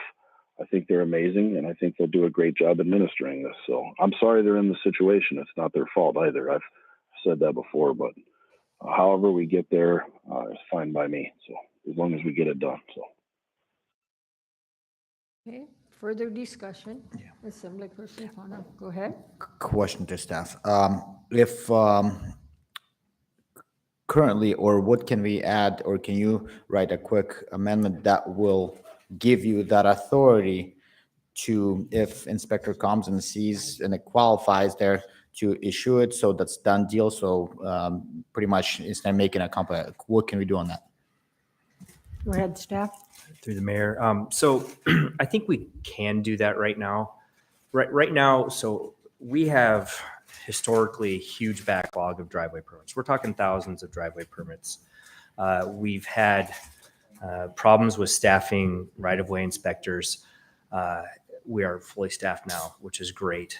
Our focus is on when people are requesting a driveway permit because they want to build a driveway, like here and now, we want to get them permitted so they can go forth with that. Or if there's a safety issue or a drainage issue, that's what we're really focusing our resources on.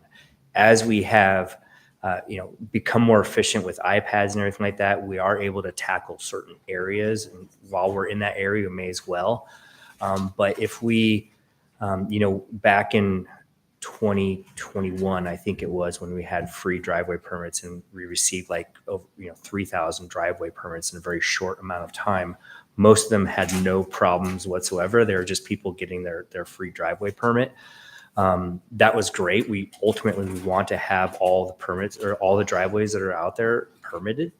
But we do need to be careful that we're not taking away from people who need driveway permits because they want to install them in accordance with the law. That's where we need to really focus our resources. So I don't think right now there's anything preventing us from saying this driveway meets the standards and we're going to go ahead and issue it right now, other than we don't have printers in the vehicle or anything like that. Now, there is, as part of the process of driveway permits, we have inspectors that are out there. They're doing measurements, they're taking pictures, they're gathering information about these driveways. It gets put into an iPad, which is in the cloud. Immediately, a permit tech is made aware of it. They are now using their desktop computer to see what the classification of the road is. They have a whole checklist of different things that they're going through to make sure that that driveway permit can be approved. And then we will send a letter to them saying, hey, congratulations, your driveway's been approved. Could all those things be checked in the field? Yes. But it's a little bit less sufficient actually than having the person in the office go through that checklist.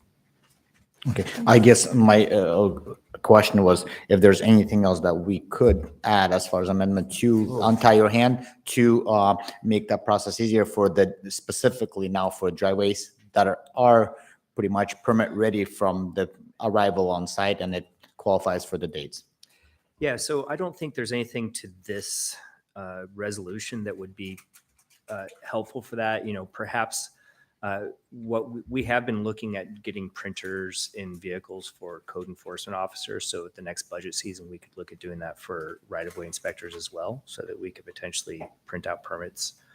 But I can't think of an amendment here that would, I think we already have the ability to issue driveway permits if we have a driveway that just meets the standards. Okay, the paper version of it is not, I don't think that's important. It's just as long as in your system, it qualifies, it checks and it's signed off on it. You don't even, technically, I don't know if you even have to send them anything now, but at least on our standards and our records, it says that it's, that issue been resolved. That would be my recommendation. Okay. Okay, further discussion? Yes. Thank you, Madam Mayor. And as long as there's latitude for the, for administration to use their staff wisely, I also would, I just think if we want these things to happen, we may need to add staff. So I'd also like to ask the administration, if you think, in order to reach the goals that we're talking about, which is to have these driveways permitted quickly, make sure we're staying on top of, what I hear you saying is we need to stay on top of the ones that are being deemed done now, and then we got to catch up with all these others. Maybe if we have assembly want that to happen, maybe we need another tech whose job is just to go out and do what you're saying, So I leave it to administration too, to let us know if having an additional person would allow us to accomplish what seems to be the goal here.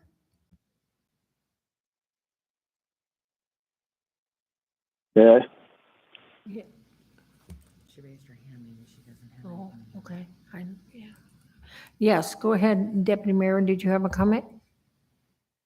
Yes, ma'am. I too would support the idea of hiring one or two people to help with this, but I will say that I would not support them being FTEs. They would have to be seasonal employees. This is not, this is not a short period of time. Taking a year to try to fix this problem that was created by 15 years of say, mishandling of previous staff from a long time ago.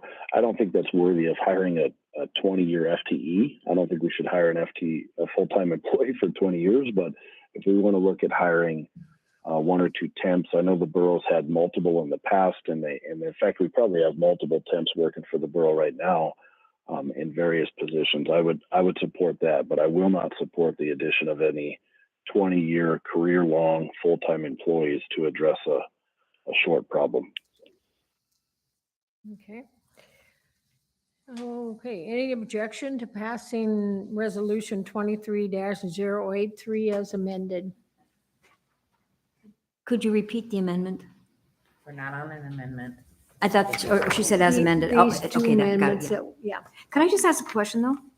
Pardon Maybe it's me? been answered 14 times, but can I ask a question or can I ask a question?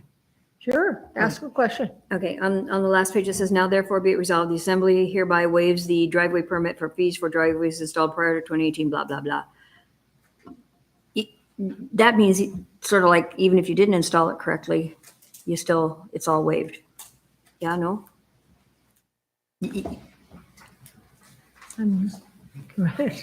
Staff. No, that's not the case.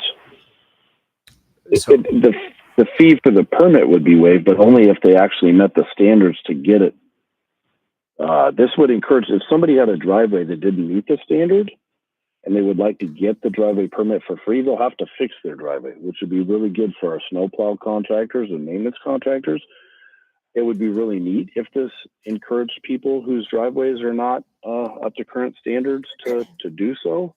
But nobody's going to be able to get a driveway permit if their driveway doesn't meet the intent of the standards, right?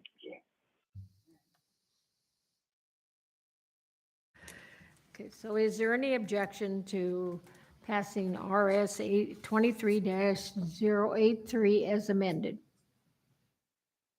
Hearing none, then the legislation passes.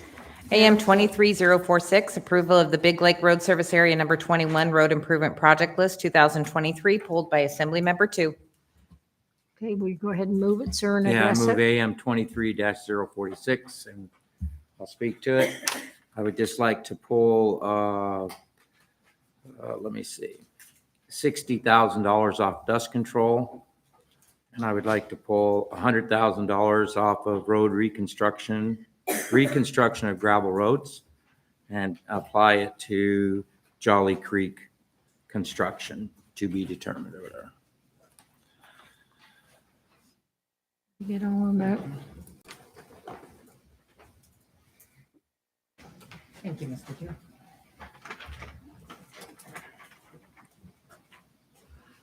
That's it, Mayor. Okay. Just a minute, and we'll have does everybody understand? Does anybody need the clerk to read it again? Okay. Discussion then on the amendment to AM 23-046. Okay, hearing, Assemblyperson Hours? I do. My understanding is that this has not gone through the RSA, and so I'm just going to object on the grounds of I think RSA should be consulted even if the assembly person overrules them in the end. Further discussion on the amendment? Any objection to the amendment? Okay, we do have objection to the amendment. Madam Clerk? Members in the room can go ahead and vote on the amendment. Assembly Member Yunt. Yes, ma'am. It passed with Assembly Member McKee and Nowers opposed. Okay, now we have the AM 23-046 as amended before us. Is there still objection to the AM? Yes, okay. Assembly then will please proceed to a vote on AM 23-046 as amended.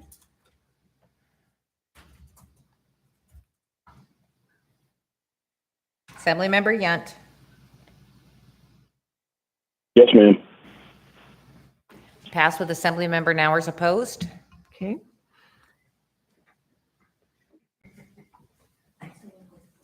Now we are on AM 23066, awarded bid number 23112B to Big Dipper Construction Incorporated in the contract amount of $585,719.50 to perform road improvements to South B Shannon Street, East Brenda Avenue, and East Carefree Road.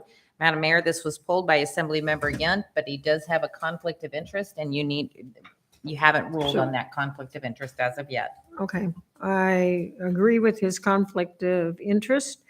And whose district is this to move this amendment? I don't know. Do we need, Ron, will you just move it for me, please? Sorry, I don't. Let's see. AM 23066. I'd like to move AM 23-066. Okay, discussion on the AM. Any objection to the AM? Sorry, are we, what happened with the conflict of interest? I'm sorry, I missed that. Did he get recused? He's related to the owner of the construction company. Ah, okay, thank you. I think he stated that earlier. Okay, any objection to AM 23-066 passing? Okay, legislation passes. AM 23069, awarded bid number 23126B to Western Construction and Equipment in the amount of $458,790 for Big Rock Road improvements, pulled by Assemblymember Nowers. Okay. I need to move it. I move AM 23-069. This one and the next one were really just small things, but in the title, it says what the award is going to, but in the body of the AM, it just says the award is to contractor. So I pulled it just to correct it so that it says Western Construction. Okay, so is that a secretarial correction? Is that something we or can do just need take to care have of? an amendment? Okay, I'm sorry. Let's go ahead. Bear with me. Sure. It's on page 1 at the bottom. And it says, in response to the advertisement, 2 bids were received. Award recommendation is being made to contractor.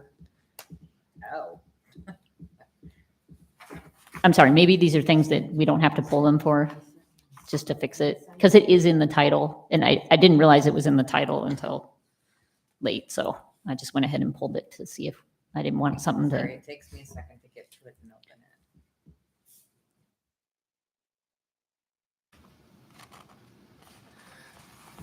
Where are you, I'm sorry, Assemblymember Nowers, where are you saying that who it's awarded to is blank?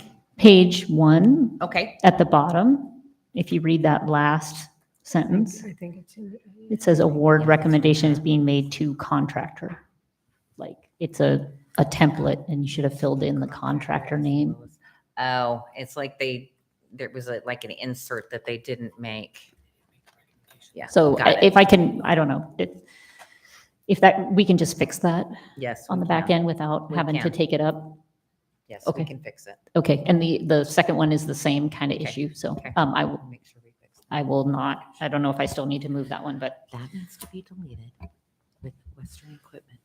Okay, so is there any objection to AM 23-069 as corrected, pass?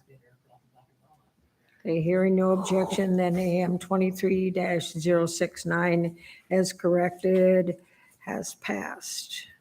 Madam Clerk, do we still have some? Yeah, there's one more, Madam Mayor. AM 23075, awarded of Linda Lake Portage at Beaver Lake Road Fish Passage.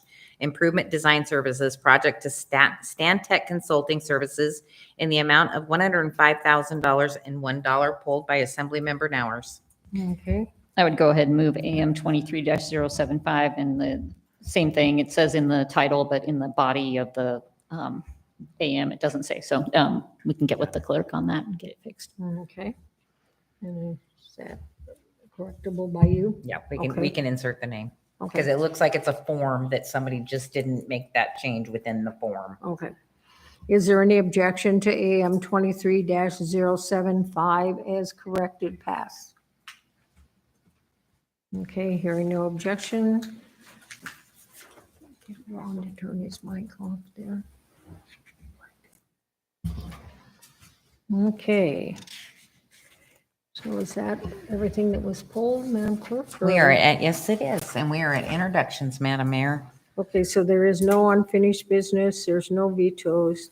And Madam Clerk, go ahead on introductions. Introductions for public hearing on August 1st, ordinance 23061 with accompanying resolution 2366, ordinance 23067, ordinance 2370 with a resolution 23077, ordinance 23072, ordinance 23073 with accompanying resolution 23079, ordinance 23075 with accompanying resolution 2380, ordinance 23076 with accompanying resolution 23084, and ordinance 23077. Okay, Deputy Mayor, will you please move the introduction, please?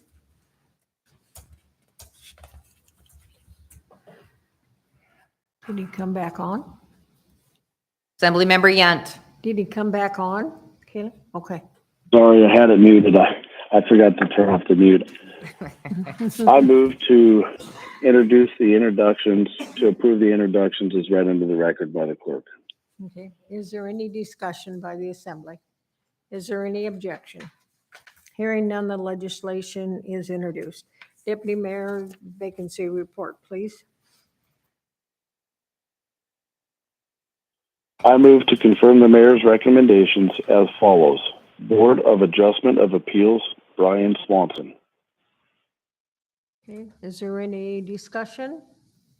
Is there any objection? Hearing no objection, the vacancy report is approved. There is no new business, there's no referrals, there's no reconsiderations, and there's no executive session. So, Deputy Mayor, do you want to go first since you're online? Yes, please. I appreciate that. So I want to talk about how the water body thing came about. So I was contacted. So last year, this body with the Assembly approved a resolution 22052 unanimously 7-0 to start this process. So this process for me must have began by talking to the attorney and the planning director. I would guess sometime in March or April for this resolution. Like I said, I mentioned it came before all of us last May. I had no idea there was, and I'll speak to the gentleman that spoke earlier before. Everything he said was factually inaccurate, if not a bold-faced lie, and I'll speak to that. But I did not even know, because I've never built within 75 feet of a water body, that there was ever an ordinance from before or things that were designed and developed in the 80s. Until I talked to the attorney and the planning director about this gentleman in my district. I think the intent of what was done in the 80s was amazing. I'm totally fine with 75 feet. It doesn't bother me one bit.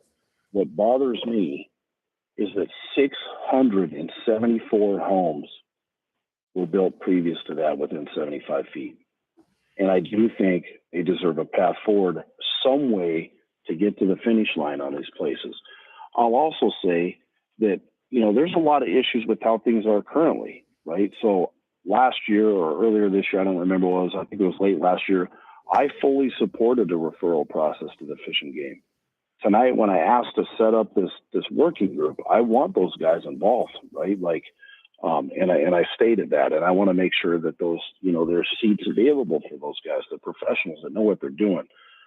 I have spent a lot of money in the past. I've permitted boat launches and used concrete instead of asphalt because petroleum does not mix with fish. It costs me way more money to do that correctly. I've used poly dock instead of treated wood docks. I've spent a lot of my own money to protect the environment. I wish I could spend year round at my moose cabin and fishing and hunting year round, but my kids would starve to death if I did that. So I've done everything I can to protect the environment. I've asked to have all the professionals involved in this.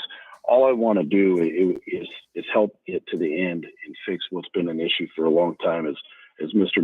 Dan Mayfield mentioned earlier this evening, it's just, there's been a lot of people that have considered taking this up in the past that didn't for whatever reason, and that's fine, but that's how this came about. So I think those 674 people deserve some closure, and that's where it's at, So I fully trust the working group. I do not personally believe there should be any assembly members on there. I know I don't get to make that decision. but I don't think there should be any assembly members on that body. So, in regard to the comments, I mean, apparently I built a triplex on Wasilla Lake. I've never built a triplex in my entire career. It was 42 to 45 feet from the lake, and the city of Wasilla denied that. That is a bold-faced lie. I've never went before the city to discuss setbacks. I went there one time to discuss a landscaping plan that was denied, but was then approved within a short matter of time after that, because my landscaping architect just had to clarify a few things. So, you know, that site on Wasilla Lake, I had a Matsu Borough wetlands permit before I began. I had permitted the dock with Fish and Game. So, I mean, I don't know how many other steps that I could have taken. I don't agree with the EPA. I never have. I never will. And if anybody thinks that they are the almighty, look no further than the recent Sackett decision, where the United States Supreme Court ruled unanimously, 9-0. I don't even remember the last time the Supreme Court, all 9 members, agreed on something. And they agreed that that was not wetlands in Idaho. So, you know, there's a process in place for this. I'm seeing it through, and I have no concerns about it whatsoever. I've never put any pollutants into lakes, and I've spent a lot of my own money actually to make sure that I don't. So, you know, I'll leave it at that, but I do look forward to the working group and whoever the manager and the mayor appoint. I don't think we need to be in a rush. Like I said, this process started with the resolution that this body approved last May 22nd or May of 22. If we got to take 6 more months or another year, whatever it takes to fix a 40-year-old problem, I'm totally fine with that. I think the longer the better, really. Let's just make sure we get it correct, right? So anyway, I'll leave it at that. I appreciate everybody's time tonight. That's all I got. Thank you.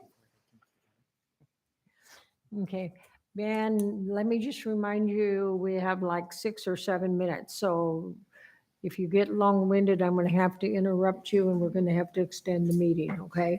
Just so you understand. Okay, Mr. Attorney, parting comments. My only parting comment is that the month prior, the U.S. Supreme Court ruled unanimously in the Hennepin County case, which does have an impact to us. It says that when you tax foreclosed property, if you dedicate it to a public purpose, the prior record owner might have a claim for the equity. So that impacts us because we do foreclosures. But it was unanimous, so that's all. Assemblyperson McKee, parting comment? Nope. Okay. Okay, Assemblyperson 2. Mike? Yeah, it's just 2 quick updates. So on the paving LIDs, there was one approved last meeting, one approved tonight. Those 2 were already bid, and the bids were already open. So August 1st, next regular meeting, that AM should be before you to approve that contract award. So to the gentleman's concern, that's already been bid out. I think Mr. Adams caught up with him on the side and already communicated that to them. So you'll see that bid award for those 2 LIDs. I don't know that they'll get done this fall, but they're under contract. Prices are set, contractor established with, I think, a final completion date sometime next summer. So we'll see how that develops. Secondly, Matsu Central School bid opened. That contract award will be on the next regular meeting. We have an awardable project. We still got a little bit more work to do, and we'll talk about it that night, but we do have a school that we can award a contract for and move forward with construction. That also included the bid for Catherine Drive, which is the connector road between Stringfield and Trunk Road to create access to the school. So relatively good news. Obviously, we'd like to see the prices be lower, but it was a competitive bid, 3 good bidders, and they were all fairly reasonably spaced. Like they were pretty close. It wasn't all over the board. So good news. Madam Clerk. Okay. Assemblyperson Hours, parting comments? So 2 minutes. There's an assembly member, Jesse Sumner, used to say, gosh, nobody's in the room. We must be doing a good job. We've had a lot of people in the room lately. And I really, a big reason I'm up here is because of fiscal responsibility. And I just, again, on the landfill, we're going to pay for that. And the people who are going to pay for it are not the ones who are using it. And I love user pays if we can do that. On the water body setback, We spend 20 million on fish passages. We had 2 of those on our agenda tonight. It was a 2-to-1 vote that put that back in place at 75 feet. I know everybody up here wants to protect water quality. I would not have voted for it as it was written. And as far as my recommendations to the working group, I think the suggestion of pros and cons is really great to have. I think we should write out what the current avenues are for people to come into compliance. I think we do need a real estate person on there, especially to talk about from the standpoint of financing, which is the issue. And I think that working group, my 4th suggestion is we really need to talk about how we're going to do effective enforcement and education and how to pay for it. That has to be part of the discussion, because the reason we're in this pickle is because we haven't done a good job at that. So how do we solve that? I'd like that working group to look at and how we pay for it. It might require increased staffing, but we can't pretend we're going to do something and then not put the staff in place and the finances in place to pay for it. So thank you. Okay, Assemblyperson Phaneuf, parting comments? No? Okay, Assemblyperson Benir, parting comments? Dear Lord, we thank you for your blessings. Please remember Ken Barkley and healing in his injuries. Give him courage and strength. Please remember Tim Hale and his emergency. Please help us serve those that are in need, the less fortunate. Please, we pray that you open the hearts around the valley to your word. Protect our children, guide our parents and our leaders to make wise decisions in the line of your will. Help our youth to soften their hearts to your word. First and foremost, let us love you and honor you. Please help the sick, the broken, the addicted to grow closer to you, to be healed. Please bring about a revival to our valley, state, and country. May you change the hearts and souls of the wayward. Please bless and fill our valley with your Holy Spirit. Please let those living and passing through our borough know that you are alive and a loving God. Please let us love our neighbors as we love ourselves. May we love you with all our heart, all our soul, and all our minds. May we do your will. In Jesus' name, amen. Our meeting will adjourn at 10:58.